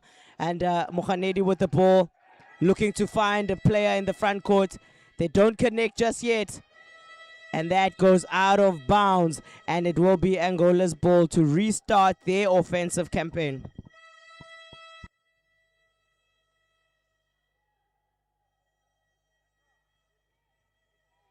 Angola with the ball. South Africa looks to be playing a man defense in the half. They have left one player alone.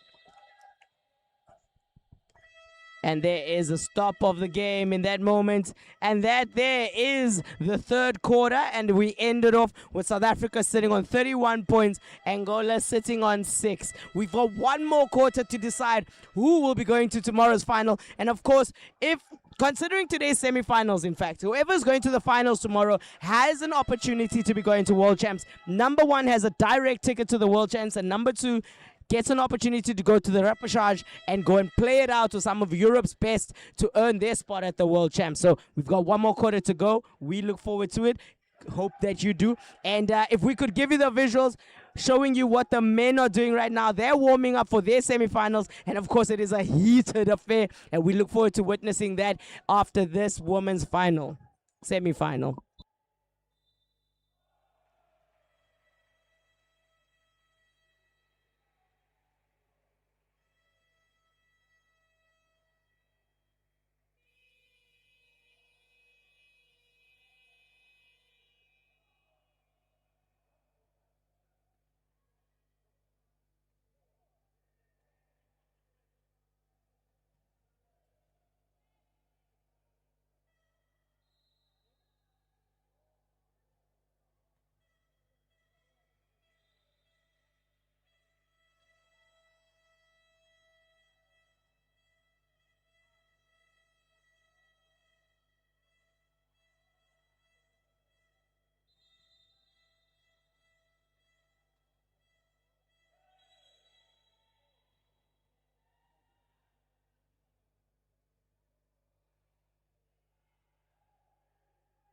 E já saímos para o início daquele que é o último quarto desta partida entre a seleção da África do Sul e a seleção da Angola.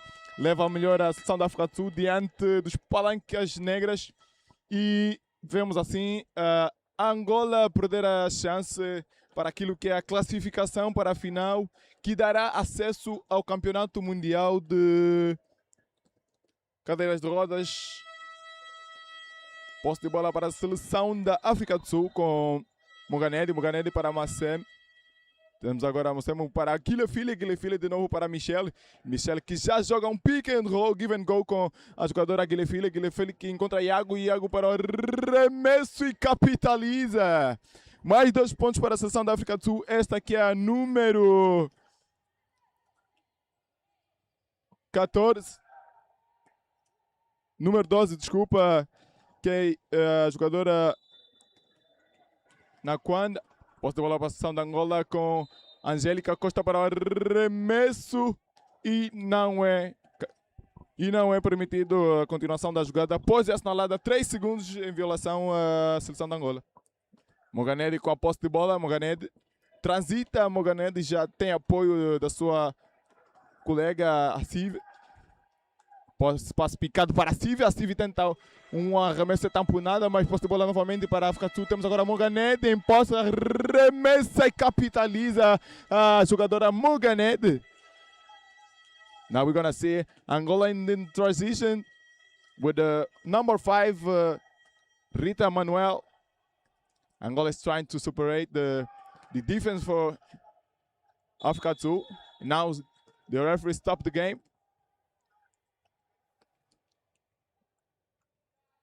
Moganedi em posse de bola e vemos Moganedi em transição ofensiva e é parada por a jogadora Valentina. Temos agora um passe, uma inversão para Moganedi, passa agora para Guilefile, para Naquanda que procura ajustar o lançamento, passa para a Civi carta da jogadora número 9, Michele Moganedi. Temos agora posse de bola para a seleção de Angola.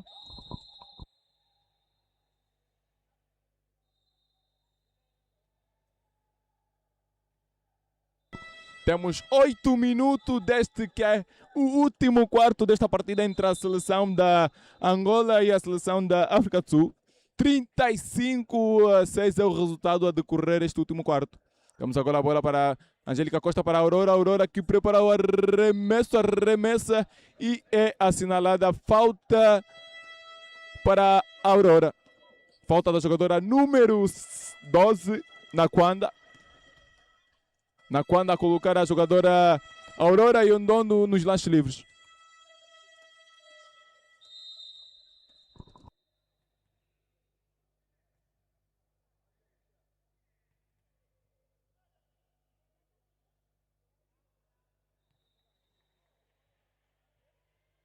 Tem agora mais um arremesso a jogadora número 10, a Aurora Yondondo. Arremessa e não marca a posse de bola para a equipa da África do Sul. Tem reposição agora a jogadora número 5, Mossime, para Moganedi. Moganedi que já começa uma ofensiva, achando assim Naquanda. Naquanda está que está com a posse de bola, recebe um bloqueio de Mossime, devolve para Moganedi. Moganedi aproveita um bloqueio de Naquanda. Naquanda que tem a bola, remessa Naquanda e marca. 2+1 para a seleção da África do Sul, com a jogadora número 12, Naquanda. And one. Temos agora o lançamento adicional de Naquanda. Beautiful and one coming in there from Naquanda. Can she make it a 3-point play? Doesn't quite get it. That was a live ball and they should have played on, but without being aware, they stopped the game. So we're going to go back onto the defensive side of things for South Africa, and they're setting up on a teacup and they're trying to make sure that Angola can't break through, but they have the advantage. Manuel with the ball.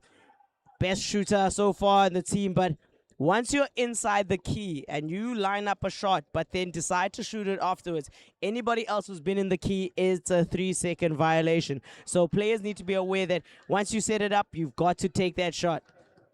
And at least reset after it hits the rim, you know. Kilifile with the ball. She waits it out. The pick and roll comes in from the top there. Nokwanda and Michelle. Does she get it? No, she doesn't, but the whistle does go off. And we're waiting to see if that was a shooting foul. 14 pushing. 2 shots, it is. So we will see Nokwanda going to the free throw line. I will have to say, even as a South African, something that South Africa does have to clean up on are our free throws. We haven't been the best or the most impressive on the free throw line. We've only made 1 of 7 in the first half, and we do need to figure out the best possible way when it comes to free throws. And in fact, there is only one way: repetition. You have got to be shooting free throws every day, at least 100 if you're not doing more than that. But something to take note of and take home with us, South Africa. We need to get better. And again, I think it's the commentator's curse, because as I'm saying it, she makes the shot, contradicting me completely. But well done, Nokwanda, for making that one.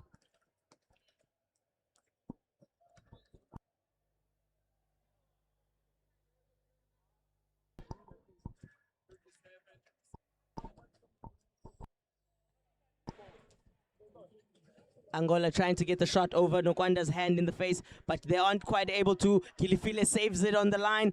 It is Nokwanda and Mukhanedi in the front court. Mukhanedi goes, but she turns it over, turns around, waiting to get control, better control of the ball, and waiting for her teammates.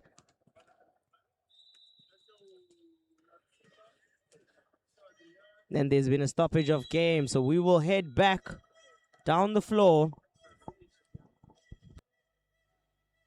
Foul was committed. As you can see, the 2 foul called there up front. And Angola will be on the offense. So it was South Africa's foul. And time is going as they were not quite able to. Oh, and they roll into the backcourt trying to get themselves into the front court, unfortunately. So Angola will lose that one.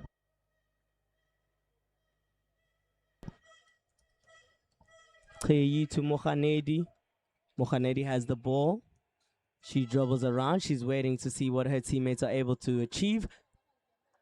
She's still dribbling it out. Seconds are running down.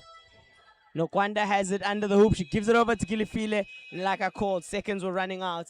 And that will be a shot clock violation against South Africa. And they are pushing back all the way to the home base for defense.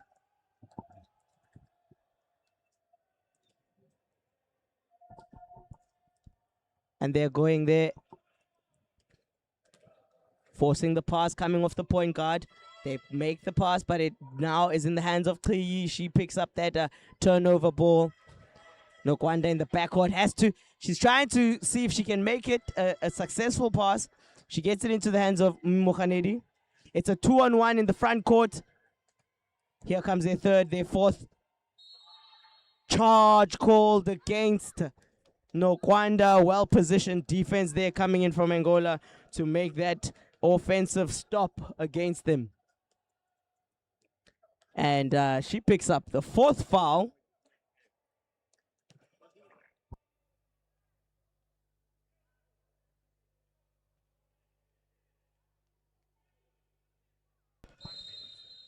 With 5 minutes left, we've got players that are sitting on 4 fouls. Number 5 has been called for a blocking foul. And South Africa are in the bonus, so they will send Angola for shooting 2.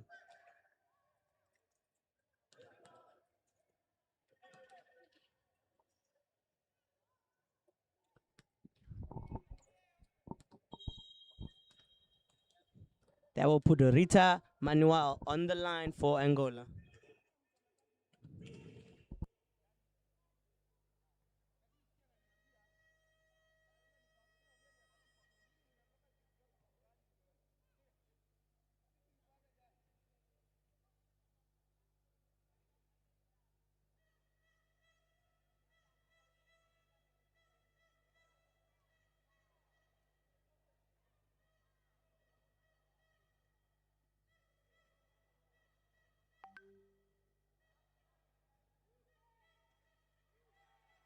Okay, so there was a miscalculation on the foul count for South Africa against South Africa. So that was not actually a 2 point. It shall be a on the ground foul. South Africa are in transition. Nukwanda passes it over to the front. It is now with Mokhanedi. Mokhanedi to Ngoni, but she isn't able to control it. And Angola will roll away with it. So now they are coming down the floor. Emigalda with the ball. She gets that over to Rita. Aurora is still having it. She can't quite find a position to make the shot, but she takes it. It comes off the front and rolls off in the battle for the rebound from Nukwanda. So that will give Angola a second chance opportunity on the offense.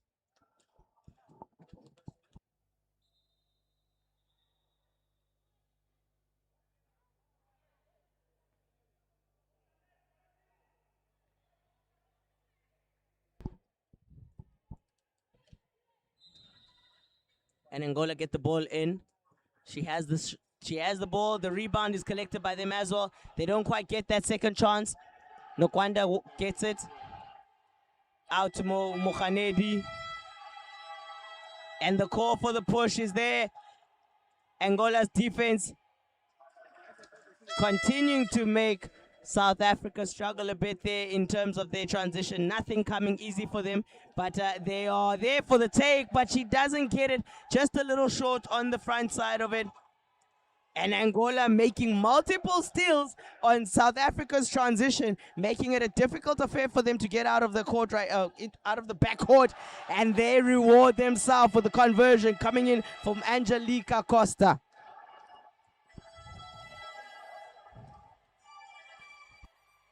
And we have 4 minutes left of this game. You would swear with the amount of noise and support coming in from the Angolans that they have a shot at this. But the difference is, it is more than 30 points. Well, it is 31 points of a difference. And we have it's less than 4 minutes to go. And that just speaks to the intensity. It is not about how you start, but more about your finish and making sure that that finish is a strong one. Angelica gets fouled as she was taking that shot, so she will be sent to the free throw line to shoot 2.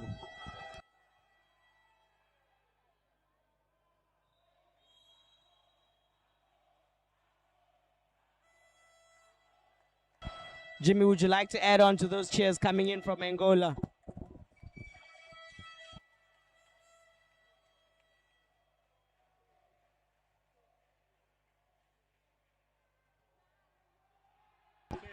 E temos aqui a seleção de Angola receber um apoio caloroso que é dos seus adeptos que chegaram em massa para assim dar aquela energia e garra para a seleção angolana. Vamos agora mostrar um pouco daquele que é o aquecimento das equipas que já irão se defrontar, que é a equipa do Marrocos versus a equipa do Senegal.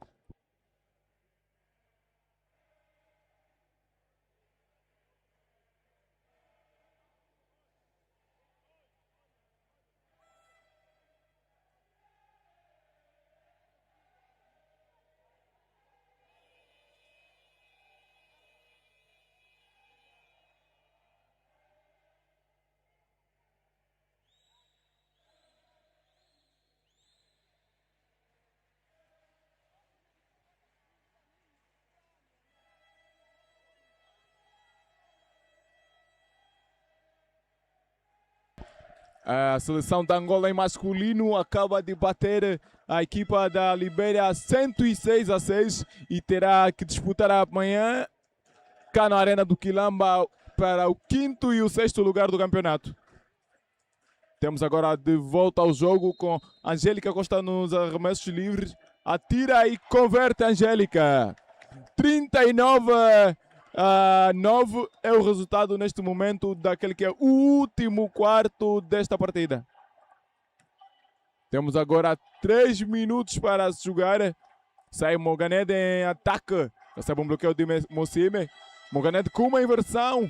Apanha um bloqueio do seu colega. Tenta achar na Kwanda e não consegue. Não consegue. Tem um turnover da seleção da África do Sul. E reposição de bola para Angola. Está a jogar Angola com sua base Rita Manuel e sofreu uma falta de Mocime. Rita Manuel tem agora direito a 12 arremessos livres, pois a seleção da África do Sul já se encontra em penalização, que são 5 faltas coletivas contra 4 da seleção da Angolana. Temos agora nos lançamentos livres Rita Manuel.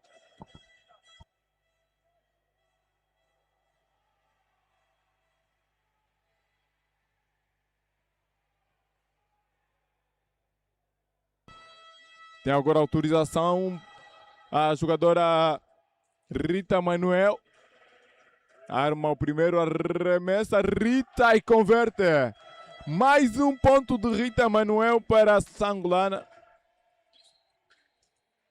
Vê-se os fortes apoios daquilo que a seleção masculina da Angola dar força para suas meninas. Moganeri no contra-ataque, já tem Rita Manuel a marcá-la. Rita Manuel que tenta forçar um turnover, ganha assim Rita Manuel e é assinalada falta para a jogadora da África do Sul. Esta que é a Silvia Guilherme, que acaba de cometer uma falta. E é a última falta que Guilherme comete, está desqualificada.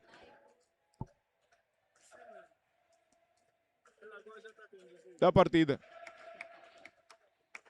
12 arremessos livres para a seleção da Angola. Vai agora ao lance Maria Kuyalala.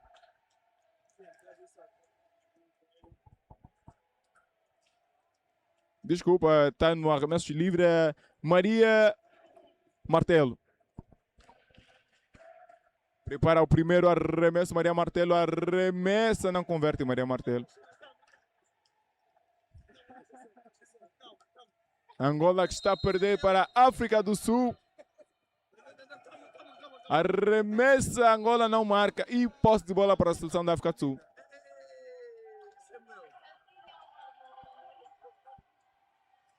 The South African team is making everything to stop the offense of Angola. Now we have Muganeda on the offense. With bola para Iago. Volta para Muganeda. Muganeda que já tem uma linha de passe para sua colega. Tenta arremessar e é tamponada. Um bloqueio de Angélica Costa e é falta para a equipa da África do Sul. Número 11 da equipa da África do Sul com uma falta, dando assim 2 arremessos livres para a seleção da Angola. A seleção da Angola precisa aproveitar para encostar ao resultado.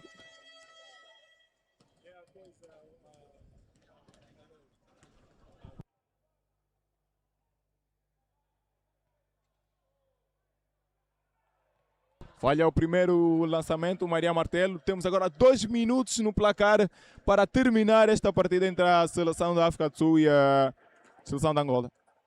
Vamos agora ouvir a JC a fazer o fecho desta partida, pois ela é apoiante e simpatizante da seleção sul-africana. É assinalada 3 segundos para a equipa angolana. Temos reposição de bola para África do Sul. Temos agora 2 minutos para se jogar. Sai em contra-ataque a seleção da África do Sul. Transita a jogadora número 8, Kibdo. Passa para a jogadora Naquanda. É assinalada uma violação para Naquanda.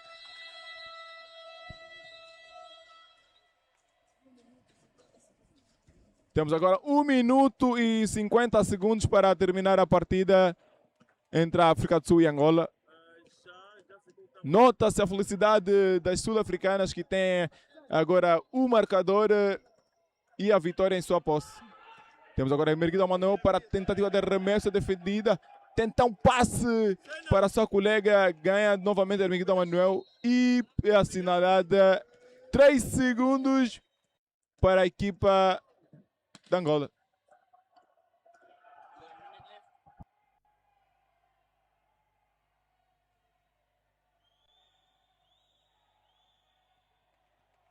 with a minute left in the game between South Africa and Angola, the semi-final of the women's competition. We have one who has separated themselves far above the rest as they're sitting with that 39 points to 10. South Africa, I am proud to say that we will live to fight another day, and tomorrow it is you up against Algeria, and of course you get your revenge match tomorrow. And I hope that the best of the best, Africa, this one is for you.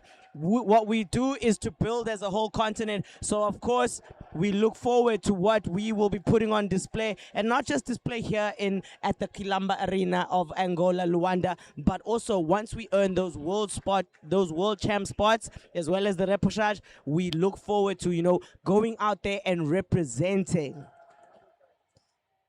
And all that's left is for that clock to wind down, and we can call it officially and conclude the fact that Angola have fallen to South Africa.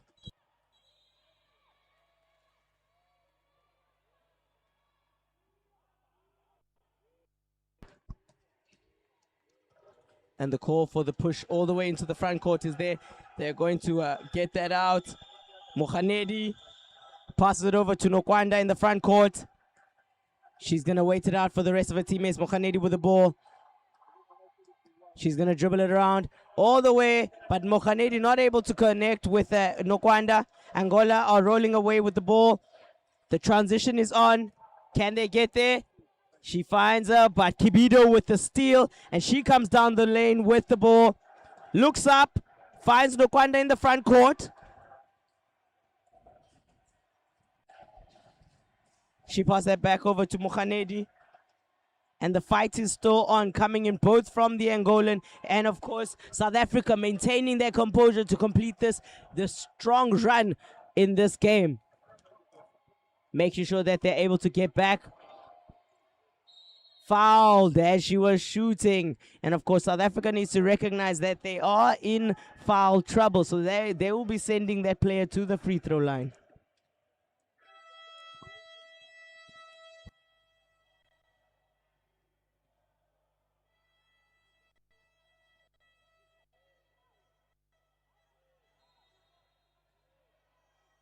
All right, we've got 25 seconds on the clock. 25 seconds until I can call it loud and proud, ladies and gentlemen.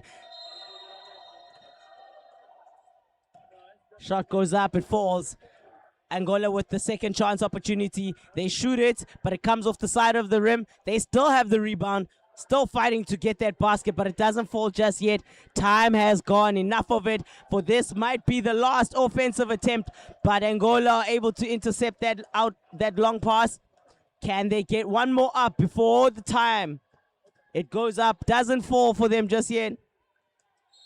And that is the game. South Africa, you will be going to the final, and you've earned yourself one of two shots to go off into the repechage for the world champs. South Africa versus Algeria has started in the men's division. It is a top four. It is a top four affair, ladies and gentlemen, as Algeria now advancing against South Africa. South Africa have the first possession. And before we look over to the men's side, I'm going to let Jimmy wrap up what he thinks about the ladies and Angola's performance. And of course, then we will conclude and switch it over.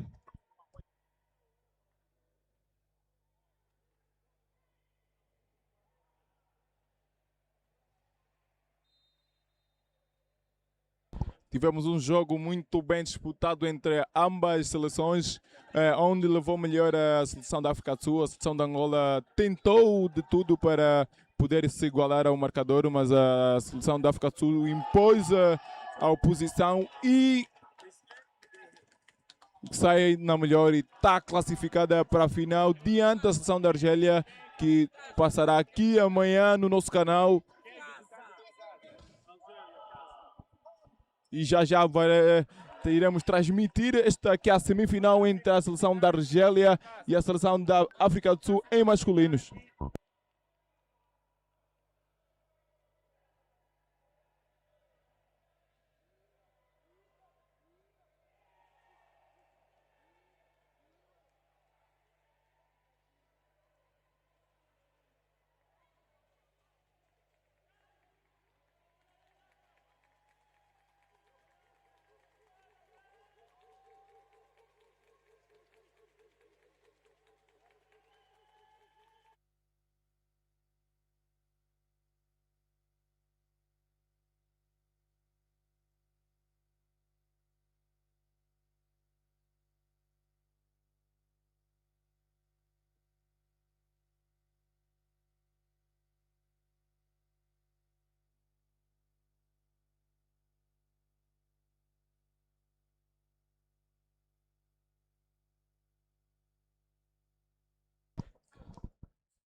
And we are now over to the semi-final of the men's, which is Algeria in white versus South Africa in green. I've had to just take a little bit of a breather before I jump from one hot game to another, but it is off to such a rocketing start that the score is sitting at 4 points apiece as X unsuccessful at the free throw line there, and is going to keep it even for the time being. And we've got a very, very interesting affair coming in as they are able to get all the way around. The foul does come in after he attempted at the basket. So that is going to send Algeria to the free throw line.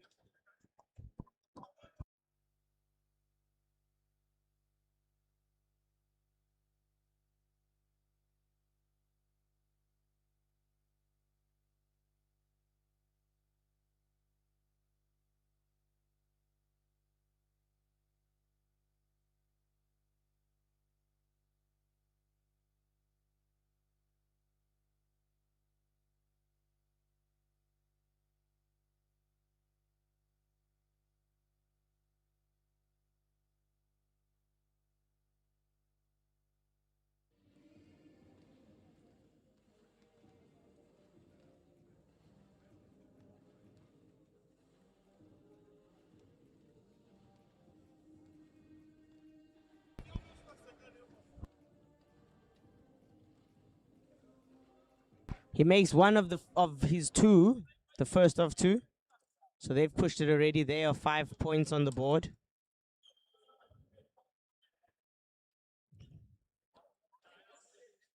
Gets the second one to go, and Algeria 100% from the free throw line. South Africa are looking to kind of engage the defense and stop it from getting clear and back into the offensive set. And of course, that allows Shane and Mbele to be in the front court. Can they pull off a 5-on-4? They might just be able to. Shane finds the gap. He's close enough.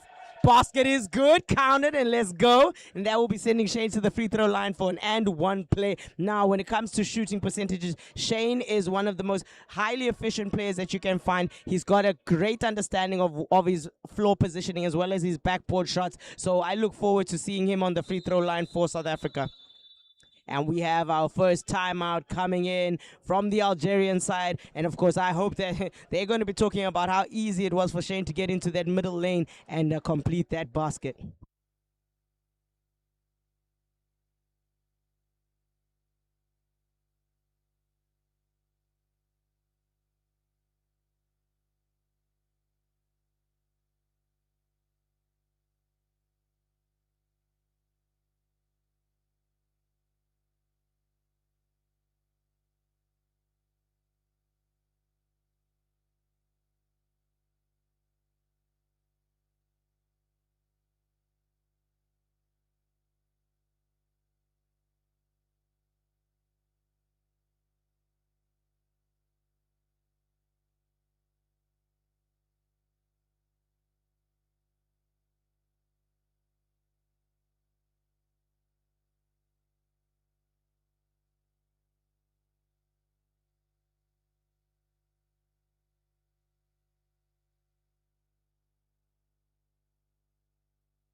And Shagin collects that free throw and makes it easy for South Africa. They were trying to trap him in the backcourt, trying to gain the advantage when it comes to the numbers on the front. They want a 5-on-4 attack. They've kept at it, but not finding anything yet. Defense has recovered. Algeria will take the baseline shot. They don't get it to fall.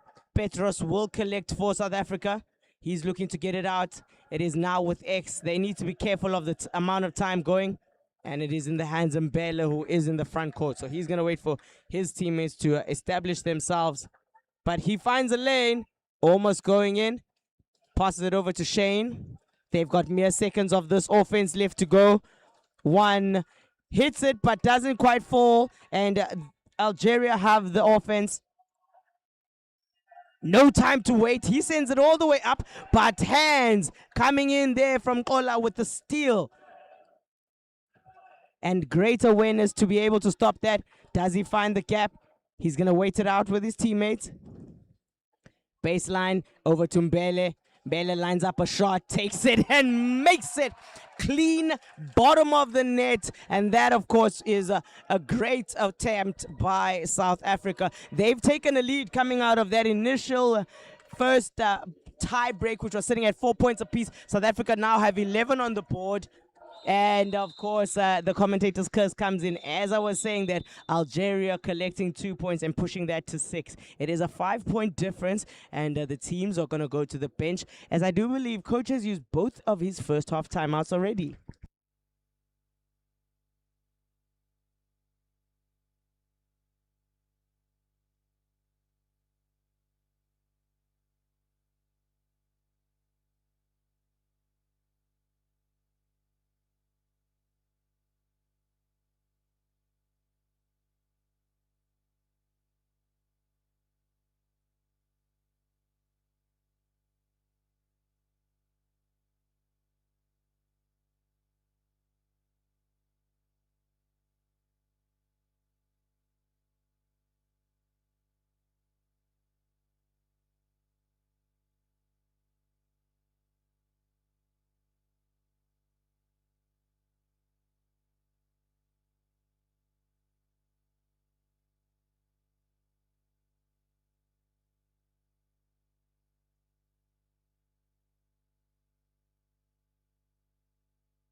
All right, so Algeria to start off on the defensive end. They are opting with a zone defense. Shane dribbles out to the baseline, the far side. He will line up his shot, but it comes off a little short. And South Africa are quick to transition into that defense, making sure that it's difficult for Algeria. But Algeria find the gap. They are down the floor. Number 13 bringing it in for Algeria. Goes all the way. And it is a charge called against him. So no basket, and they will be returning to defense. And coach, unfortunately, you don't have another timeout to be able to correct some of these mistakes. And South Africa is going to keep pushing the agenda.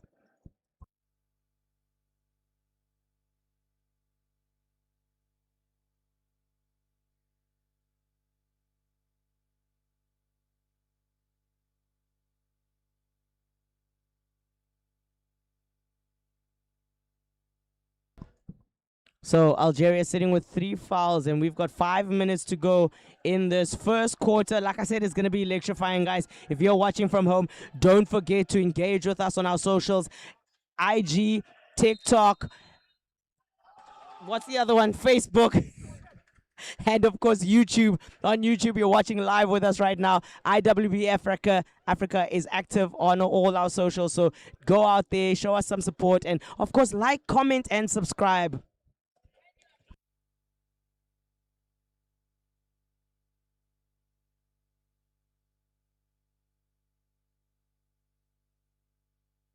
The scream goes up there from the Algerians. He was open, hoping that he would be able to get the ball, but he doesn't. Shane Williams comes off with the ball, and South Africa on the transition, trying to make it difficult for the Algerians. The gap is there in the middle. It's a 5-on-4. Shane with the bank shot, and there he is collecting what he is good at, and they will continue the rampage of baskets.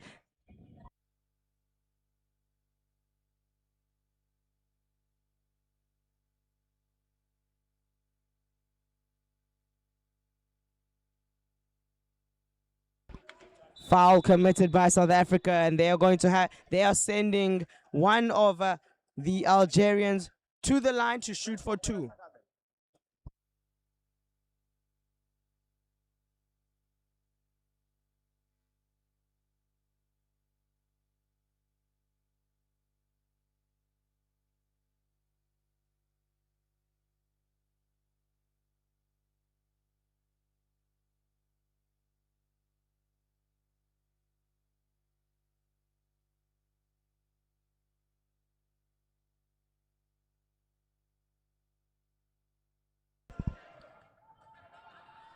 And South Africa down the floor.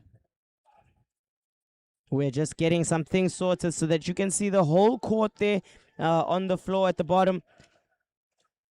Petros gets inside, but he's got to go back out.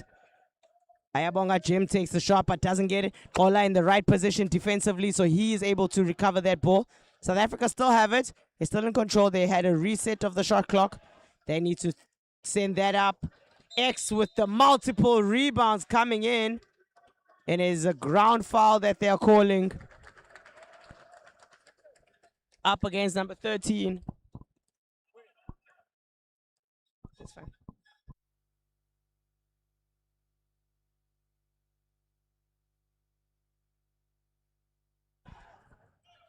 X to Mbele. Mbele takes his shot, but it rattles out of the rim. And they go back down the floor.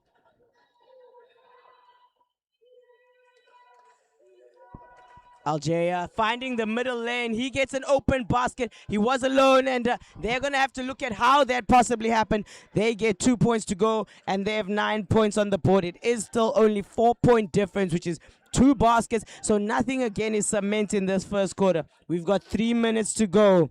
And considering that Algeria are a top 4 team in the country previously, and of course a top 4 team as of today, this is no standing to celebrate just yet. It's only 1 quarter that we are getting into, and we look forward to what the rest of it may look like. They dribble it out. The defense is there, trying to make it difficult. They don't wanna give them open opportunities, but he lines up for a shot, takes it, comes off flat off the side of the rim. And it looks like it's a 3-on-2. That it is. Shane Williams over to Mbele. Mbele doesn't get the basket, but he gets a rebound and 1! South Africa and 1. And they'll be going to the free throw line. And of course, Algeria are in the collectives. They do have 2:24 to go with Algeria in the collectives. Malume was South Africa on the line to collect his 3rd point of this 3-point play.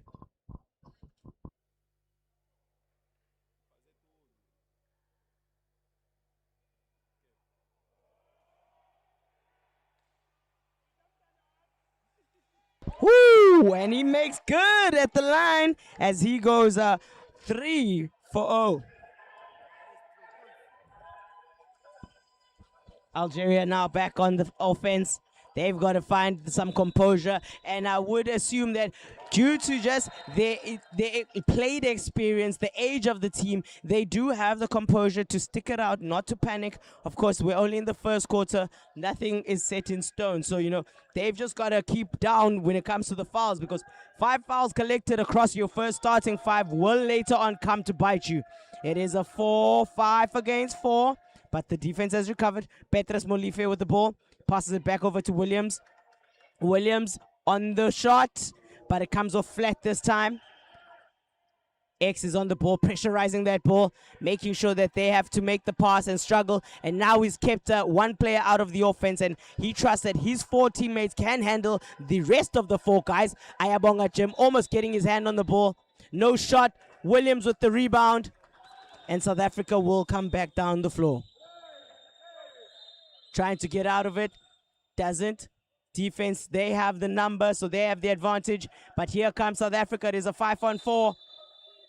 A charge is called against South Africa, and I will wait to see which number she called it against. It is coming in for number 15. That is Umbele.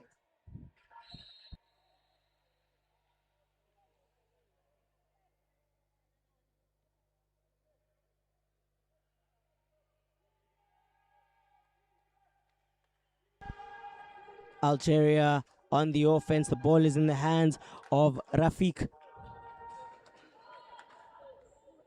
He passes. Rafik now has the ball. He is in the middle. He takes the shot, but it comes off of the side. Mbele with the rebound. We are down the floor, and they have the advantage. X goes up. X finds the spot, and he collects 2 more points for South Africa. We have less than a minute to go of this first quarter. We've got about 40 seconds. Algeria slowing their roll, and they're going to try to use the best of the time as they can. Rafik with the ball. He looks over. He passes it over to Abdune. Pulls the shot up, but nothing for now from the 3-point line. He will try it again. And he gets that one to go. That one comes from Ayache. And they've kept themselves alive. The dream is alive, ladies and gentlemen. At the IWBF 2026 Africa Championships, we were looking for the best of the best in the continent. Shane Williams called for a charge.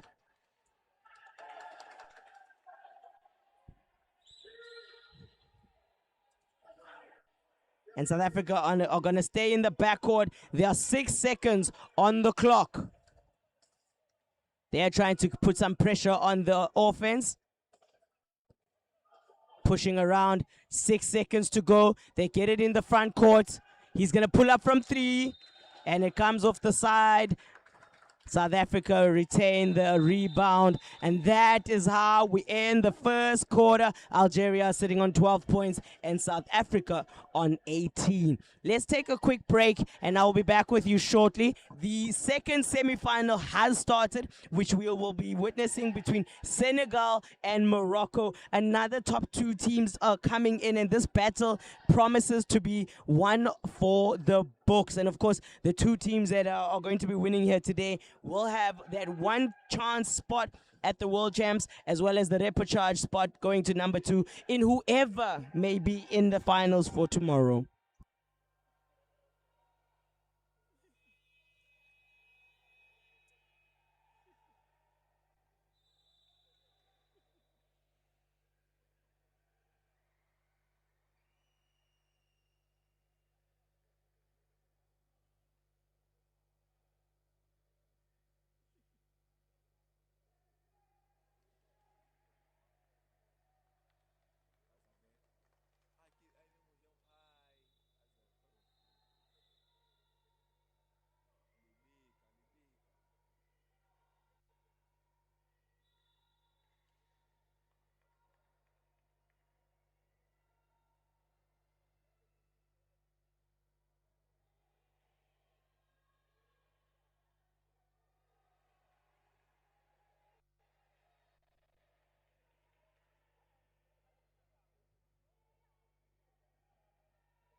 All right, we're back with it. Quick, fast, and lightning as it is. South Africa starting with the ball. Mbele looks inside. He gets fouled as he was shooting too. And then, again, comes in with some experience, patiently waiting, because he knows they're going to actively want to stop him from shooting. And though he may have not been in the best position to make that shot, he is able to draw the foul, and that is the point.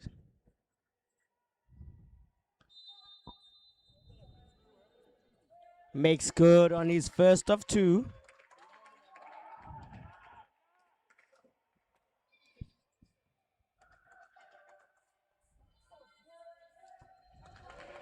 And he makes 100% on the free throw line there for South Africa. Pushes their points into the 20s.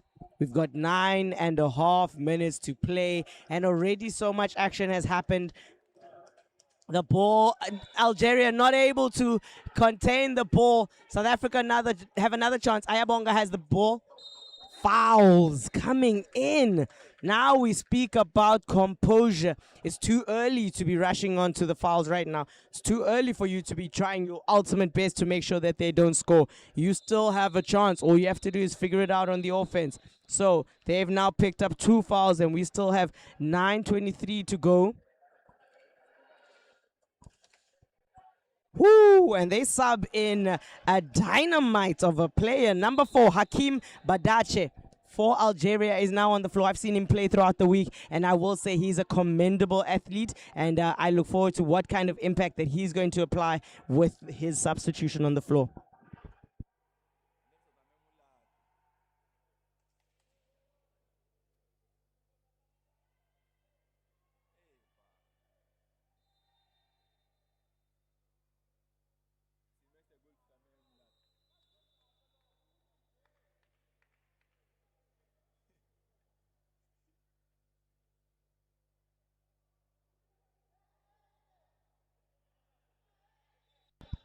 And some words coming in there between the official and the coach, but I think they are on the same page. Ball is with Mbele. He turns on it. He's going to look inside, look to see what his teammates give him.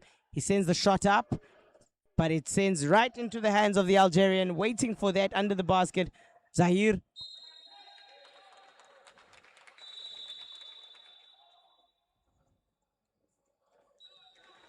And it is a charge foul called against Petrus Molife.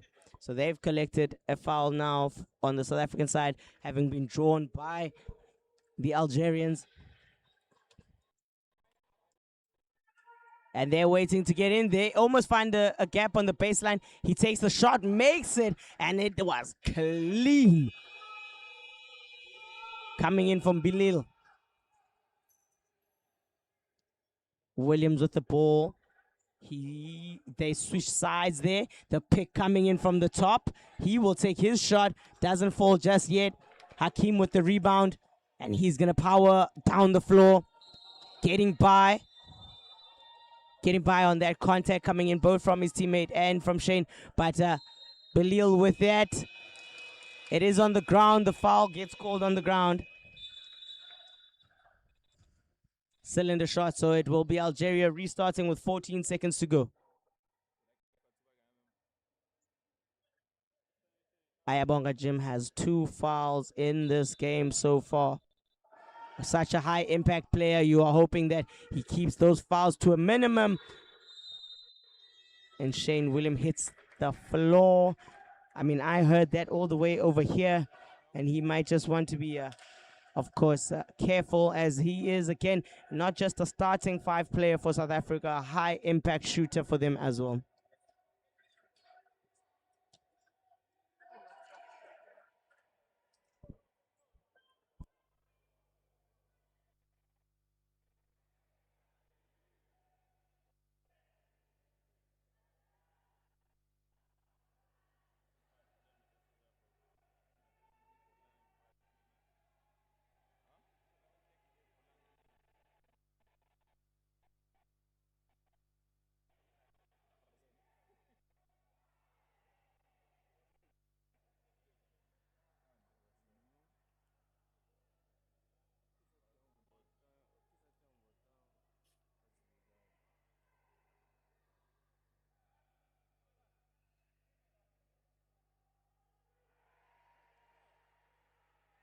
And as we get the floor clean, we're just waiting to be able to resume. Of course, that would have created dangerous situations for the players.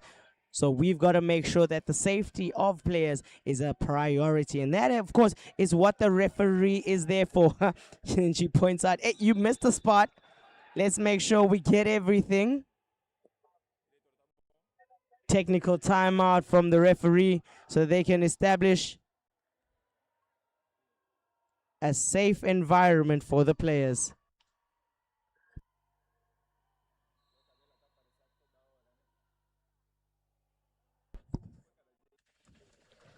Algeria 14 points, South Africa 20. We have 8 minutes and 15 seconds on the clock. So they will take a quick break due to that technical issue on the floor as we get that sorted. The referee, of course, making absolutely sure that we have no issues that might come up from such a wet spot on the floor. It gives the teams an additional moment to be able to kind of clear up a few of their confusions that are coming in. Coach Siphamandla Gumbi leading the charge for the South Africans. And we are set. Everything is good to go.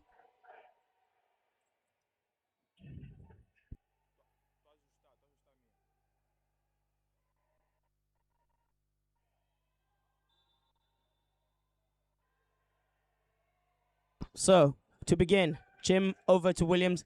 Williams has the ball. He spreads out the defense and he pulls them out into that 1-2-2. From the top, you have X. He receives that, passes it across to Mbele. They jump onto Mbele, making sure that he's not going to be getting no shots up so easily. But the rebound is out. Ayachi with the rebound for Algeria. He's rolling up at the top. He doesn't look just here. Ooh, Mbele with the steal. And of course, the height difference in team here is actually matched up. So if you're looking to pass a ball all the way deep into the key like that, you're positioning yourself behind South Africa, and they are locked and loaded, so they're able to pick up on those kind of reads early. Williams, bank shot is good! Basket and one! Let us go! Let's go, South Africa!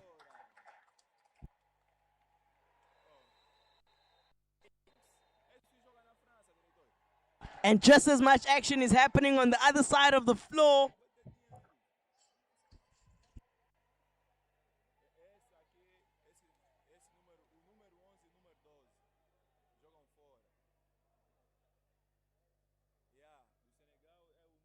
Shane Williams will be shooting one. There are 7 minutes, 18 seconds left of the second quarter. Doesn't get that one, and that deflection might just be saved. Okay, it's saved by Algeria. It's back in Algerian hands. South Africa are pressing them on the defense, trying to make sure that they don't get an easy transition, of which they are able to slow them down. The pick and roll at the top. Hands are there, but the foul is given. And South Africa will pick up their third foul of this quarter.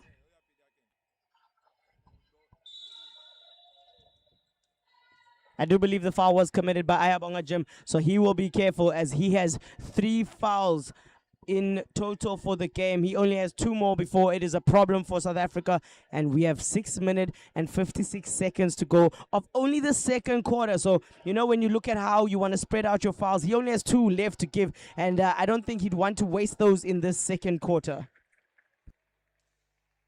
Ayachi makes good on his first free throw.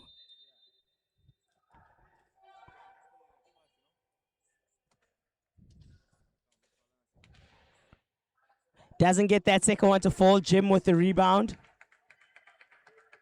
And they're trying to trap them in the backcourt, but they're not able to quite do that. Defense is set up. Williams with the ball. There's still so much time of this game. It feels unreal. Ayabonga Jim takes the shot. Woo-hoo! And he makes the shot. South Africa are on a roll. They are converting on the offensive side. They have 24 points to Algeria's 15. And this time they are successful in getting the ball to the player. He doesn't get the shot up, but he will draw the foul, and that sends him to the free throw line. Now here's the issue. Who that foul was on?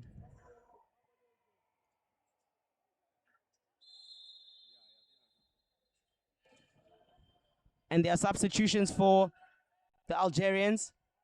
They are subbing out the shooter, Hakim. He's had great impact in the game so far. He makes the first of 2 free throws.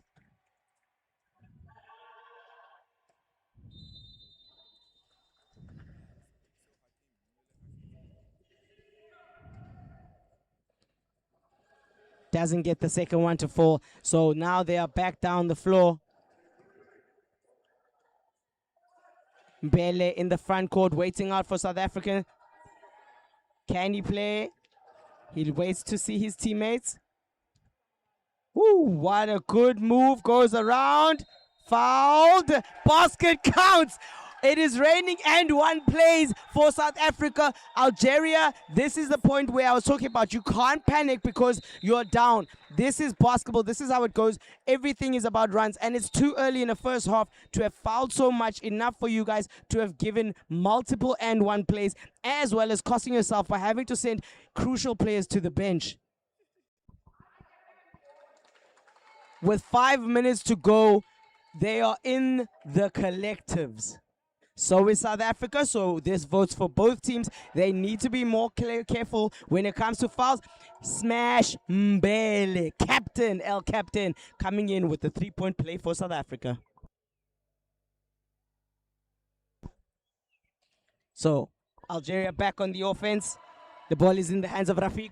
He gets over around Kola. He goes all the way down. The pick and roll is there between him and number 13, but smashes hands, get involved, but it is a foul. So that will send Muhammad to the free throw line because they are in the collectives, even though he hadn't been in shooting position yet. 27 points for South Africa. We have 5 and 4. Every time I update you, I'm just like, are you serious? Not enough time has passed. We're still talking about 5 minutes of this game, of this quarter, and of this half. All right. So he's able to get the first of those two, Muhammad. Number 13, Lucky Unlucky. He takes his second shot and he gets that to go. He's done exceptionally well on the free throw line for Algeria. So if the baskets, your standardized baskets, your 2 points coming in, have been a struggle for Algeria, they've done very well to keep up a good percentage on the free throw line. Now, if South Africa are not careful and they continue to foul them the way they have, because both teams are in the collective, Algeria can make up for it on the free throw line. That turnover comes in against South Africa, and Ayachi is already all the way down the line, making sure that he's got into his favorite spot on the low block.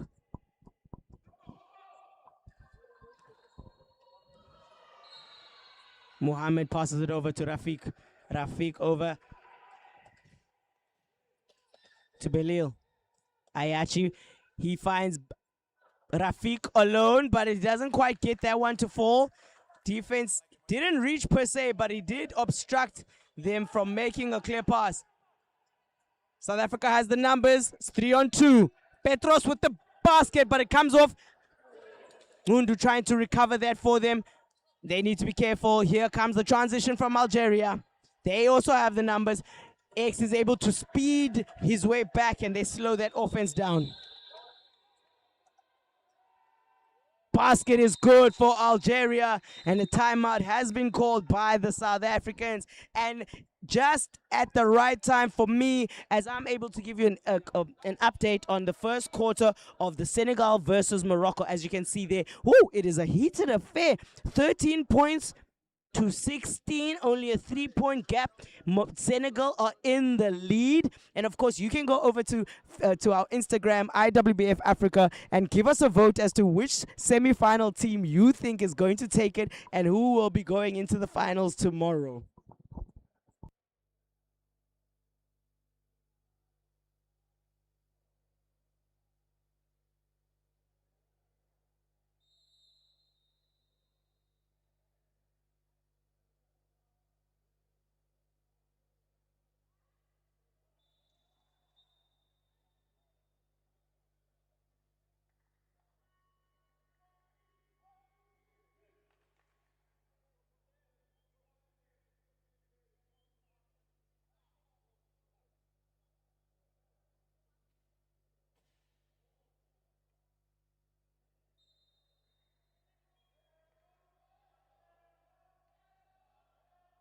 All right, so we're out of that timeout and we're back down the floor. South Africa have the advantage. It is in Mbele's hands. X finds his way all the way in. Basket bounces out, and it looked good for a second there, but Ayachi with the rebound, and he's over the halfway line. Can they make this a success one? He passes it over to Muhammad. Muhammad with the shot, but it bounces out. And Mbele and Williams are actually fighting for the rebound, but they get that out. X, they might have the numbers. 2 against 2, 3-on-3. 2 are caught in the backcourt, and 1 player goes down. So Algeria are down a player. Mbele finds X. Can he make this? But he doesn't. No call for him. And before they will be able to go back over to the offensive side, they have to get the player who was down back onto his wheels, of which they do. Muhammad is back up and ready to go. So Algeria will start. We have 3 minutes and 44 to go now. It is a close affair. No side is in the clear. It's 7 points. I mean, we saw yesterday Angola trying to come back from a 15 to 17 point deficit, and they closed it out to as close as 8 points. So this 7-point difference between Algeria and South Africa is nothing to take home just yet. So we have got to stick around for that second half. But for now, let's have a look at how we're going to be closing out. There comes a 5-on-4. Mundu passes it, unfortunately anticipated there by Zaire.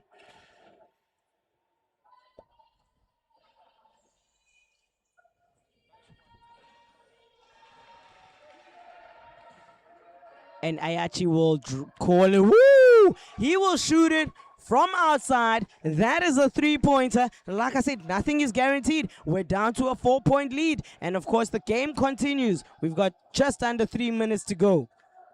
And every possession is so crucial at this point that you can see the difference in how we're attacking this game. Shane's bank shot doesn't go in just yet. Ayachi with the rebound. He comes down the floor. The lane has been cleared by his teammate. It's a 2-on-1. Can he get it? Basket goes up and he gets there and one to go as Smanga committing the foul. And either way, both teams are in the collective, so he will be going to the free throw line to shoot for one more point. And of course, just like that, we're down to a 2-point difference. This is basketball. Nothing is solid. Nothing is given. All of it is taken, so you've got to fight your way through it. Basket is good, and they're now only 1 point away from a tie game. Of course, and again, we're talking basketball, right? Every team wants to go into the half sitting comfortably. Now, sometimes it can be to your detriment because you come into it thinking, hey, you've got that lead.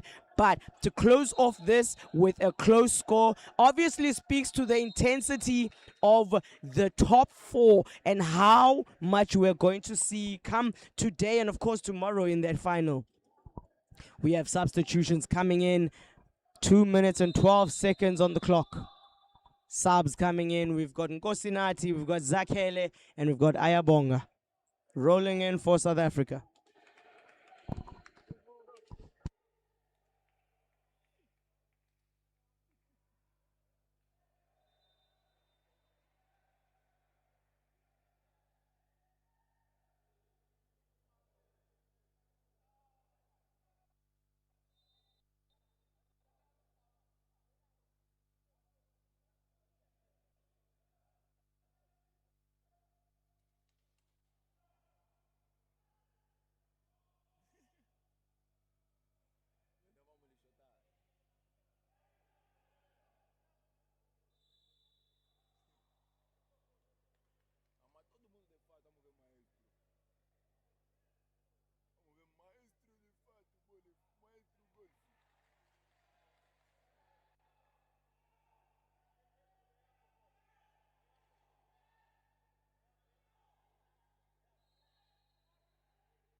Kanya on the line, didn't make that first one. He chases down the ball, and that's a good play there from him.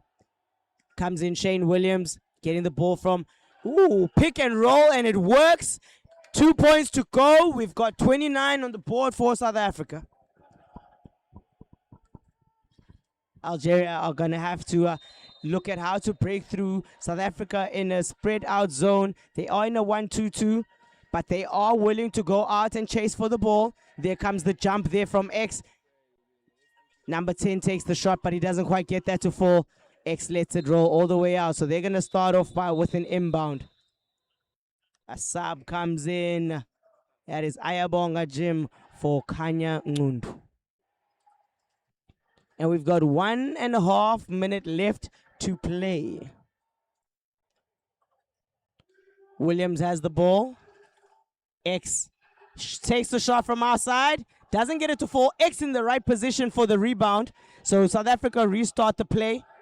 They've got seconds on their side. It's winding down. 7 takes the shot, but it doesn't connect. And Rafiq with the rebound for Algeria. He's got the ball now. They're going down the floor, figuring out which lane to take. Does he see the middle gap? I do. There's Muhammad inside. But it doesn't fall. The foul comes in. And he will be going to the free throw line.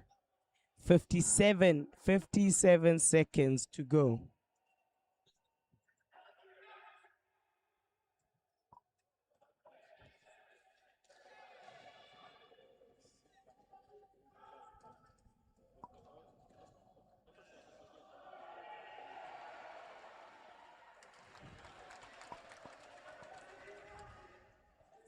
Doesn't get his first free throw to fall just yet.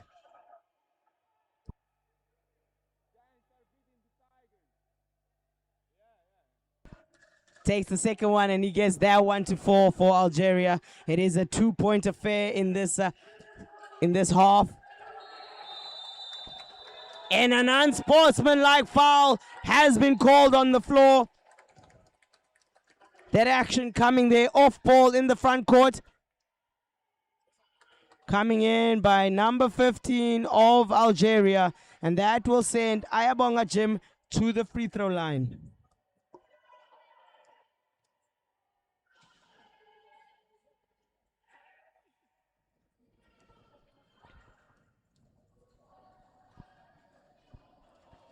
Shot goes up and he makes one of the two free throws as South Africa hit the 30-point mark.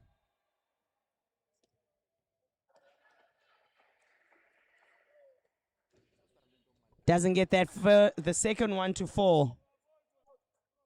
But South Africa will keep the ball.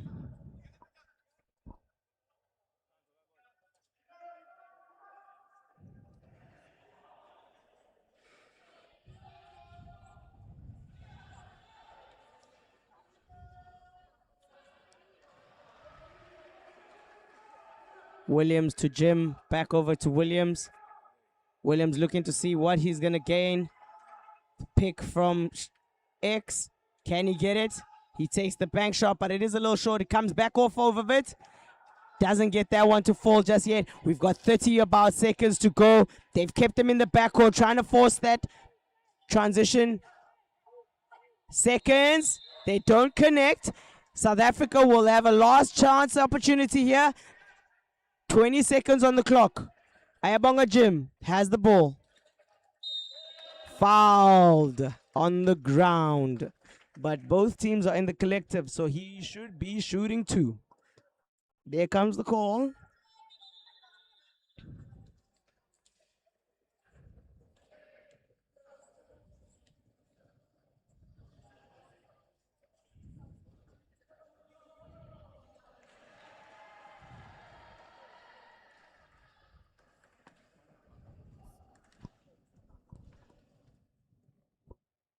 Ayabonga Jim with the first of two, and he makes good on that one. Pushing the lead as much as they possibly can.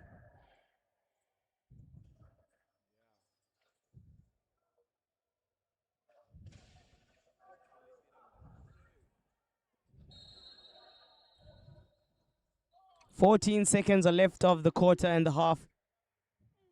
He takes the shot. Doesn't get it just yet. It is kept by South Africa on that rebound. Shane Williams now has it. He passes it over to Ayabonga. Ayabonga looking to Shane. Shane is going to have to pull the trigger, but he doesn't get that to fall. Algeria hold on to the ball, and that is how we're ending off the first half. South Africa are sitting with 31 points to Algeria's 27. Nothing is set in stone, ladies and gentlemen, and often enough, the first half is there to set and establish ourselves, and then we look to regroup and play it again in the second half. So take your 15-minute break, get yourself refreshed, bring that energy back into the comments on social media. Find us on at IWBF Africa, get involved, and I will see you in the next half.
And we've already started the first minute of this game going. Algeria have come out with a renewed sense of energy coming in.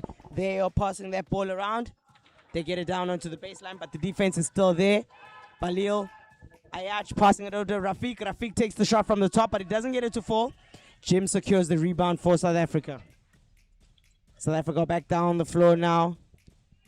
And they're trying to get themselves into an advantageous position. Mbele alone waits it out, and he gets 2 points to go, and they score the first basket of this half. South Africa now have pushed it over to 33, while Algeria sitting on 27. Ayach almost making it all the way in. He looks up, sends a shot, but it doesn't fall. Mohammed for the cleanup, and they have 2 points on the basket so far. We have 8 minutes and 12 seconds to go. They're looking to trap somebody out in the backcourt, which they have. They've left Mohammed having to trail and find his way around. They will gain the possession or the advantage. By doing that, Shane Williams passing it over to Ayabonga. Ayabonga to Mbele. The whistle has gone up. A foul has been committed.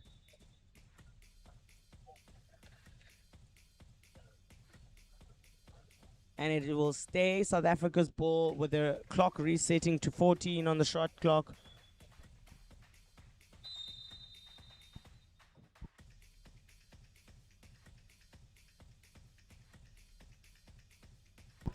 And Mohammed will go to the bench as he has collected 3 fouls thus far. And of course, coach would rather save him for the 4th.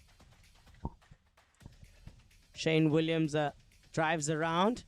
Pick and roll between him and Ayabonga. Ooh, he just misses X on that one. Seconds are going. He's going to have to chuck it up. But nothing connects there for them. So it is a turnover ball over to Algeria.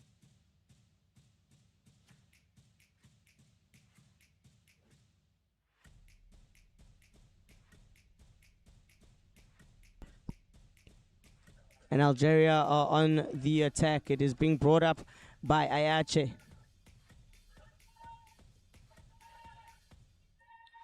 He surprises Rafiki by making a pass by him, but it is deflected and saved in the front court. Adel Krim trying to put it up, but he doesn't get that one to fall for him.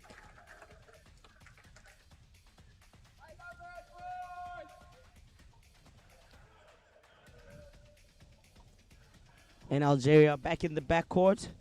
They're waiting in a zone defense. Williams bringing it up alongside Jim.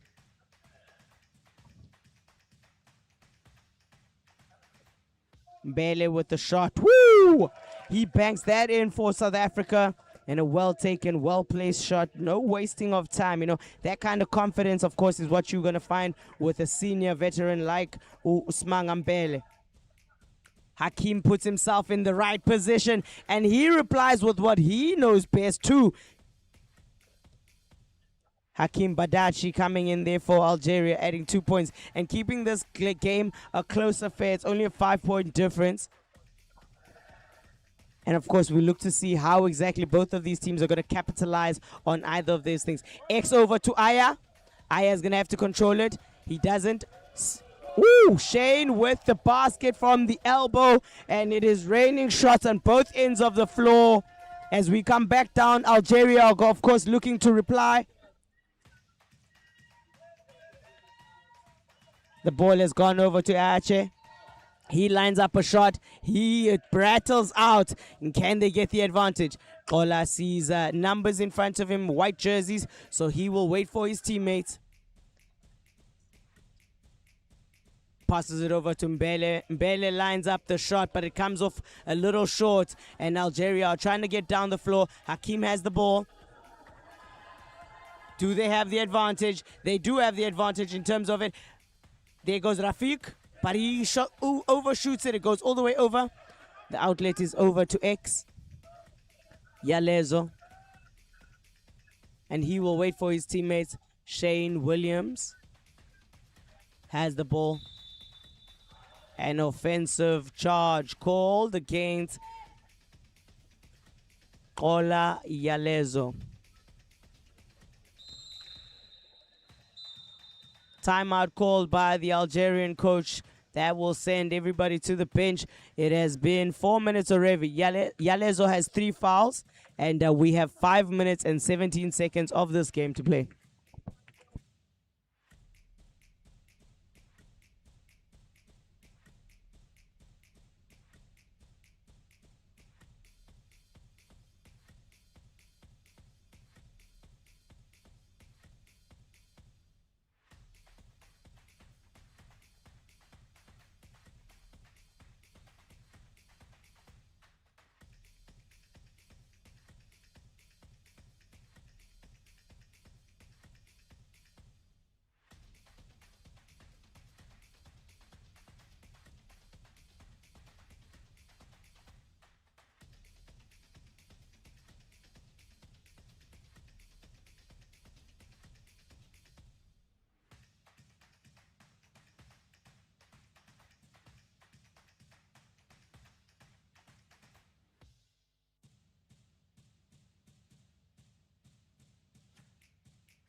Right, Algeria coming in hot as they push.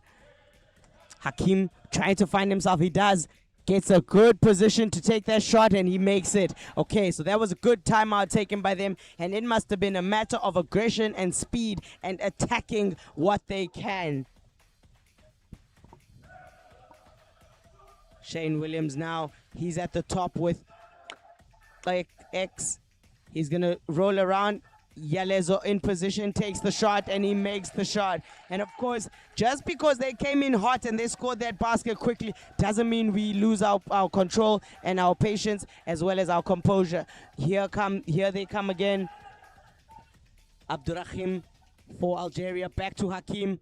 Hakim shoots it, and he gets that to go. Ooh, we're trading baskets now. It's only 2 points, 2 basket difference between the scoreline, 35 to the 39 that South Africa has.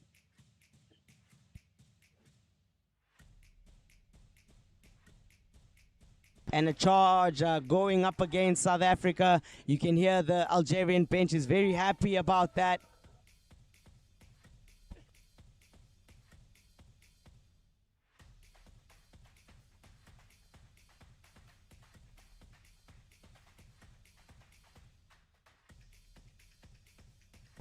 Hakim really finding his way inside of the hoop, but he's not able to get that reverse out on the board. Algeria's also have changed over their defense to a full court man.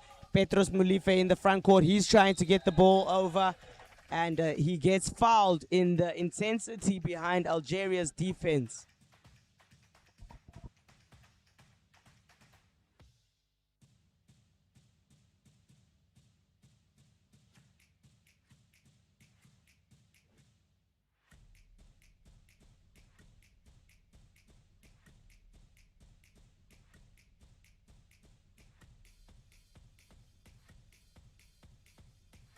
Seconds are counting down. We've got 5 on the shot clock. Shane pulls up, but he doesn't get that one to fall. But he will be going to the free throw line for 2. He was caught in the act of shooting.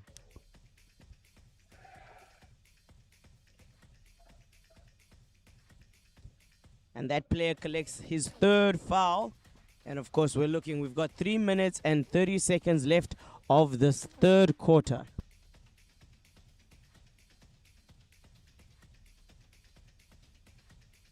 Williams doesn't get the first basket to go.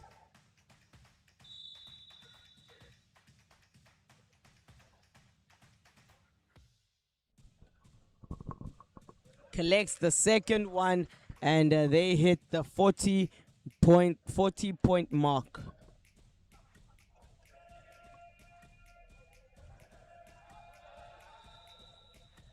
Hakim looking to gain some grounds when it comes to locking into that middle, but it comes off of the far side, coming in there from Rakim, not able to connect. Gets it over, but it is bumped into the hands of Kola. He's all alone, and he gets 2 points to go. South Africa is sitting with 42 to Algeria's 35. It is a 7-point affair now.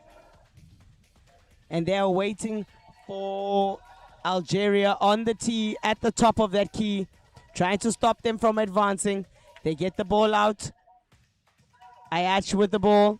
He sets himself up inside. He takes the shot. It's a little short. They are going to fight for that rebound. He gets it back. Algeria still within possession.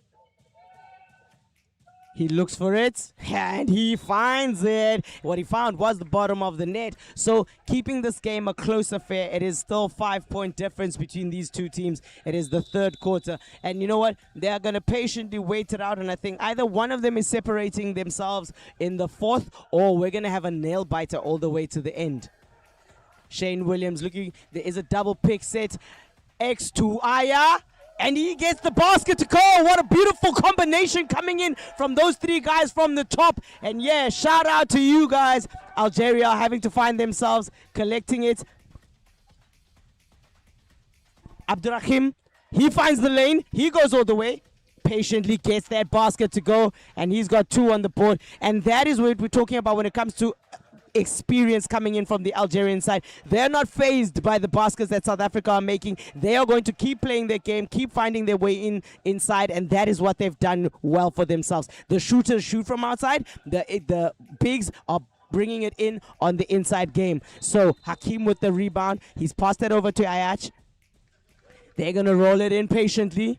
There goes Hakim trying to get past X. The contact is there. Baril will try and dribble it around. He does have a lane. Basket goes up. Basket is good. Rattles it way to the bottom of the net.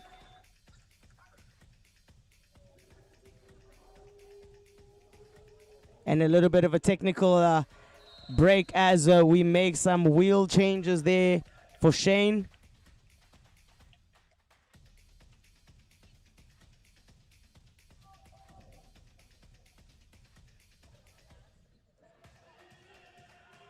And he makes good on that. It is only 3-point difference. What a highly intense game it is. We have 1 minute on the clock. It is counting down. Shane Williams with the ball now. And a charge is called against X. Well done to Hakim for setting himself up there defensively to gain that. There he is battling it out, as you can see at the bottom of the screen. Now he is a relentless player. Kola Yalezo sitting with 4 fouls. We're in the last minute of this game, and if he's not careful, nor the coaches, he might be in trouble. But he's not able to get that one. Takes the second chance opportunity. Doesn't get that. Muhammad under the rim, and he's able to get it. That coming in from Ayache. Ayash. So they've kept their dreams alive. Can you imagine? It is only 1-point difference, and this is what you mean by the composure of both of these teams. Algeria were down, but they've made sure that they've closed the gap every time they have the opportunity. 20 seconds on the game clock, 11 seconds on the shot clock. Smash Mbele doesn't get that one to go. Algeria will try to take that last basket attempt. They've got 7 seconds. 5. And he's going to have to find it somehow. Nothing connects. And that is the end of the quarter. South Africa have 44. Algeria 43. It's going to be an electrifying fourth quarter to come. Of course, this is for that all-important final spot in tomorrow's games. It is going to be for the gold. Of course, each team playing for that. And if they can't get the gold, it will be silver. And for now, we have 1 more quarter to go, and we'll be looking over to the opposite court to have an understanding of how the Senegal versus Morocco game is looking.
just to bring you that update from semi-final 2, we have Morocco earning their 35th point, while Senegal are sitting on 27. So Morocco are in the lead there. It is after the half-time mark, so they're in the third quarter as well. And we are ready to start on court 1, semi-final 1. We're just making sure, of course, that the floor is a safe place for the players.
Making sure on the technical side of things that, again, the floor is safe.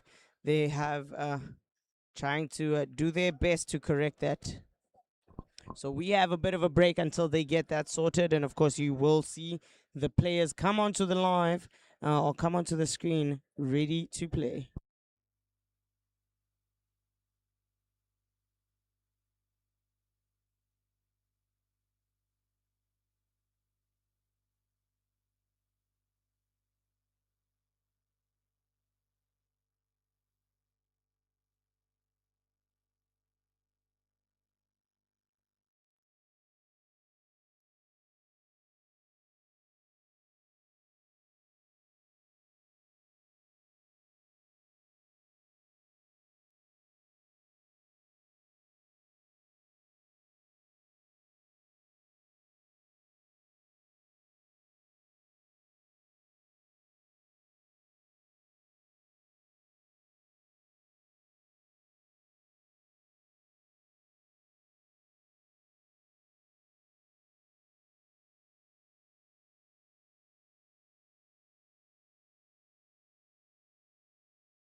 And we are ready to resume.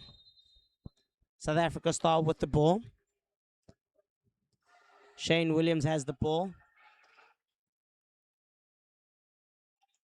And it is now a matter of patience. We're not quickly looking to get in. Shane Williams with the shot. He does know how to take those, and he makes the first basket for South Africa.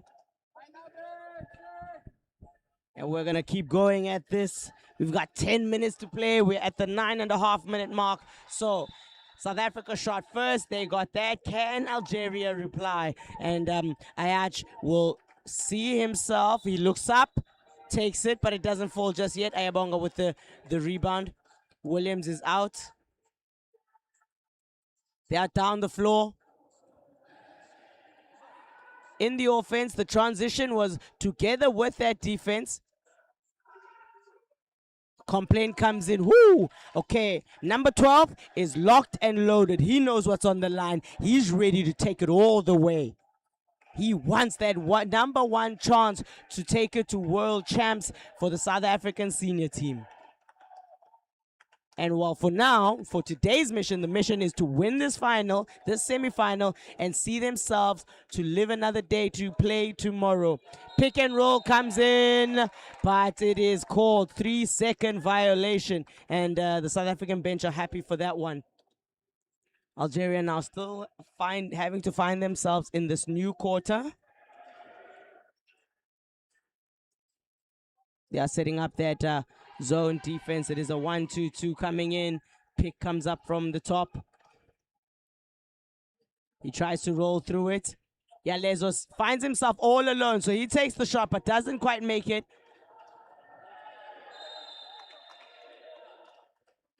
And the player goes down. That one is Abdurrahim. And unfortunately, it does look he's holding on to his head. There was a bit of contact after he hit the ground. So we do hope that he is all right. He's back on his wheels. And he will continue playing. Abdulhim for Algeria. He now has the ball. Hakim fighting it out there in the key. And he finds himself inside. Mohamed, whoo! He collects 2 and the first 2 points for Algeria in this quarter.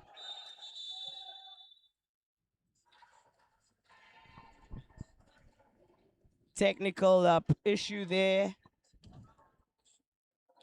Abdul Khim will have to get himself back or strapped into his chair properly, and he does a good job of doing that. He's back down the floor.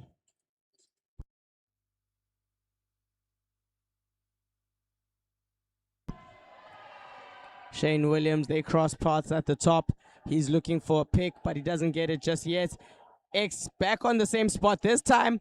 Al-Durhim says, no, you're not taking an open shot alone. And in fact, charge has been collected by Yalezo on Abdulhim. And he will be sent back onto defense. And of course, it is the most crucial quarter. So the foul collection on each player is going to be highly important. And Abdulhim, it is your first foul so far, so he still has time when it comes to his foul collection. Shane Williams shoots it, but he doesn't make that one, and he's 2 of 3 in this quarter, and you know that is still an impressive percentage coming into a quarter. Hakim tries to get around the South African boys. Amawila boys, of course. He's still trying to find themselves. Shot clock is winding down. Do they recognize it? He sends up the shot. Nothing for him on that one. And it is South Africa's ball to restart.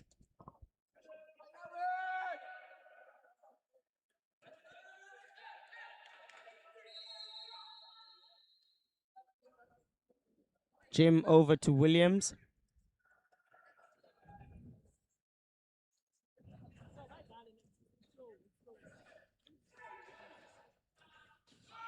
And all the focus is there on the middle. And they're trying to get around it. Zakele finding Ayabonga. Can he get it up? But he doesn't. It doesn't fall. Hakim with the ball for Algeria right now. Pushing and playing one-on-one against Ayabonga. Is he going to pull up from 3? No, he finds Mohamed on the inside. Woo! That was good movement there by the Algerians. Mustafa will be sent to the line for them as the foul comes in a little late on the recovery defense, but it was a great transition coming in from Algeria. The movement, the ball, the passes. I didn't even know where they were looking.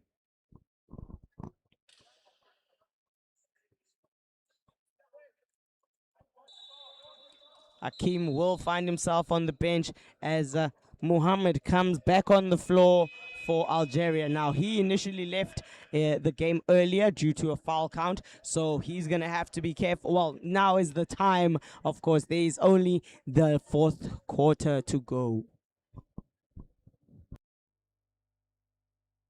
Doesn't get either of the baskets, so that will give South Africa a chance to start with the inbound.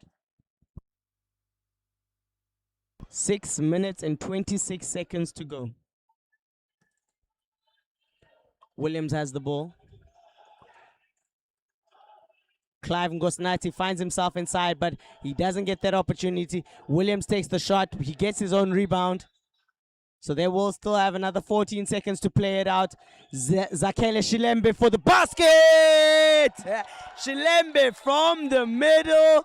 Basket is good, and Algeria have called their timeout. And we are sitting with 6 minutes to go. The score is a 5-point difference. 50 points to South Africa, 45 to Algeria. And the noise is coming in from the opposite court. Morocco are also leading a rampage against Senegal. Of course, it is the highly anticipated games. Both of these games are electrifying. And, of course, it's going to be intense. They're playing for a spot in the final.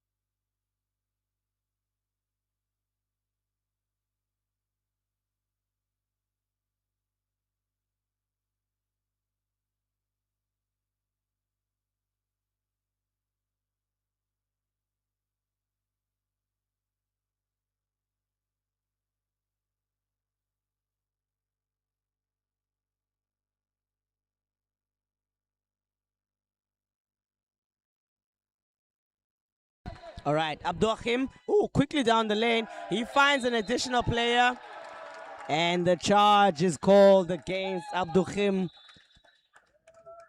Now, he had only picked up his first one in this quarter, and that puts him on 2.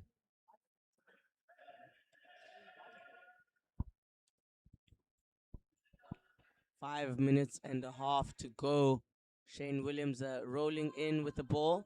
There comes the crossing of the ball there between him and X. Ayabonga looking to find the right pick. X is on the spot. They give it over to Ngosnati. He takes the shot, but it bounces off the top. And Algeria on the push. Muhammad has gained possession inside. He's looking to get it. Well placed. And the foul is drawn. Of course, Shane taking that one. And he knows what's on the line. He had to make sure that they don't score it. So Muhammad will go to the free throw line.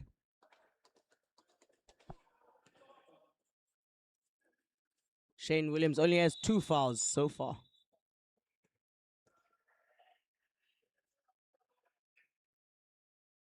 First shot goes up, but it bounces off the top of the rim.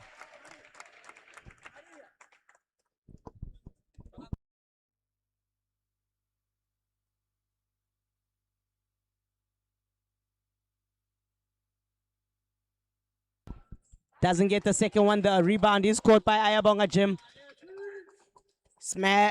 Shane Williams in the front.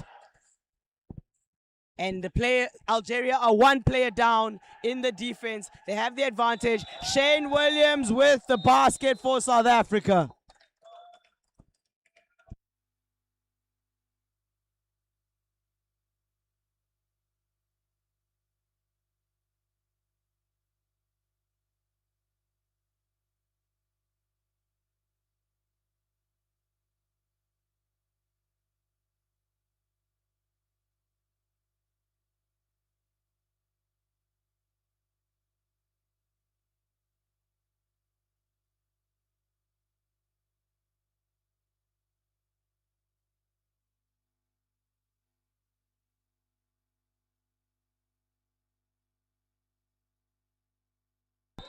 Algeria trying to control their ball.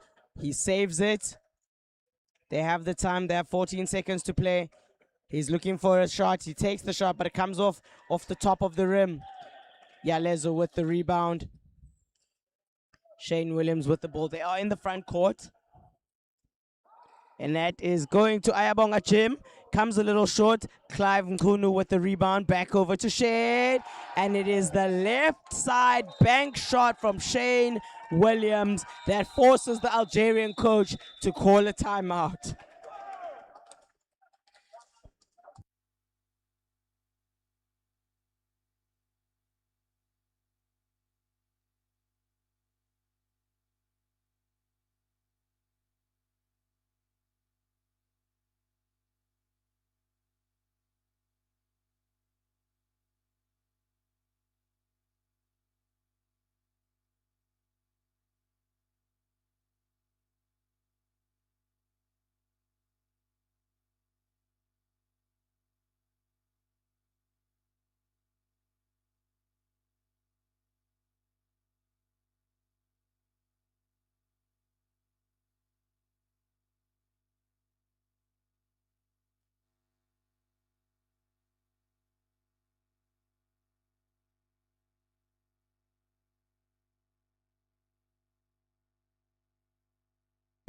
And it is a 10-point affair on semi-final 2 as Senegal are sitting on 34 points and Morocco are sitting on 44. And we resume play on semi-final 1. Algeria with the ball.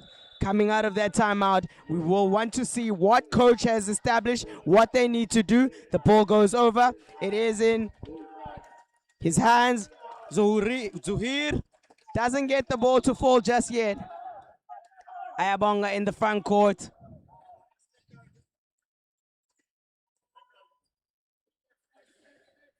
It is a 5-on-4 affair, but the defense have recovered. Clive was in the shooting motion. He gets fouled. He will be going to the free throw line.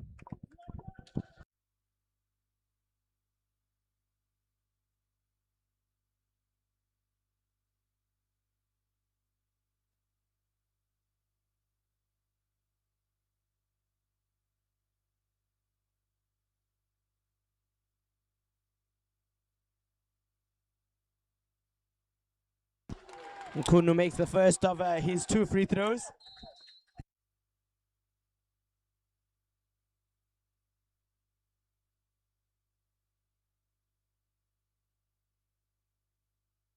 Doesn't get the second one to fall. Atch with the rebound there, and they're coming down the floor. So they've trapped, and they are going to be looking to create their own 5 against 4. He turns off of it. The pick is there. Takes the 3-point shot. Woo! Rattles in and out, but it rolls over the top. He doesn't get that to fall. The foul was called. The whistle was called. We're going to see who it has been called on.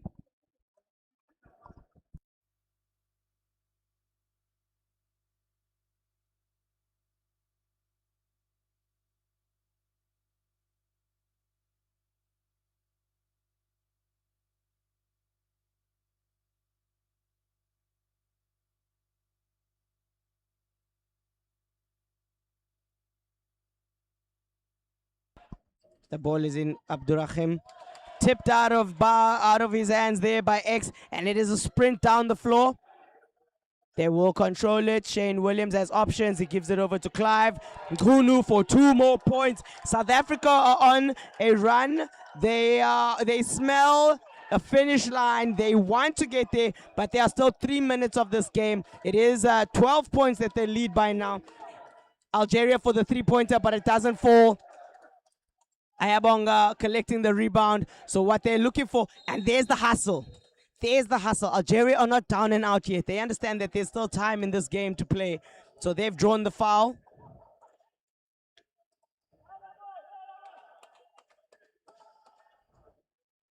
And Algeria are wanting to get onto the floor. They have some substitutions coming in.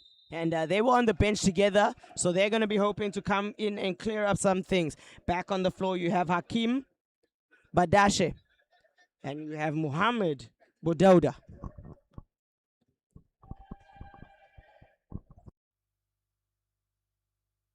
Three minutes on the time. Hakim feeds it over to Rafiq. Rafiq goes for there's a double pick at the top. Hakim is inside. He's going to look inside. Muhammad too. They look to make a basket, but he doesn't. Hakim with the rebound. Gets the basket and one. He collects it on the line. And like I said, nothing is over until that final whistle. That basket closes it to a 10-point gap.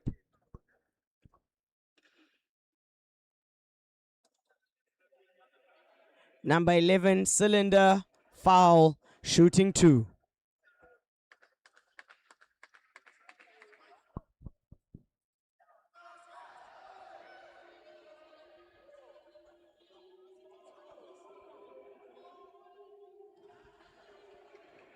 All right, it has been clarified. The basket does count. And Ayabonga Jim has fouled out of the game with 5 fouls. He will be going to the bench. And on the floor, we have Kanya Ngundu for the replacement. So it is Hakim on the line. Hakim Badash.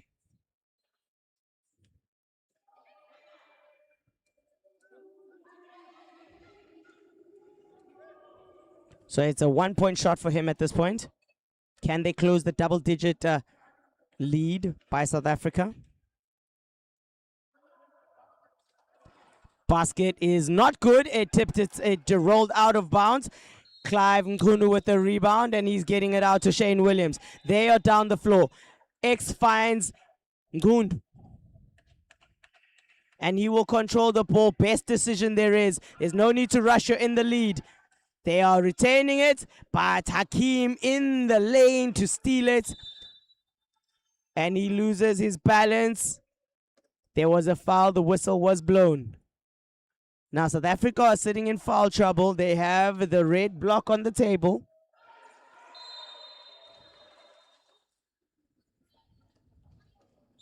It is a 10-point affair. On both courts, in fact, Morocco are in the lead over Senegal by 10.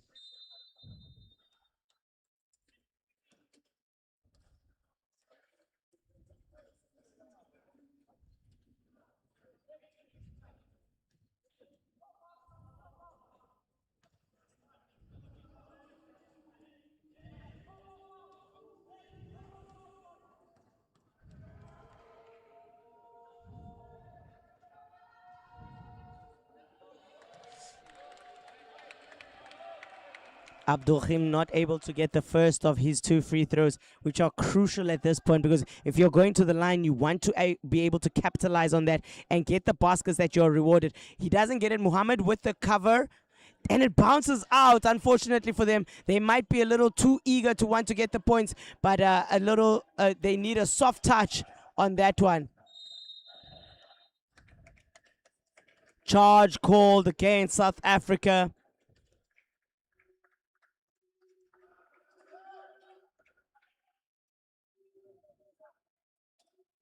Okay, no, it is South Africa's possession.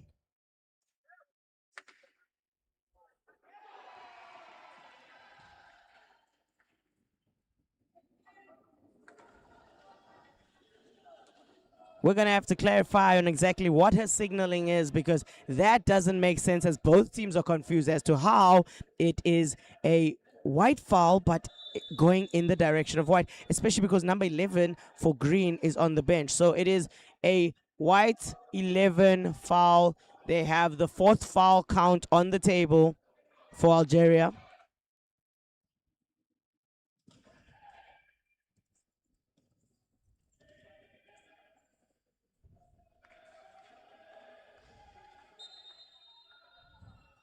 And Zongo is in the game as well. He passes that over to Williams. Williams able to shake his man. Nkunu gets the ball, gets the basket, and he collects 2 more. So they're going to keep up the attack. It is 12 points in the lead for South Africa. Algeria pulls up from 3, but he misses the rim. Clive looks up. It's in the hands of Ayabong of Kola. Kola is alone. Passes it over to Shane Williams, who doesn't get that one to fall. Adochim with a rebound. Hakim now has it. Abdulhim back. He dribbles around. He's going to have to look at what he can find. Nothing. Defense is unrelenting when it comes to South Africa. They almost tip it away. Takes the three-point shot. Woo! And that rolls out. 2 points is collected there by Rafiq.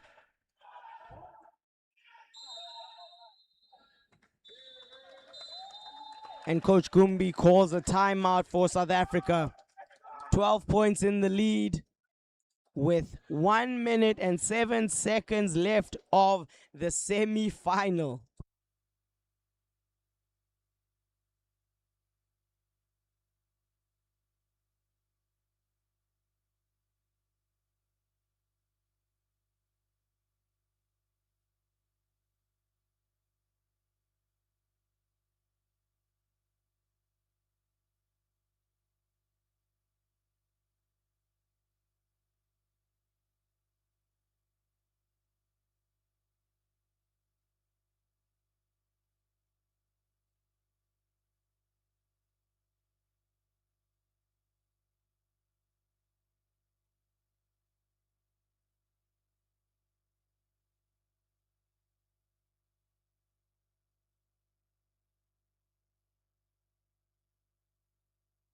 South Africa expecting Algeria to press. They set up in a press break, so they're going to try and dribble through it. They get it over to X. X finds Shelembe.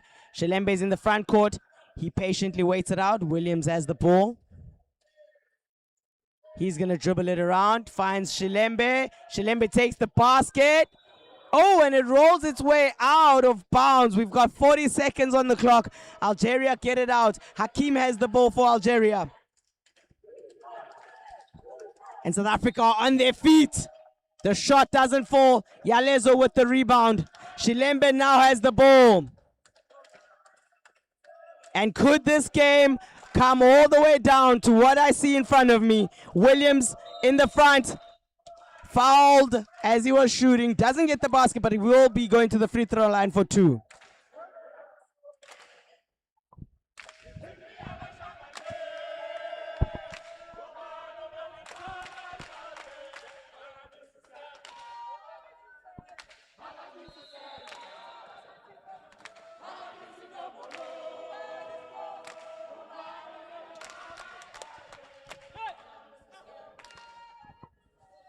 Williams for the free throw. And he hits the mark. South Africa hit 60 points on that one.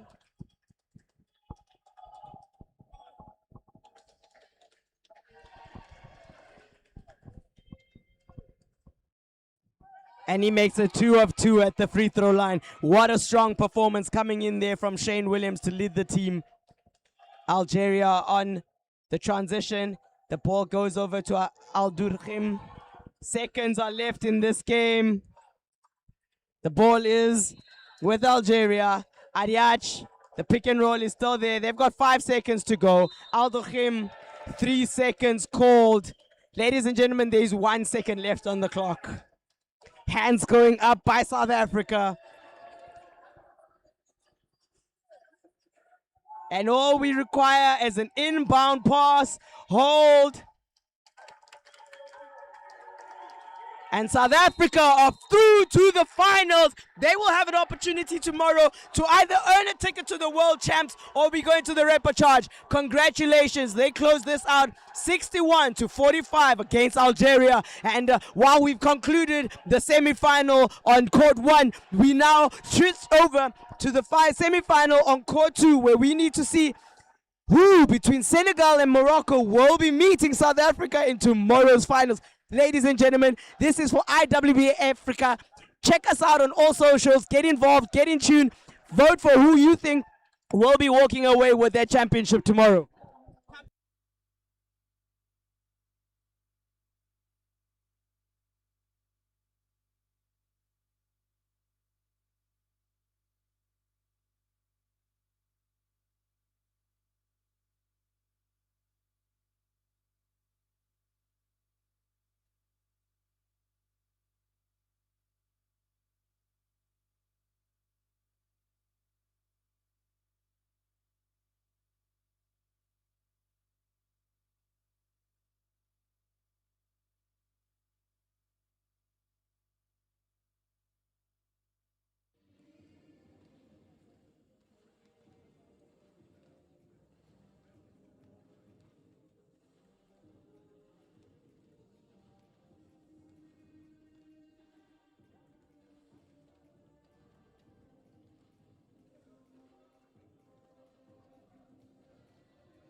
Right, and on the screen you have the Senegalese. They're coming out of a timeout. They are now back on the floor. Senegal 43, Morocco 54. It's looking like a similar affair as what we had on court 1.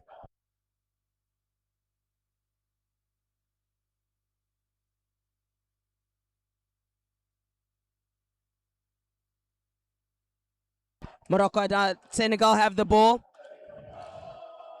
And of course, 2 minutes are left of that semi-final. Morocco are looking to close an 11-point lead. Well, Senegal are looking to close an 11-point lead. Semi-final 2. Over here, we're deciding who will be playing against South Africa in the big final tomorrow.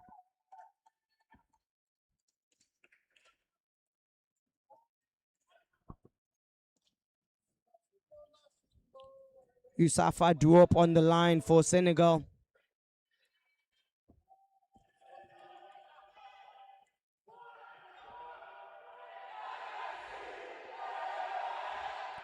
Takes the first of his 2 free throws, doesn't get the first one to fall.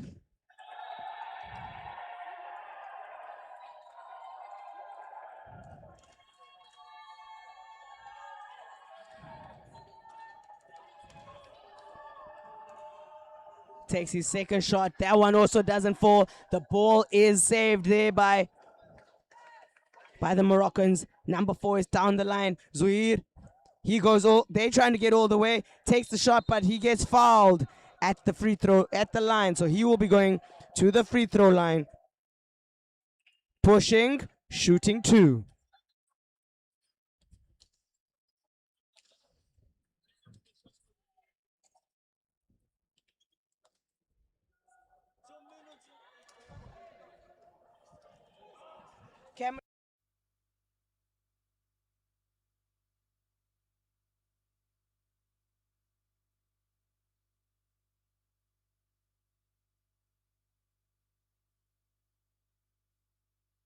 Morocco on the line.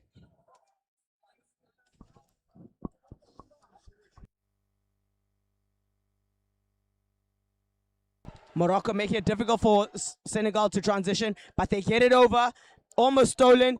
Senegal for the basket, but they missed that one. And unfortunately, those are the crucial moments that you need to turn the game around to your favor. Number 4 from Morocco, keeping it composed. He rolls around. They are in the lead. They don't have to rush. So they're going to try their best. And Senegal are the ones to foul. They have a foul to give. They're sitting with 3 collective fouls for the team in this quarter. So they've just picked up their 4th one.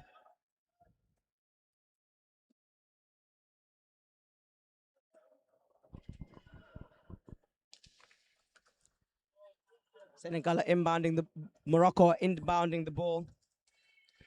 And they look like they're going to try and take their time with it. He dribbles it around. Does he have the gap? He's on the baseline, turns over again. Lines up a shot. Shot falls. Not through the net anyway. And the second attempt doesn't get to go as well. Youssoufa Diop with the rebound. Senegal are down the floor quickly, trying to gain as much time and ground as they possibly can. Under the rim, Senegal get 2 to go. And it is still a heated affair.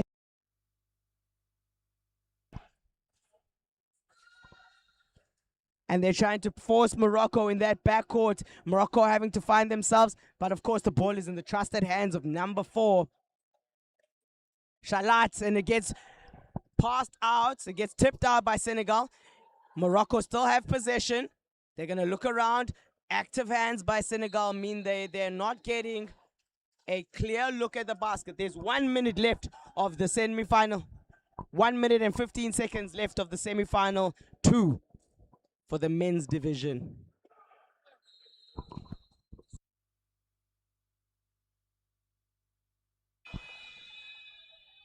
Shot clock goes off before they are able to connect on that one. So the ball will start with Senegal.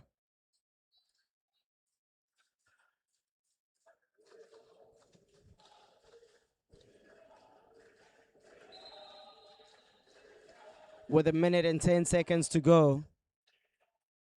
Diop has the ball, passes that back over. He's trying to find his lane. He looks over. He's got the ball. Senegal take a three-point shot. It doesn't quite fall. Bounces high and out of bounds.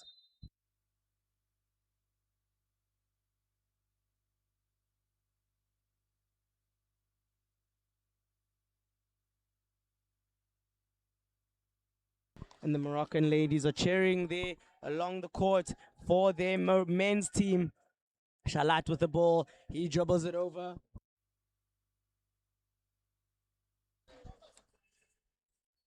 He's looking to find a teammate inside. They do. They get the ball up.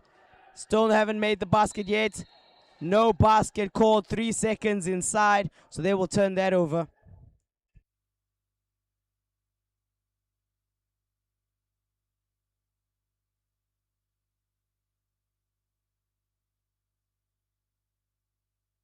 And the inbound is made by Senegal, but the pressure is on Morocco, making sure that they have got intense defense set up. They've got one out in the back. He puts his hands, tries to get his hands involved. They're coming down the line. The ball is still active. It's still within play.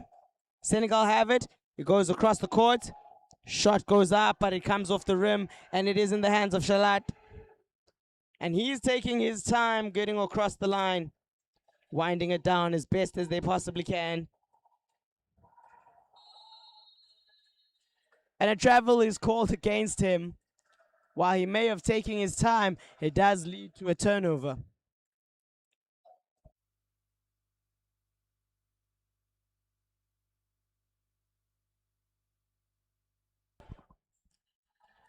Senegal passing it over.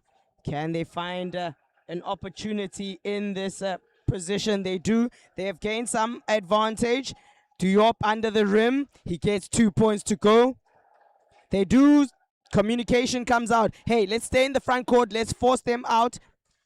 But unfortunately, Morocco understand. They're really good at the transition, and they draw a foul. So it is still Morocco's ball. They'll be going.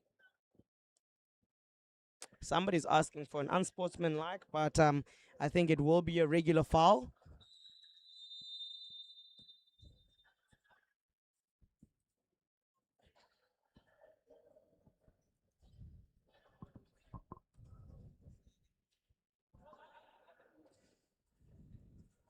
And a timeout is called as a coach from Senegal. Philippe wants to have one more word of encouragement as well as strategy for his players.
First point not connecting on the free throws.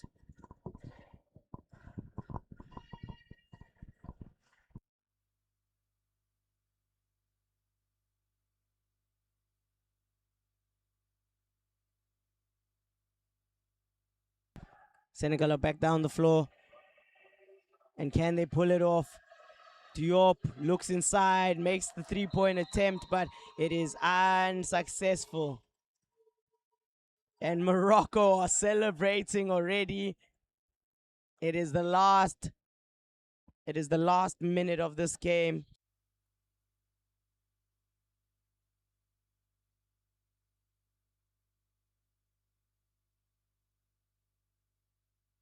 And that's it. That is the end of it all for the day 6 at the IWF 2026 Africa Championship. Morocco have sealed the deal against Senegal, and they will see themselves in the final tomorrow. All finals are locked, loaded, and ready to go. In the women's, we have Algeria facing South Africa, an all-time favorite women's finals. And of course, we will either be looking to name a new champion or crown the reigning queens, Algeria. And in the men's, we've got a new contender in the block. Of course, the defending champs are coming in, Morocco, in that final to face off against the South Africans. I look forward to tomorrow, ladies and gentlemen. Don't forget, catch us IWBF social media, Instagram, Facebook, TikTok with the global IWBF page. And of course, shout out to Push LDA for the amazing content that's coming in. And my name is Tlina Panyana. It has been a phenomenal week of wheelchair basketball in the African continent. And I look forward to tomorrow's final,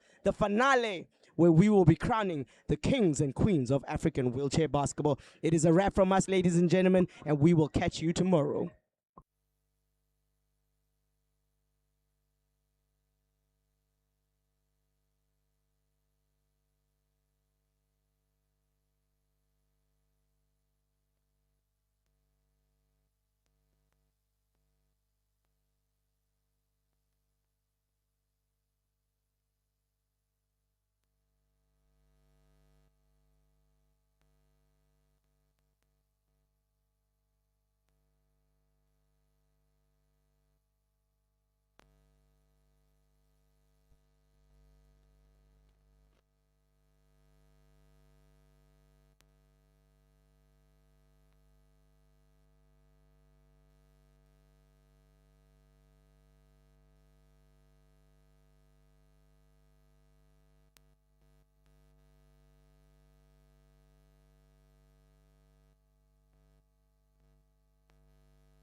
I was ready for this exactly, so I figured, hey man.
You're good to go?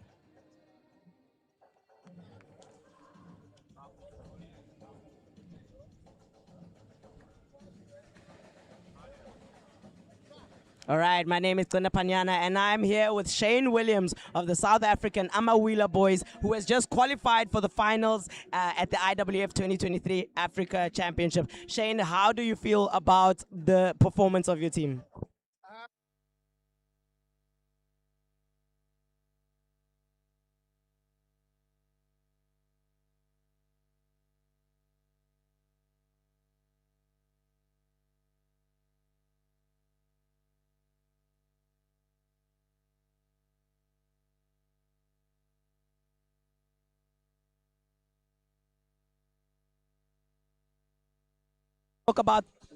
Let's talk about the last time South Africa was in a finals at the African Championship.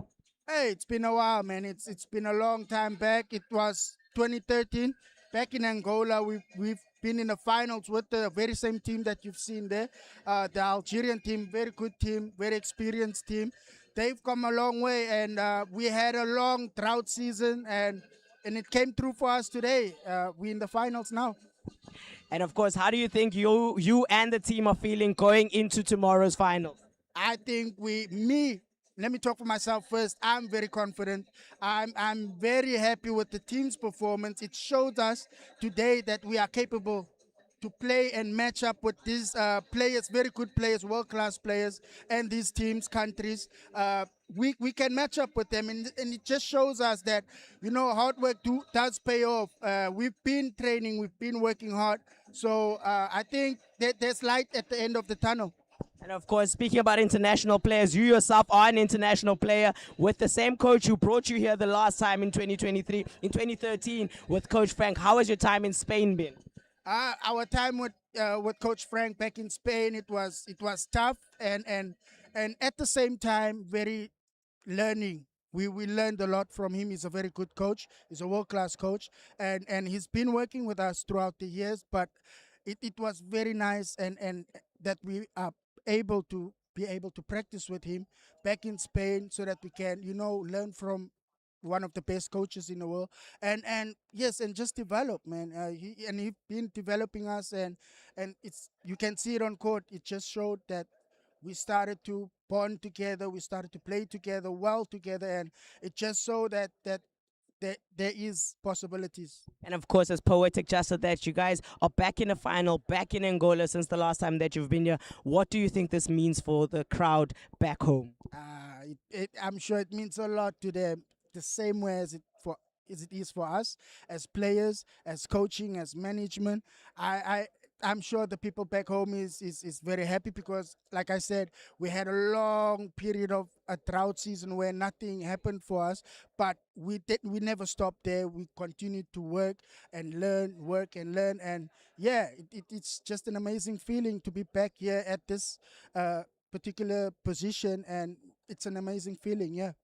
Shane, I look forward to seeing you tomorrow playing off for your heart, for your country, for yourself. And we look forward to that final and all the best. Thank you.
So I am here with Zue Shalat of the Moroccan, the captain, and of course the defending champions of the African Championship.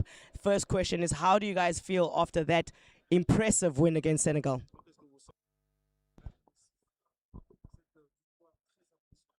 Bah, cette match, c'était vraiment un match compliqué avec une grande équipe de Sénégal.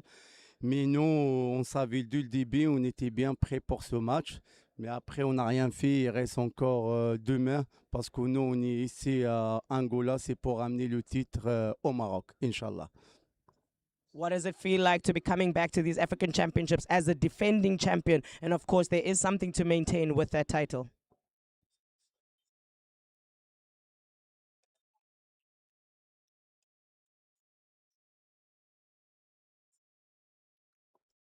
Ah bah c'est sûr, on a un peu de la pression, ça on a l'habitude, mais c'est dur à garder cette pression, mais on sait gérer, mais on va faire le maximum pour amener cette coupe chez nous.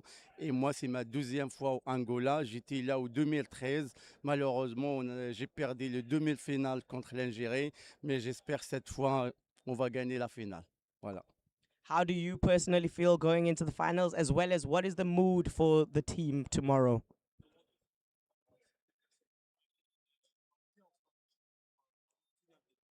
Ah bah écoute, l'ambiance, on vit très très bien. On est comme une famille, une grande famille.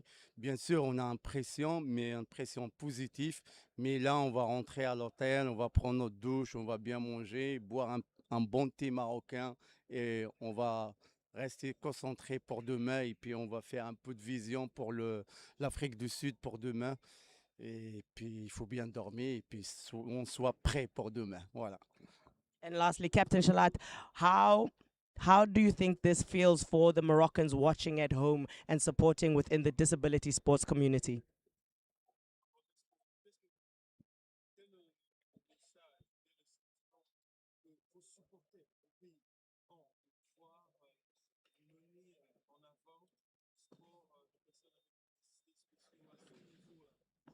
Ouais, ben, nous, on manque beaucoup des moyens pour le matériel, bien sûr.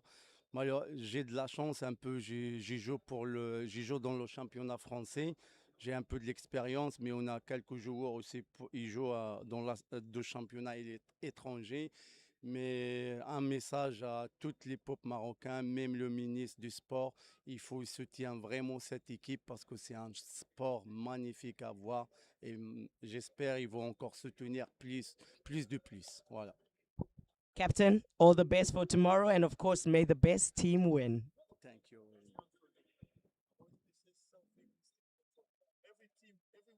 Français. Oui. Ouais. Yeah. Il n'y a pas de problème. Maghreb, Tesh, Maghreb, Tesh, Maghreb, Tesh, Tesh, Tesh. Thank you very much.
Teste.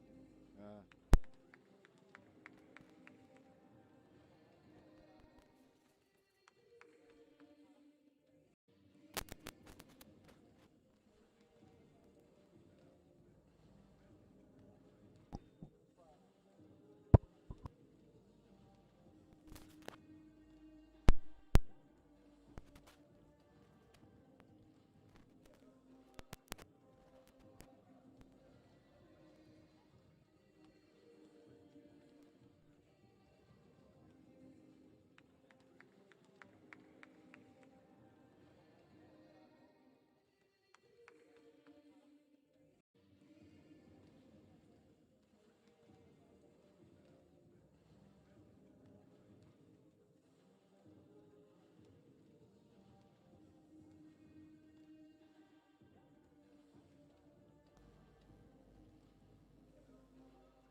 What an electrifying end to the semifinals today. Of course, we saw 4 of those semifinals going off, 2 of the ladies and 2 of the men's. And the stage is set and finalists have been confirmed. So tomorrow we're back at the Arena de Calamba for those finals.